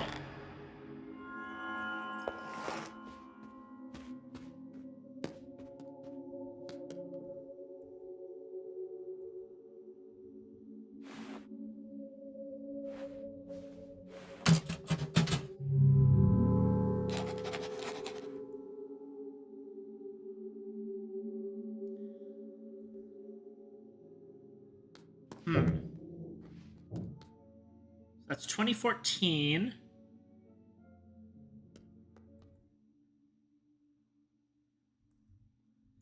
It's the same three.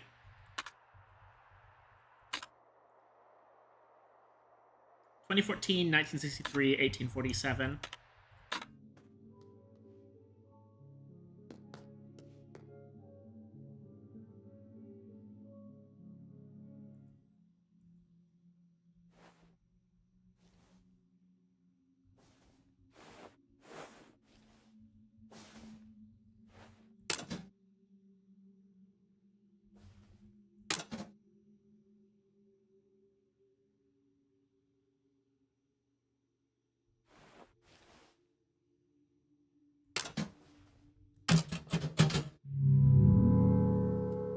No, okay.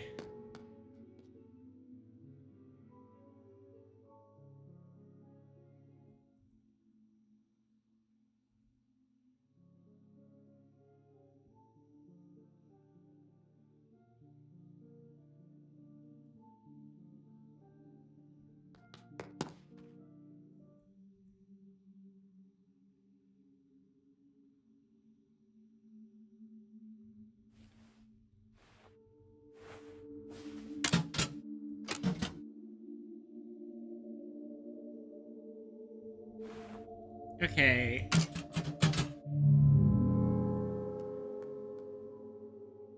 I think what we're looking for is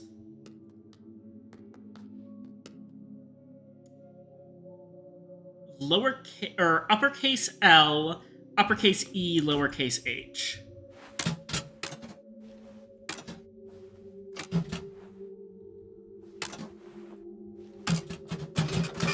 Yes! That's what those numbers turn into if you put them upside down.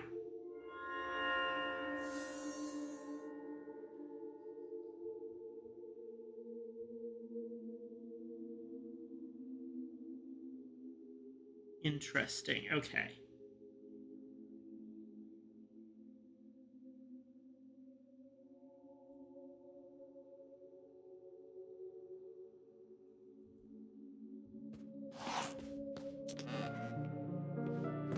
Now we have this.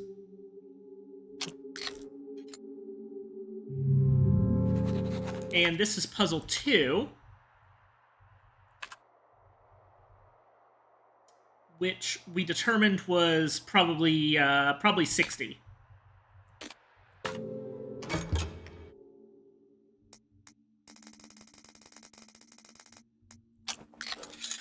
Yep. Bingo.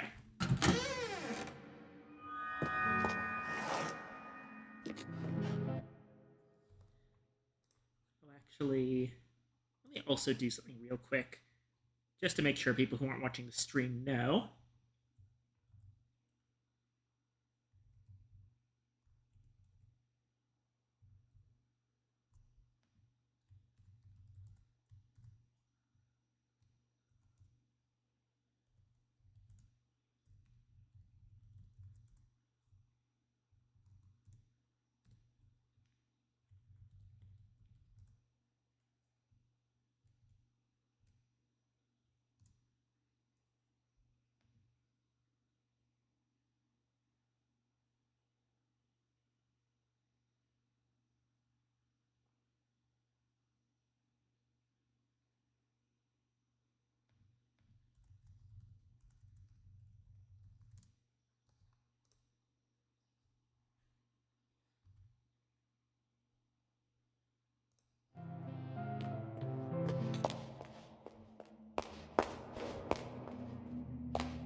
That's a shortcut from the other side, but now we have this.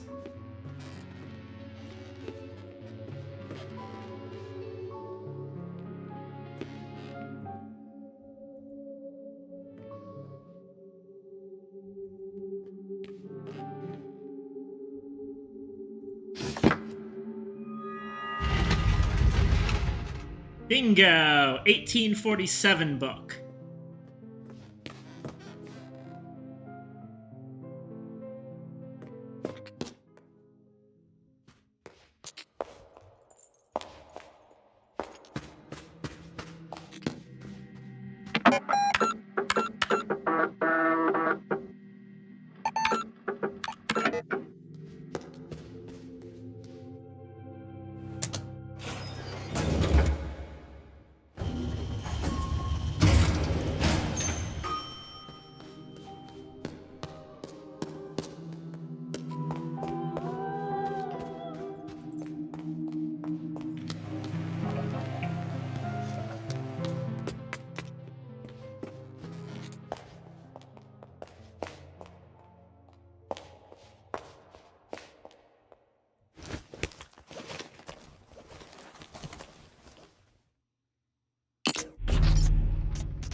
Oh, and nice detail. There's a scales, a sword, a bow, and a scythe on the wall representing the four horsemen. Sword is war, bow is pestilence, scales is famine, and scythe is, of course, death. Alright, number 17.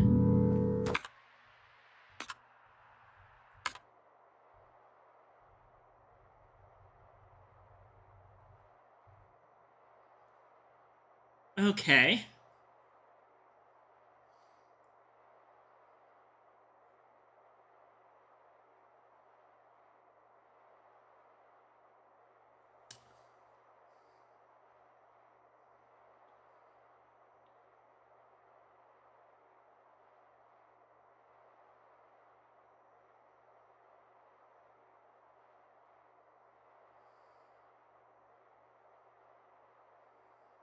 They all add up to 100. That's the bit here. 87 plus 13 is 100. 76 plus 11 plus 6 plus 7 is 100. 43 plus 36 plus 21 is 100. So y is 100. And x is, let me see, 18 plus 32 is 50.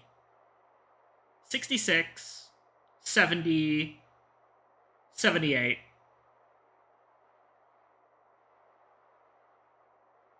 22. So it's 100 minus 22, which is 78.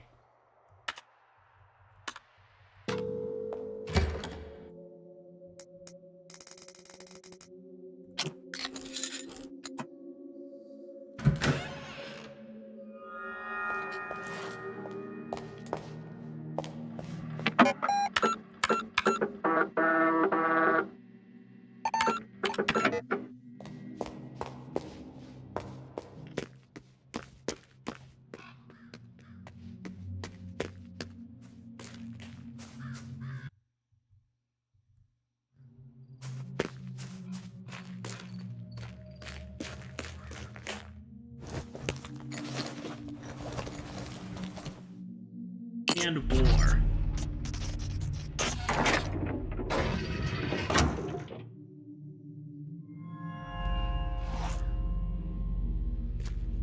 So this puzzle's done now.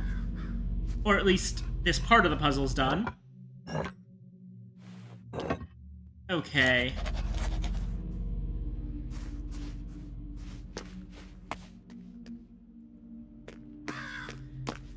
Oh.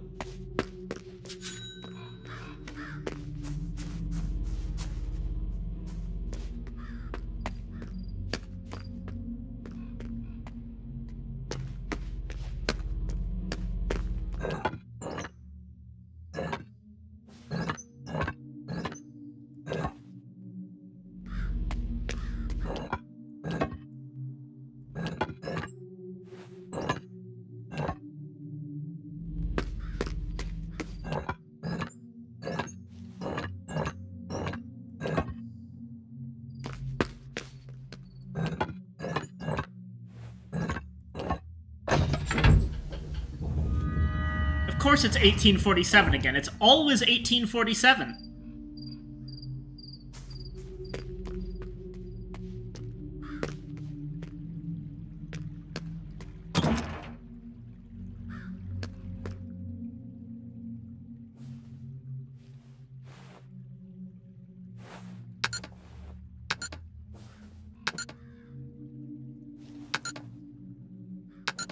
Oh, that's a lot of numbers, actually.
Okay.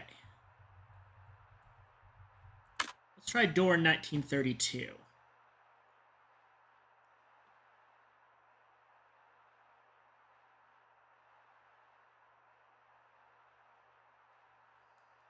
Got it with all, like, the weird shapes.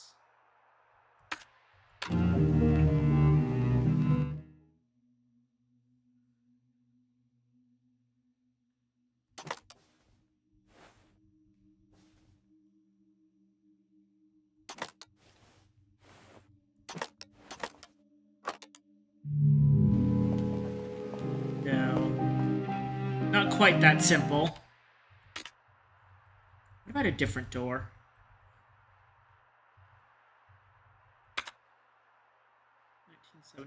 $1973.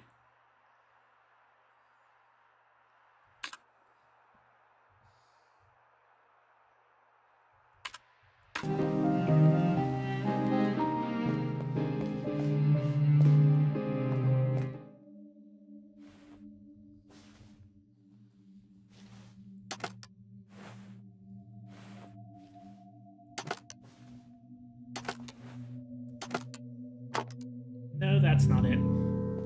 Okay, there's something I'm missing here, and I'm not going to be able to easily figure this out.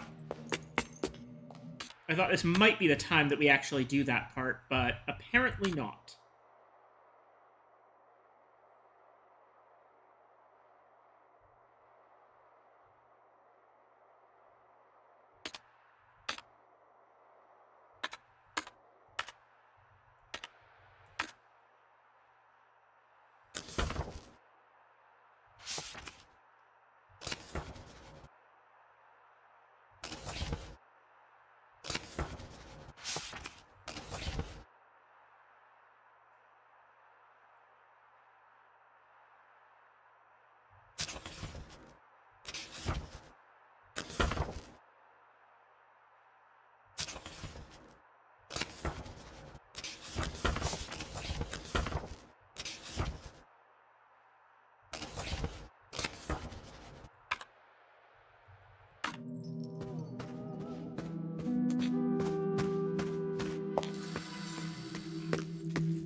Rudy!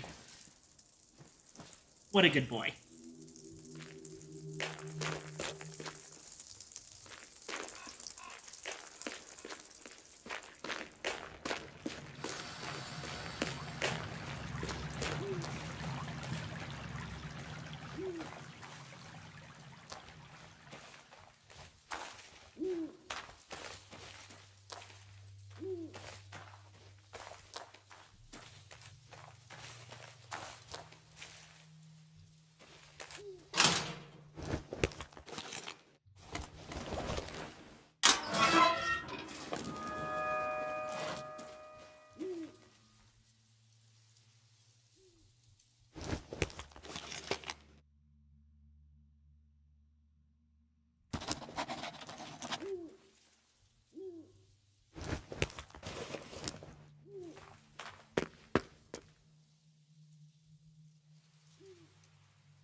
Second and last, the youngest to pass. Third and fourth, one who met fate after 40 years.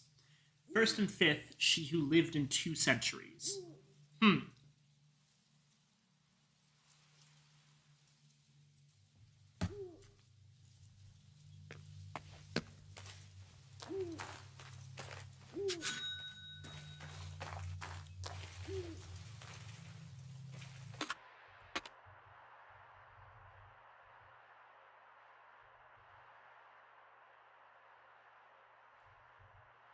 Let me watch these visions again. Or the stories again, because I forget them from last time.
So I think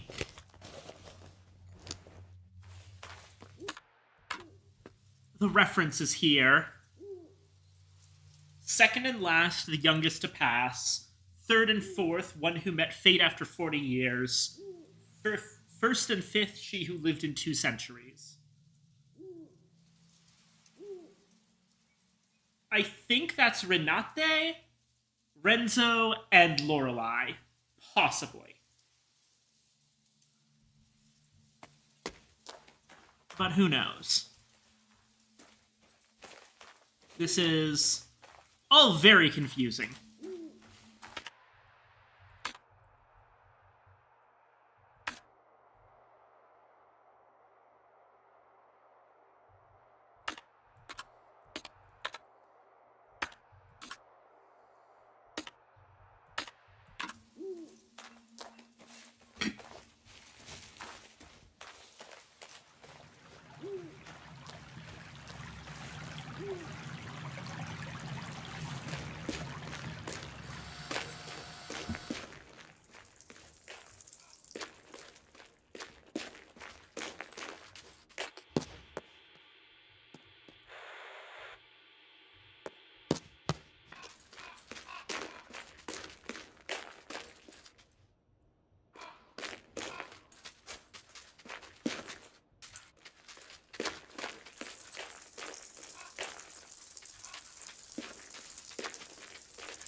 Okay, these 4 statues make more sense now. They're the 4 people involved in this story that we know of. There are other characters, but the big 4 are the 2 L's and the 2 R's. The L's on the left and the R's on the right. Left and right. We have Lorenzo the Magician, Lorelei the Dreamer, Renate the Artist, and Renzo the Creator.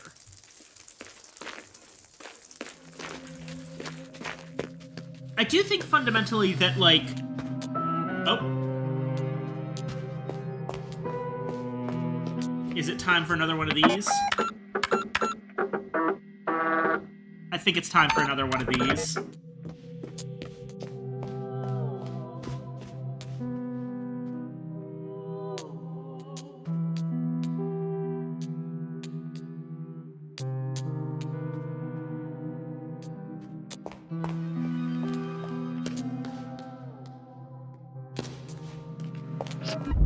Oh, there he is.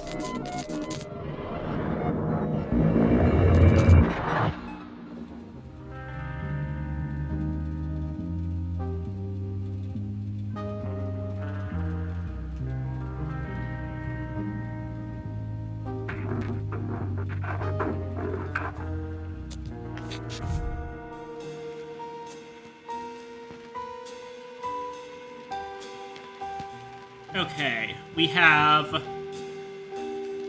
a bunch of bits of broken glass. A total of 1, 2, 3, 4, 5, 6, 7, 8, 9, 10, 11, 12 of them. Renate lying face down. Renzo's got something behind his back. It looks like a handheld camera, I think that is. And a rose.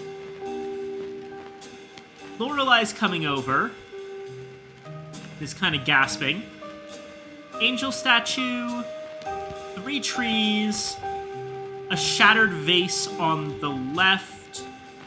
No, sorry, on the right of the bench. And a top hat on the bench. Oh, and this vase has a revolver in it. That's the vase on the left of the bench, has the revolver.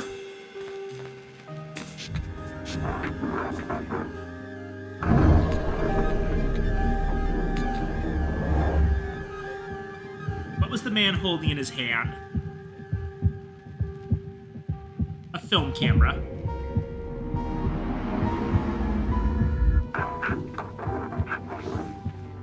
Wonderful.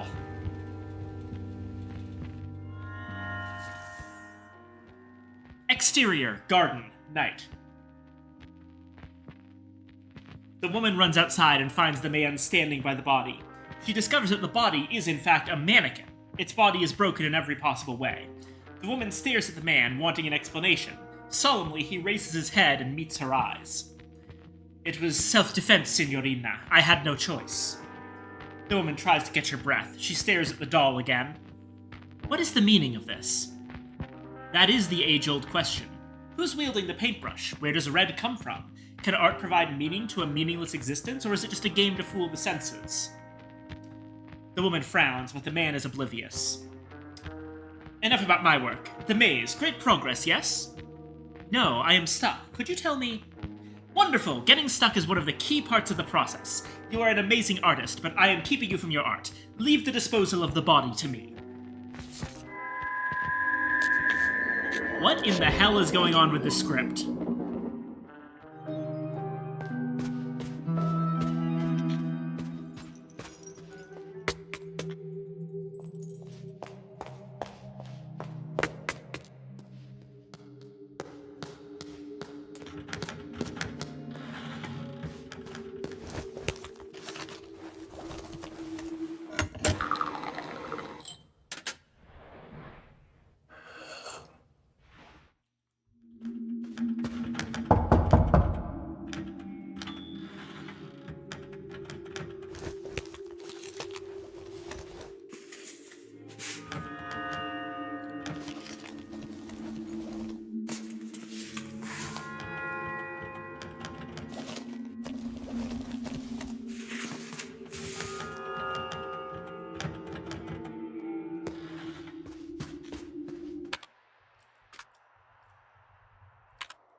Oh, I think I get it. Okay. So once again, these are busts of the 4 principal characters. Renate, Renzo, Lorelei, and Lorenzo. So, 2 Nate. 2 is R-E. Renate. 2 and 3, R-E-N-Z-O. So, R-E-Z-O is 2-3.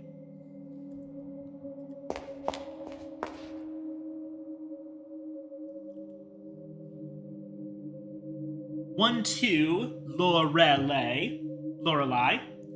We know that 2 is R-E, so 1 must be L-O. 1 is L-O. 2 is R-E.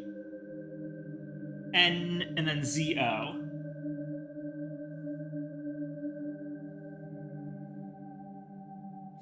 Yeah. So, basically, 2 and 3, that being Renzo, R-E-N-Z-O. It's just the 2 for Renate. Then Lorelei. And Lorenzo. So, it would be L O R E Z O.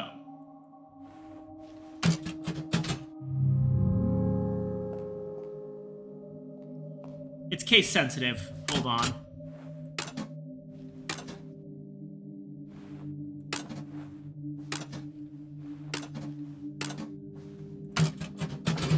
Bingo!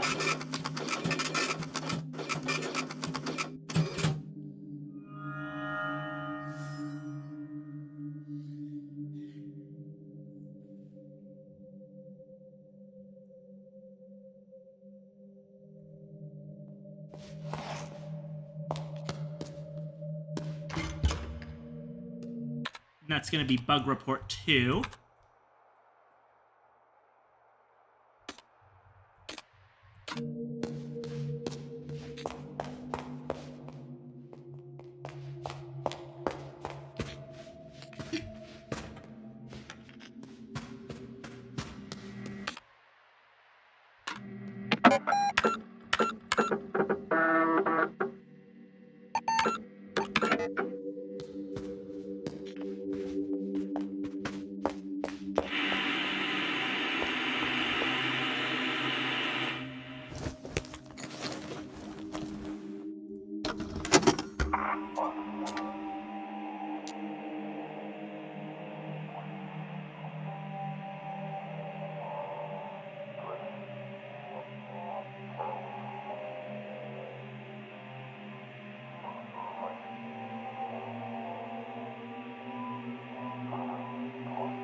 Okay, hold on.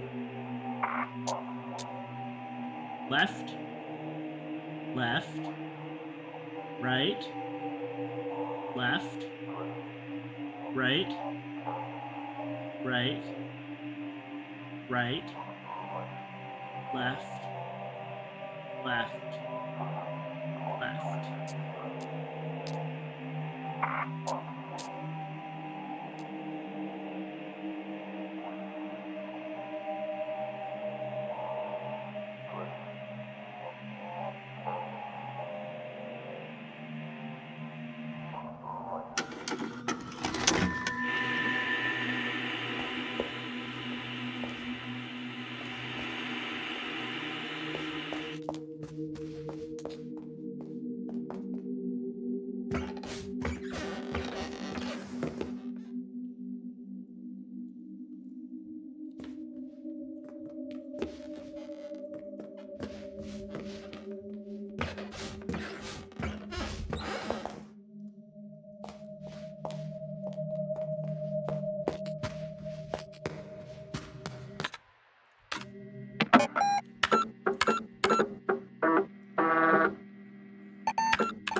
not sure what to do next.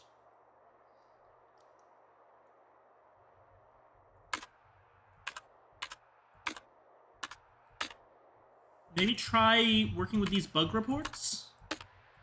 That sounds like a good idea.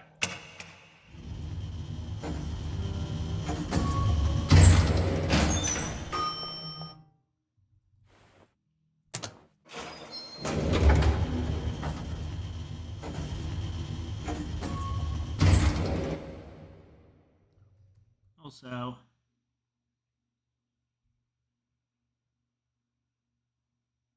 oh dear.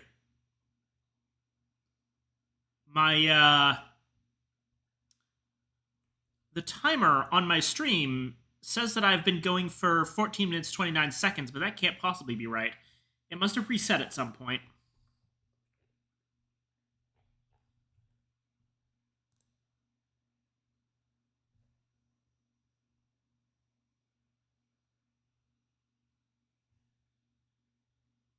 Hold on, let me quickly bug test this.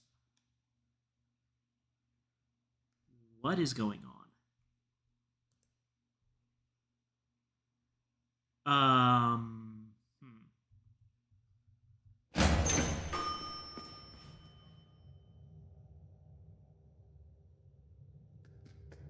Oh geez, when I tab out, does the game free? Oh god damn it.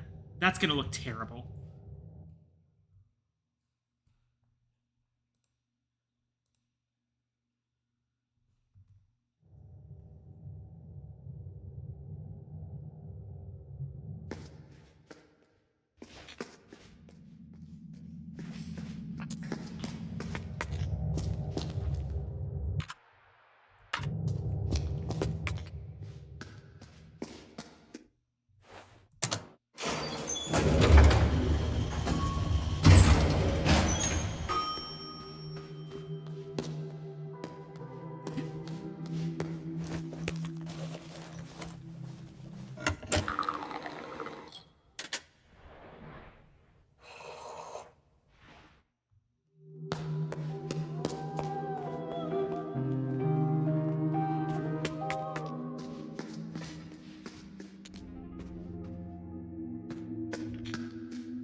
Alright, let me see here. What the heck?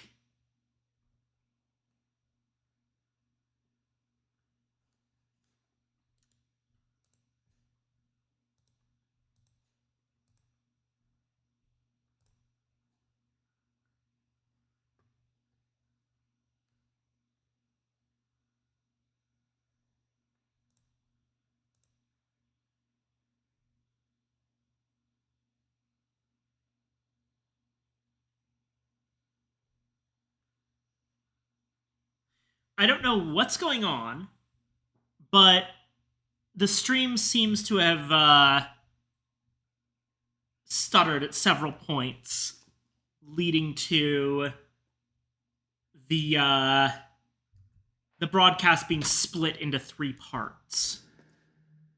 That is not great. Oh god. Oh, this is going to be a nightmare to deal with on the recording.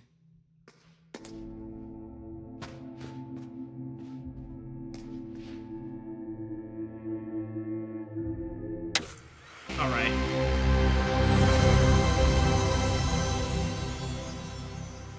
I'm going to check out what's going on with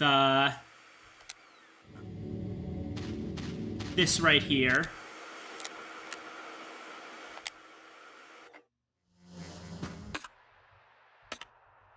And then we're going to wrap up because I don't want the... I want to see what the issue is. Oh, boy.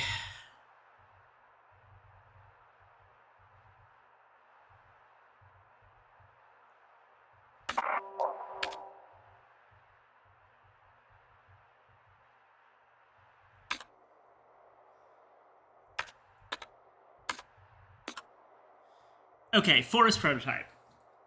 Walk past the sign by the boulder in the direction the sign is pointing.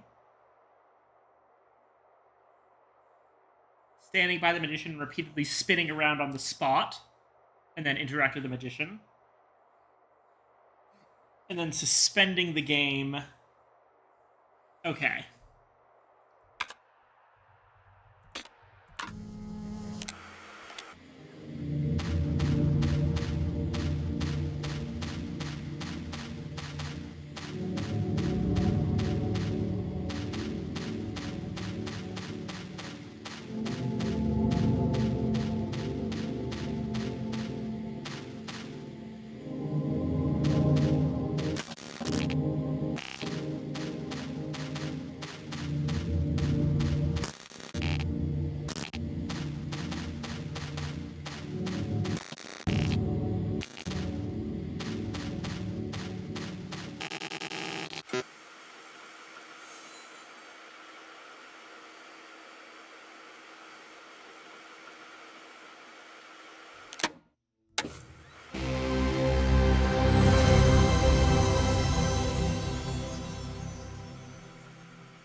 Alright, so next step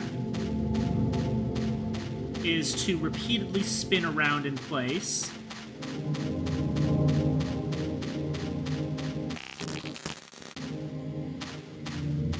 And then interact with the magician.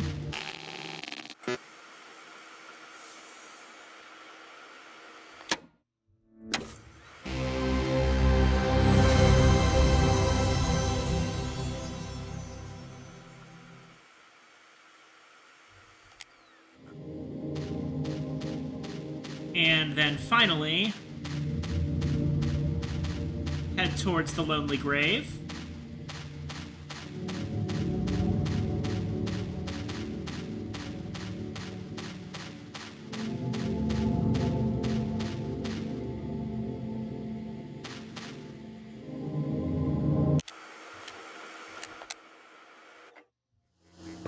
Suspend the software.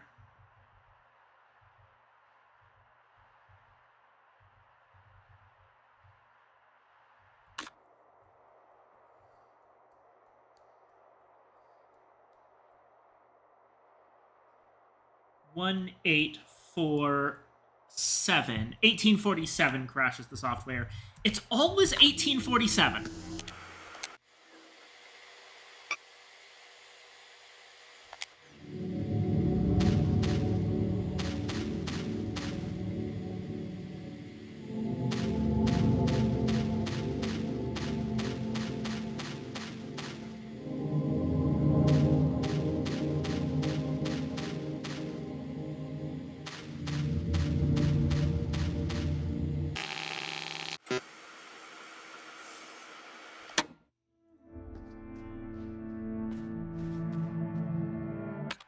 Alrighty. Ah, and the new entire section is software errors.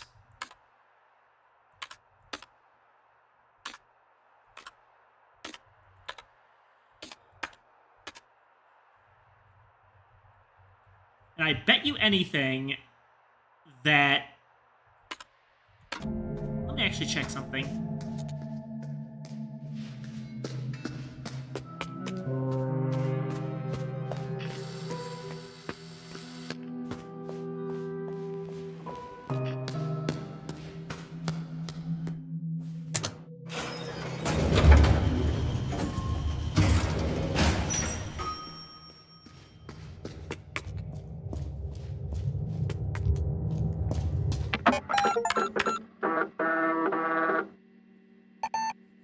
Muller's Computing Prize, awarded for significant use of computational devices. I've used the computer a lot this run.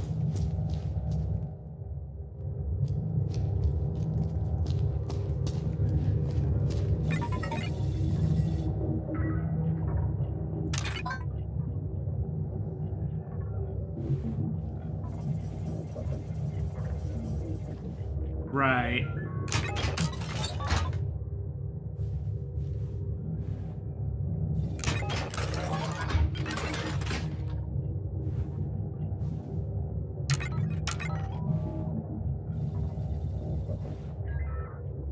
Okay. Those probably have something to do with the doors.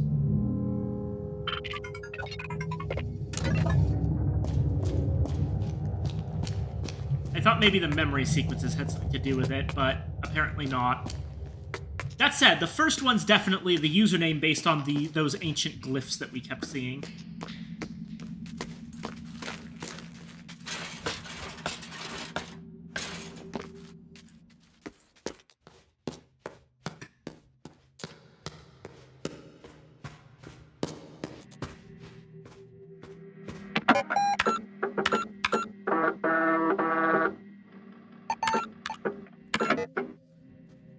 Alrighty.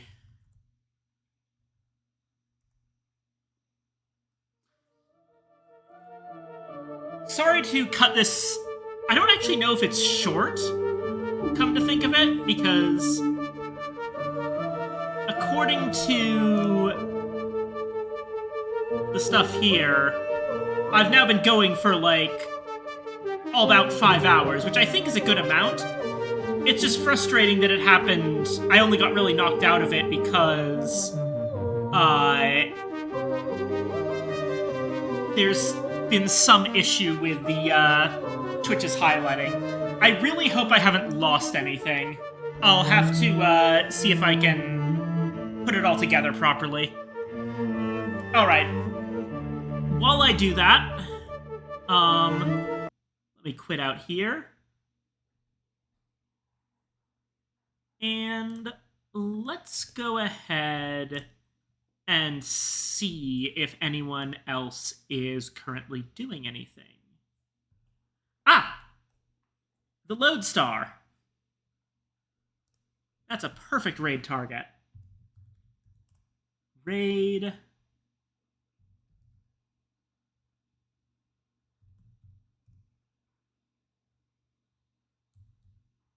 R. All right. Thank you all so much for coming, everybody. It's been fun.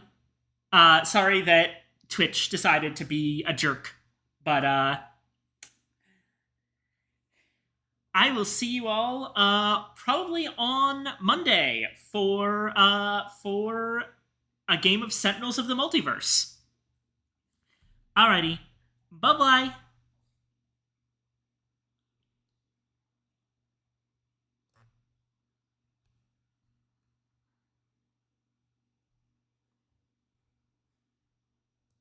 Oh yeah.